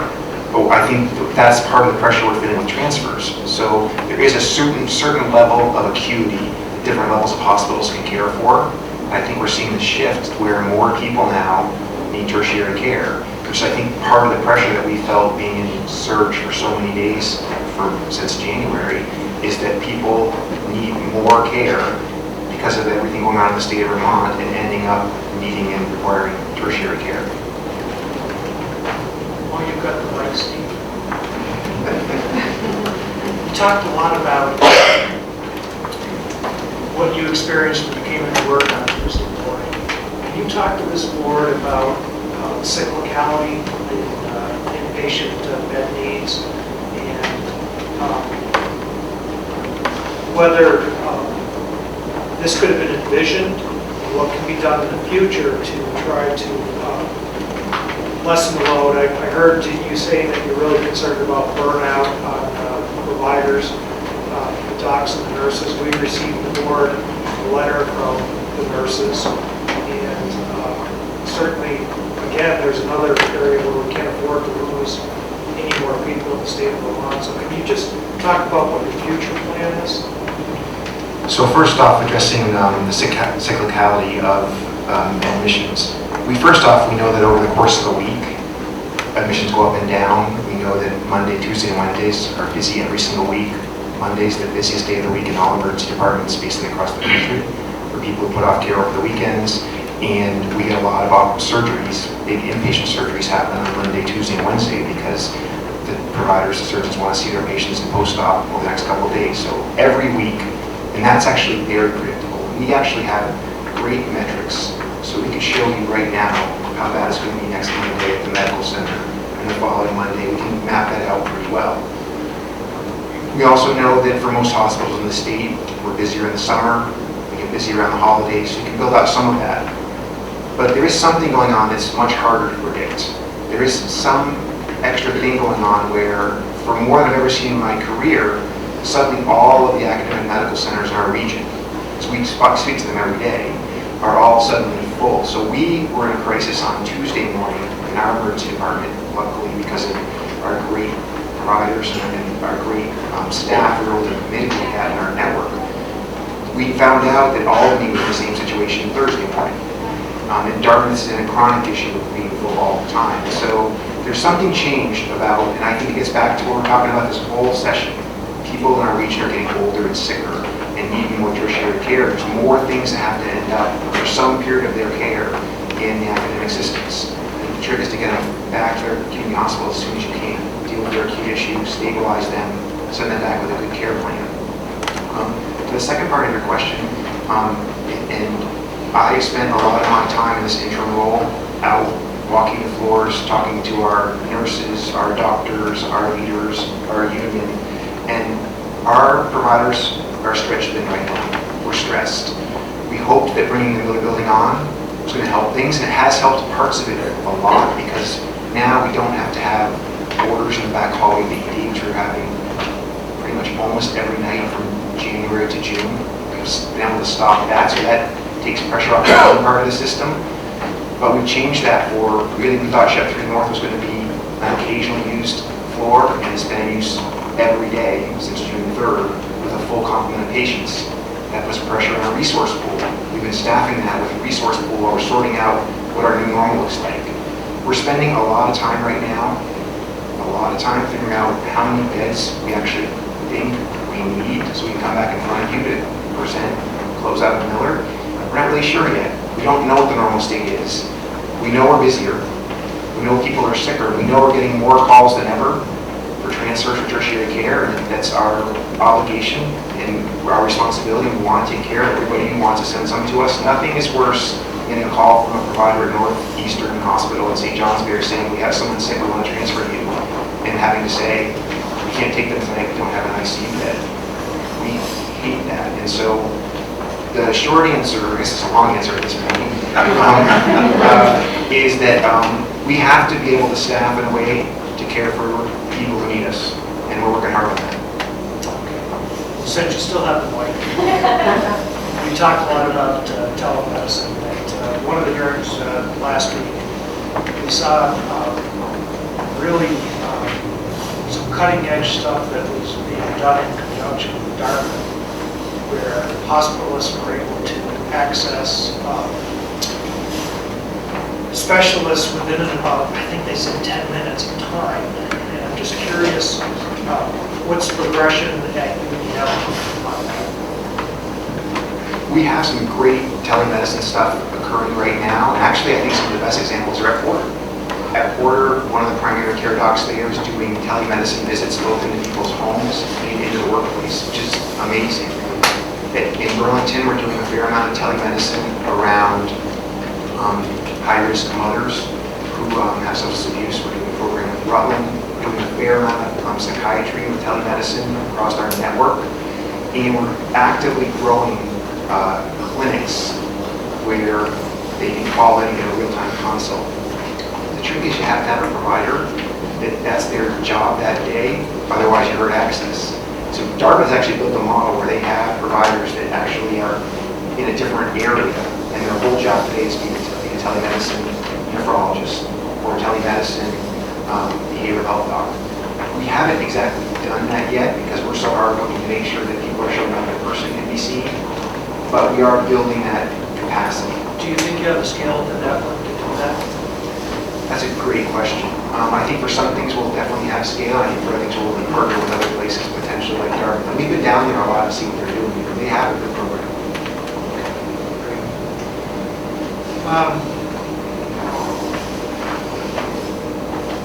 One of the things that the expert that Member Lunge brought to the panel in the spring from Strawwater talked about was the real need for collaborative work done by hospitals. And one of the roadblocks that seems to prevent people from really getting a true sense of partnership with UVM is you've gone down a path where we're looking for a true subsidiary, where Dartmouth has gone down a path looking for and agreeing to affiliations. And Vermonters are stubborn. We are Vermonters, we're all stubborn here. It's hard for them to give up what they envision as local control, and yet possibly seeing the benefits to doing work with others, they might come to a different conclusion after seeing the positive benefits to that. Have you ever considered, John, an affiliated status versus just a subsidiary status? We have, but take a step back from that and look at the three large northern New England integrated delivery systems. Maine Health has been actually in place the longest, and January 1st, they called it unification. They took all of their hospitals, home health, every subsidiary, and rolled them into one organization. Okay, so that is the extreme in integration. Dartmouth actually is moving much more towards the type of affiliation agreements that we've had, which aren't a whole asset merger. The organizations maintain, the hospitals maintain their licenses, etc. But we have very strong reserve powers. It's a single member substitution model. And coming out of the starting blocks, talking to boards and talking to leadership teams and clinicians, I'd very early on in the discussion draw a teeter-totter. On one side I'd have value, and on the other side I'd have autonomy. And if you're going to come together and you're going to collaborate and you're going to create any value, you have to decrease and cede some autonomy to the collective. Okay? You can't get away from that. So out of the starting blocks, making these huge investments, talking about the things that Jessica and others have asked about, care delivery optimization, the really hard stuff. If we're going to develop that sustainable integrated delivery system, you gotta cede some autonomy, some control. Now, we're far enough down the path that I have had conversations in northern New York and in Vermont that we might take a variation on a theme, but really it should be in a get-to-know-you kind of mode, and once there is the trust, almost always there's going to be some ceding of autonomy because you're at the table and you can see the value that's going to be created. So the short answer, long answer, short answer is totally open to an interval step model, whereas initially we just couldn't do that and get to generating value as quickly as we needed to. You know, in one of your earlier answers, you talked about shared leadership at hospitals, and I think that there are a lot of opportunities out there, especially in the number of hospitals that we have in such a small state, to have shared leadership. That I'll just leave it at that. Beginning of July, the surgery center went online. Primarily, they've been focused just on GI since the opening. Is it too early to ask you if there's any decline in GI services, outpatient services at UVM? So in July, we lost 500 endoscopy cases to the acute care surgery center. It probably was the difference between making our margin target in July and not.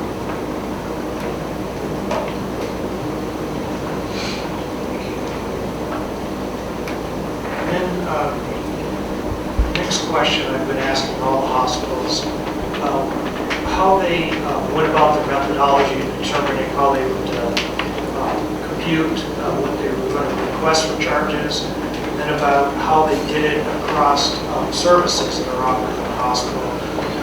Was there any uniformity between the three here, or did it vary? And can you describe that process? I will speak to the systematic approach that All of the health network hospitals, including the New York hospitals, are on a single budget system. And we attempt to use the same structure all the way across throughout the budget process. There are some nuances though between the academic medical centers, the sub-community hospitals, and the critical access hospitals. And this process is very similar for expenses too. The budgets are built from the bottom up, okay? Any productivity is based at the department level. The individual leaders that oversee those departments build in what the trends are going to be for each one of those areas. It's mostly based upon a historical actual, and it is tweaked a little bit. Then all of that is rolled up. Bless you. Okay. Something in this room. Then all of that is rolled up at the payer level to create what we call our base budget.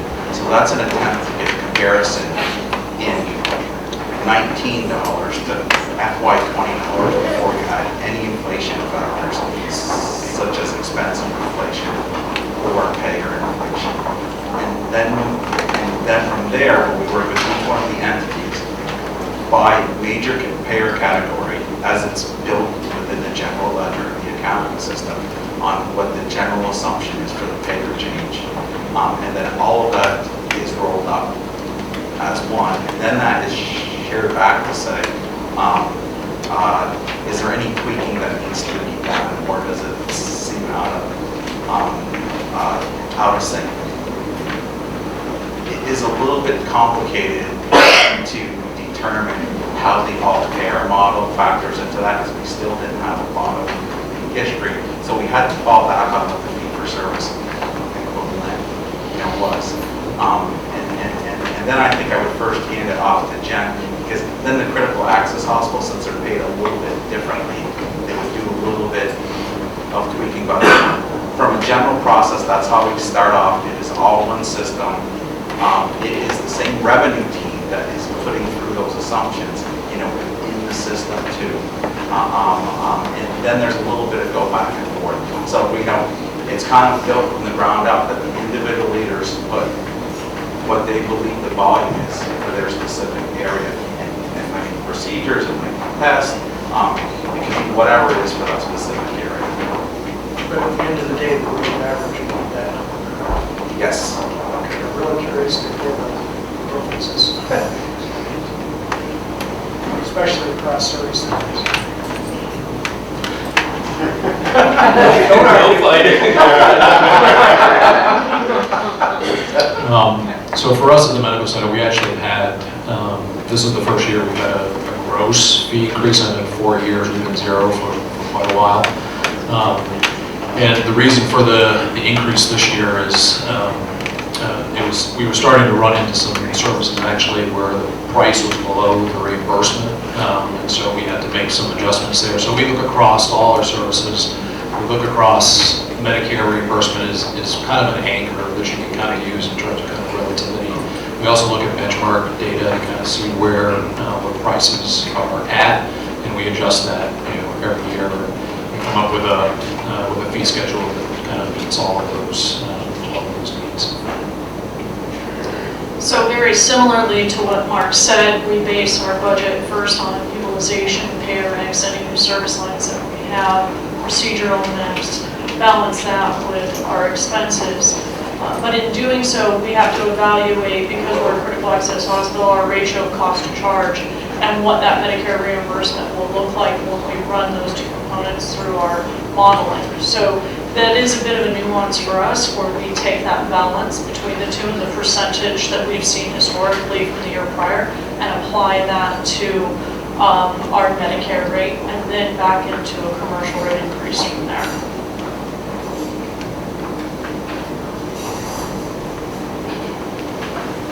I'm the new guy on the block. We follow kind of a modified approach to both the quarter and emergency. And the primary driver for us is that we're very heavily dependent on Medicare and Medicaid. That whole cost shift is what really drives the other dynamics in our model.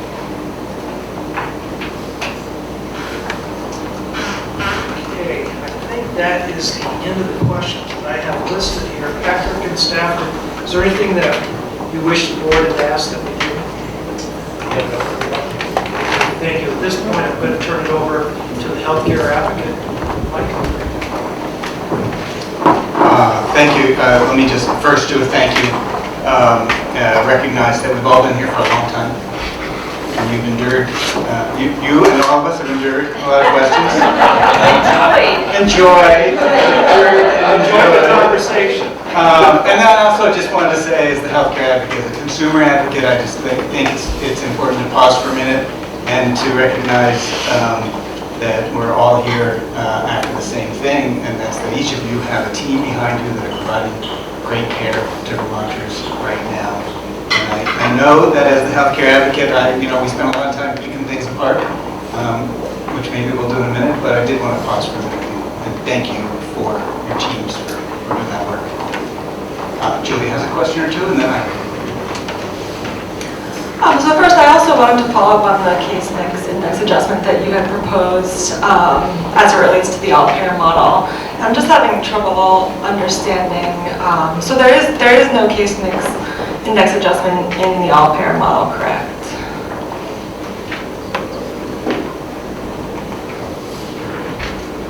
So in the fixed payments itself, you're correct, there is not. However, one of the things that people don't take into account when you go to a fixed payment model is you still have to document the patient encounter. And so you need to really keep track of the acuity of the patient, et cetera, because that really drives costs. And if we undercode and stuff, we're doing ourselves a disservice in that we're showing a false level of cost associated with each encounter. So when we go through this, you're actually in a lot of studies have shown this, that when you go to fixed payment models, there's actually an upticking of the coding because everybody realizes that you have to sit there and get everything that you do for the patient included in there, believe it or not, more so than in the fee-for-service world, which is kind of an odd way to think about it, but it is something that does happen. And for the agreement, the state's agreement itself, there's no adjustment for acuity, correct? No. Okay. So if the acuity is increasing statewide, then adjusting for CMI and allowing for revenue and expense increases based on that would undercut the success of the model, is that correct? So we're kind of living in two worlds still, right? We have 1 foot in the fee-for-service world and 1 foot in the fixed payment world. So we figured that best practice is to really document everything that we do, regardless as to who the payer is, what the model is, because it really is reflective of what we're doing. So when you start to do analysis of the different HSAs and the activity in those areas, it gives you a better picture of what truly is being done with regard to patient care. I would say that hopefully the Medicare all-payer model going forward will, in some ways retrospectively, but will take into account the health of the population based on a total cost of care model. Obviously, if you're going to develop an accurate total cost of care for the providers to try and meet, it has to accurately reflect the needs of that population. We're just not there yet with the Medicare program. So ultimately, it might not be specifically CMI. There's other risk adjusters that Medicare has that will need to be applied if we're really going to have a fully implemented total cost of care. And then second, so during the certificate of need process for the Miller building, it was my understanding that you made a commitment that the project and its implementation wouldn't result in substantial changes to operating expenses, and that the project wouldn't result in any commercial rate increases. Is that correct? Yes, that it would not directly impact commercial rates. That's correct. Can you explain how you accounted for that commitment in this proposed budget? The rate increase that we're looking to yield, that you guys answer, for the academic medical center is just covering inflation. So there's no bogey or added factor in there for the added expense of either EPIC or Middlebury. Yes. Thank you. And I'm wondering if you can explain how the administrative costs of the network are allocated among the network hospitals in these budgets. You want to do the shared service. And specifically, administrative costs like staffing. Well,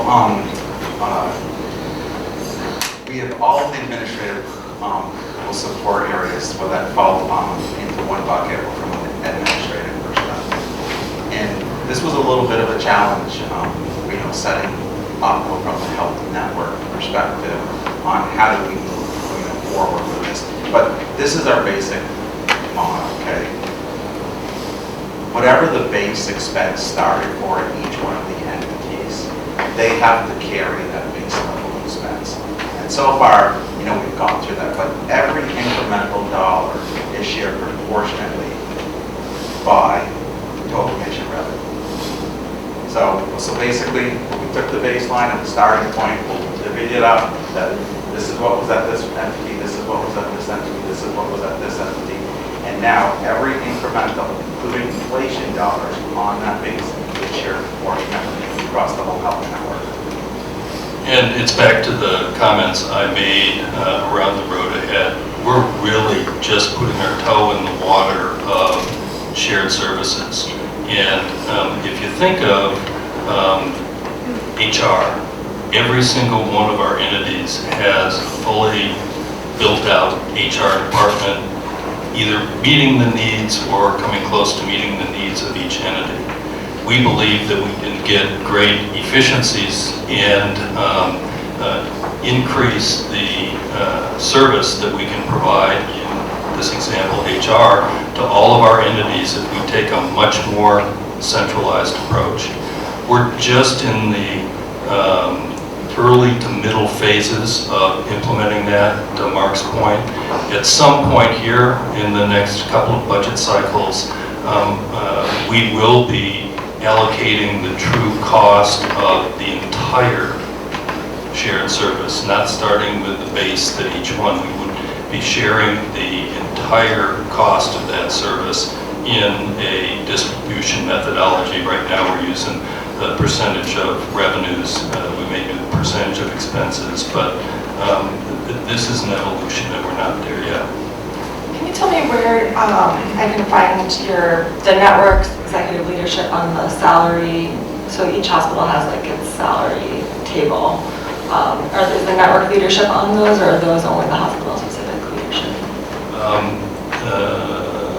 I think the best place is to get the 990s, but I think the tables that we fill out as part of the budget process have all of the network salaries as well. They're probably under the medical center, which is the common employer. Okay. But we'll need to validate that. Yeah. Okay. Yeah, if you could let me know, that would be great. Thank you. So also thank you, UVM and CVMC for agreeing to take a closer look at your financial assistance programs and to do a little bit of a deeper dive with us to evaluate them. Porter, we care about you too, but we didn't look at yours. And I hope that you and the others, relatively smaller hospitals, will take a look at. They're hurt.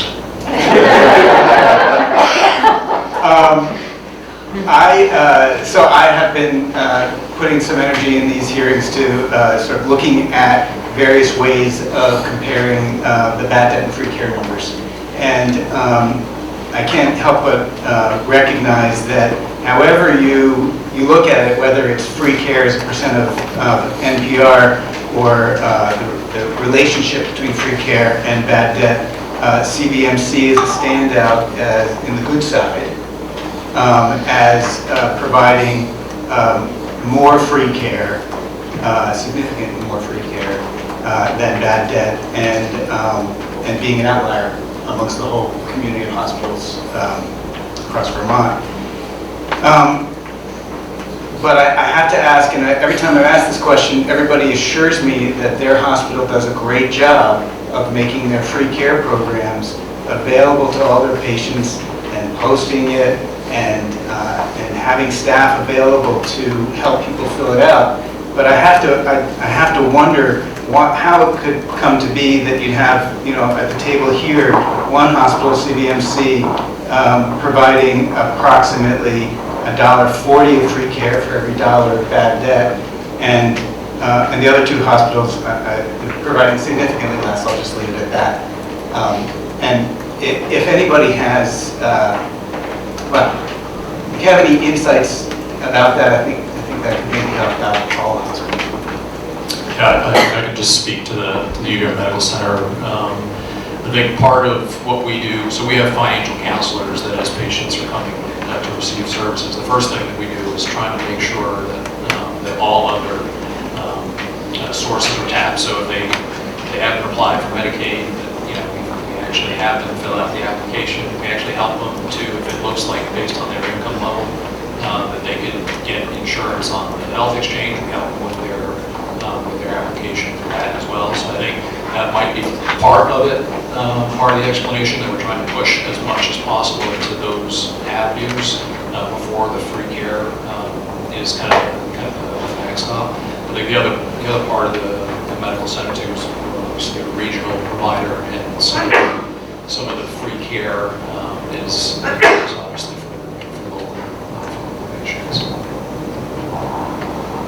I would agree with Rick about trying to obtain insurance prior to going down the free care route for our patients.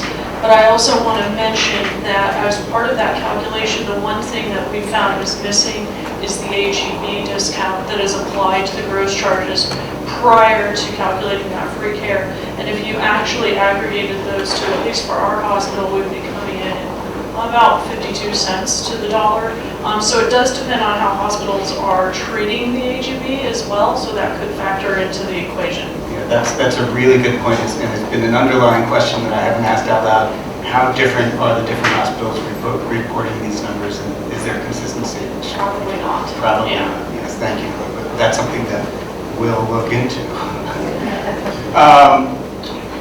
On that same track, I can't help but, across your hospital system, you have, in 2018, $36.5 million in bad debt. I apologize to the smaller hospitals when your average with some of the large get brought in. Do you have, can you characterize at all what you think is going on, and sort of who is in that population of people who you can't collect against, who haven't paid for the care they've received?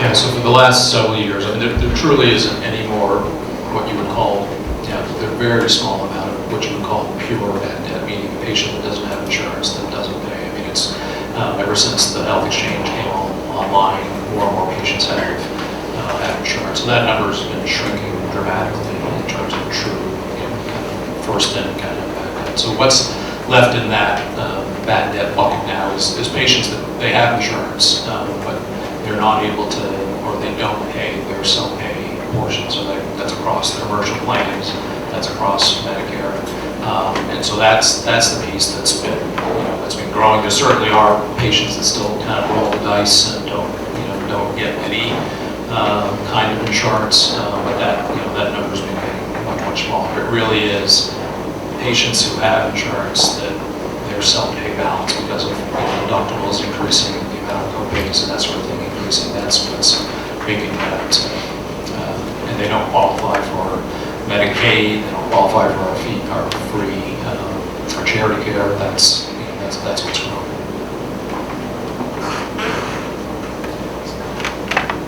Did you have more follow-up? No. So I think I know that in an accounting way, these numbers have been referred to as money that people choose not to pay, as opposed to not be able to pay. And I just wanted to. I know that Vermonters are. I know that in that set of people are probably every kind of Vermonter you can imagine. I also know that Vermonters are pretty darn proud, and I know that if I had a bill that was, half of my annual income, or that had no hope of being able to pay, or that I just couldn't manage to pay, I'd be pretty reticent to come to get more care. Now, if I had to, I would, but it would impact my decision. And I think that's probably true of a lot of Vermonters. Which leads me to the question of, does this, these large numbers, does consumer bad debt, is that a liability? Is that something that's going to make it harder for the all-care model to be successful? Yes, and it goes right to affordability in large measure equals access. And it doesn't matter if the service doesn't exist in the range that you can get to, or if it's right down the block and you can't afford it. And we're working hard on the affordability issue, and hope that in a aligned model where commercial insurance and Medicaid can come to a total cost of care target that the providers can work with, that the stifling amount of individual patient responsibility for the bill can be shrunk to a reasonable level. So I have some sort of, I think, very basic 340B pricing questions. I don't know who's best to.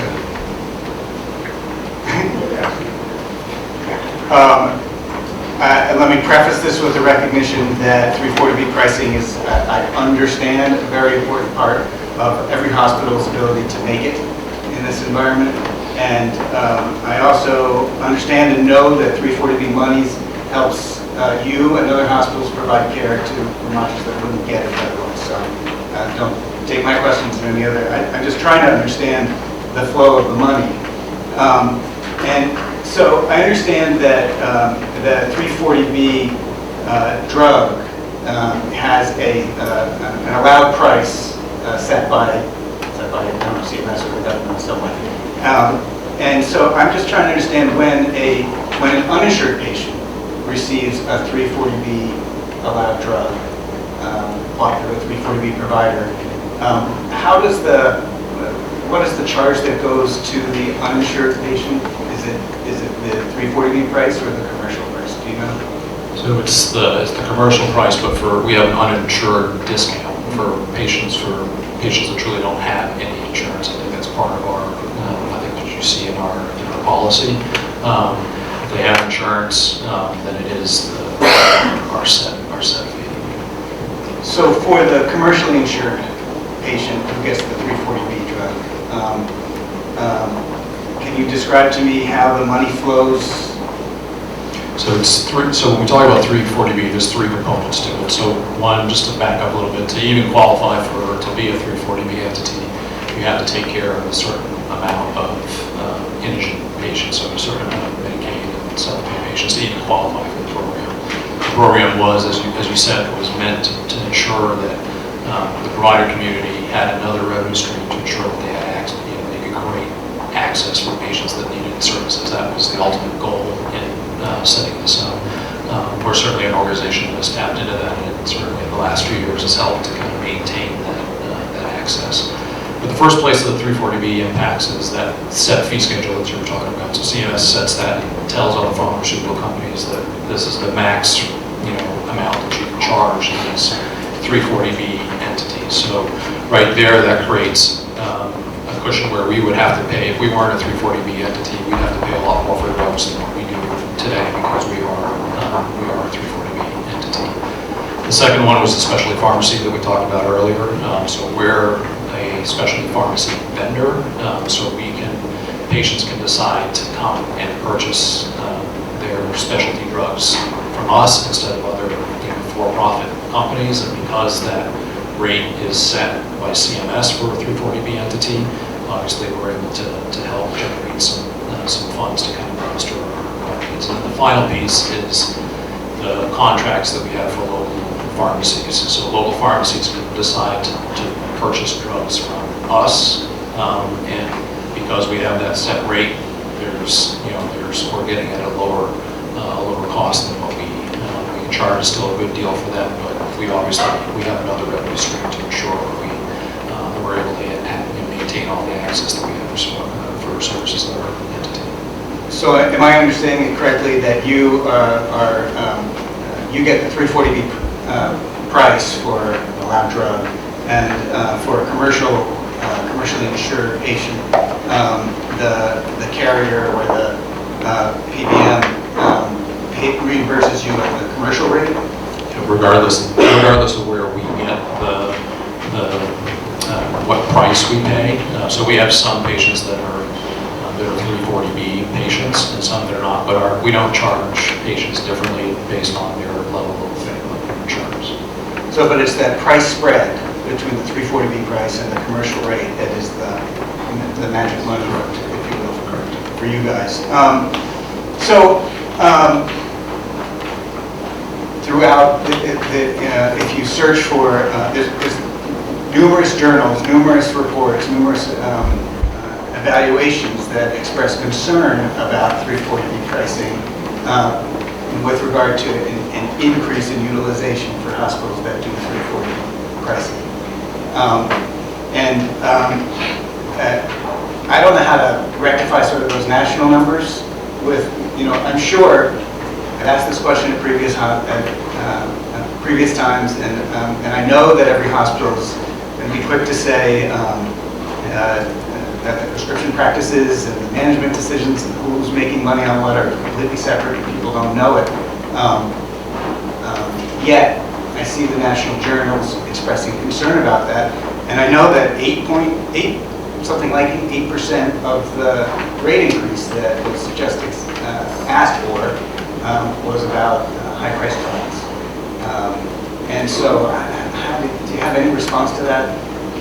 So I'll start, and maybe Steve can kind of finish up. So that 8% that you're talking about from a payer perspective impacts us too. So I mean, that 8% is what you see in our pharmaceutical inflation rate. So we're impacted by that same kind of increasing cost that the payers are impacted by. I would say there's no doubt that the fact that a drug is 340B does not impact utilization of the medical center. Clear on that, and actually, we have a lot of things that are going on in terms of drug utilization. Maybe Steve can kind of talk to you about it. I think that it's, we're trying to move the ball in the opposite direction in terms of drug utilization. I would be shocked if any of the physicians, specifically employed by the UVM Medical Center or even across the network, have any clue what the 340B program is. I do. Just maybe 5%. Now, there are pockets. Hudson Headwaters is our FQHC partner in New York State. They actually run 340B programs for providers, so they're very tuned in. But if you just go into one of our primary care offices, 340B, they probably think it's a retirement program. Yeah, I don't mean to accuse anybody of anything. I mean to try and rectify two different stories. And when I hear about something happening nationally, I have to assume that there's a version of that happening here too. So what I would say is what Rick told you, that third part of the program where the hospitals can sell drugs to local pharmacies, that's a growth component. And that would look like you're running more drug through your system, but it's actually not changing your true utilization at all. And I am extremely confident, as Dr. Brumstead is, that 95% of our doctors have no idea what 340B is, and if you mention it in a meeting, they glass over. It's just a complex subject, and they're really worried about getting the right meds to their patients and having their patients be able to afford them. Okay, one last question, and it's for Corner. And this is just because I'm an Addison County boy. I noticed in your, some of the answers you gave, I think it was I noticed the answers you gave about MAT, that the numbers looked relatively low. I also noticed that there were 2016 numbers, which confused me why the network's answer about I noticed the numbers were relatively low. And I read your description about the closure of Bristol Internal Medicine and the transfer of that MAT over to the FQHC. But I just have this nagging question because it's an age-old Addison County question, honestly, whether we have enough MAT providers in Addison County. So before I answer the question, I need to wait for the flight to catch up. So I think you know the answer to that. You know, I mean, we basically need more services in our area. Right now, we do have, I think, about 7 patients who are waiting for MAT treatment in Middlebury. We are going to, that's why we supported the healthcare provider and given them extra support so they can open up a clinic in Middlebury to provide additional support. I think it's, you know, MAT is a wonderful program, we want to support that, and we do need it to be more robust than it is today. And so yes, we do need to provide more services than we do. I think Jen is prompting me because she has a supplement. I think it's important to note that there was provider retirement within Addison County. So they are trying to disperse those patients evenly across the existing providers with that healthcare partner that's in Bristol, as well as the fact that our own providers, specifically in our Jen's office and 1 or 2 providers in our Middlebury office, are also trying to expand their MAT services to patients so that we can at least help supplement for those 7 that we have on the wait list so that our healthcare provider can get established in Middlebury. Thank you. So at this point, we're going to open it up to any public comments. If you do wish to make a comment from the public, if you would stand up, state your name, and address your comment to the board. Anyone? Yes. Hi, my name is Rachel Cummings. I'm the Executive Director of the Counseling Service of Addison County. I want to thank both network and the Green Mountain Care Board for coming to Middlebury. My question to the network is around workforce development and retirements. As I've seen through your materials, you're accounting for an aging population and the increase in acuity. I'm just curious, of your nurses, how many are you expecting to retire across the network in the next 5 to 10 years? And then what is the plan to backfill those? Because whatever you do impacts community-based organizations. And what I'm noticing is we're not bringing new people into the system, new workforce into the system. We're just kind of recycling and poaching. And so your plan for backfilling those retirements impacts our organization and community-based organizations to hold people and care for people in the community. And before anybody from UVM answers that, just also, Rachel, wanted to invite you to a panel that we're having on October 2nd about the workforce. And there's a number of barriers, as you know, and we're trying to see what accommodations can be made across the state that not only would allow more nurses to graduate, but you know, if we don't grow our own, we're not going to be anywhere. And with that, I'll turn it over to UVM to answer the question. So, Rachel, that's a great question, and we're spending a lot of time thinking about this. So, at the medical center, we've hired 171 new nurses since January 1st. We still have more than 90 openings. Starting, I think it was around mid-June, we added on 2 recruiters basically to work to fill those positions. And I know we are pulling nurses nationally because I met a nurse last week that was from Oregon, and I also met one that was from Rhode Island who was coming back home to Vermont. Her family was here. We also are working with the College of Medicine to work on programs where we can make sure that new grads can come to the medical center or the network and have some kind of maybe loan repayment program or something. There's a lot of work to still do on that, but that is something we're thinking about because that is a pool that is local, and if we can hold them right away, that would be a great thing. I can't tell you what our needs are going to be over the next 5 years. I have seen some data around it, but I can't recite it, but I know that we have a significant issue. So I think it's all about, to Kevin's point, recruiting well, being an employer of choice is, I think, really important. I think that makes a big difference.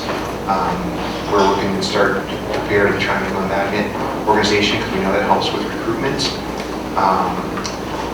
And I would just add that I think you have to do multiple fronts. It can't only be recruiting, it can't only be using the medical school. You have to think about all the different ways you can make it a place where people want to come and spend their careers. Any other comments from the public? And if you're behind a post and I can't see you, you're gonna have to move a little bit. Is there anybody out there? I think that is it. Thank you very much. Thank you and enjoy Appreciate the it. rest of the day. We have one more solemn day on Wednesday. Familiar? I will. Then we have a few weeks of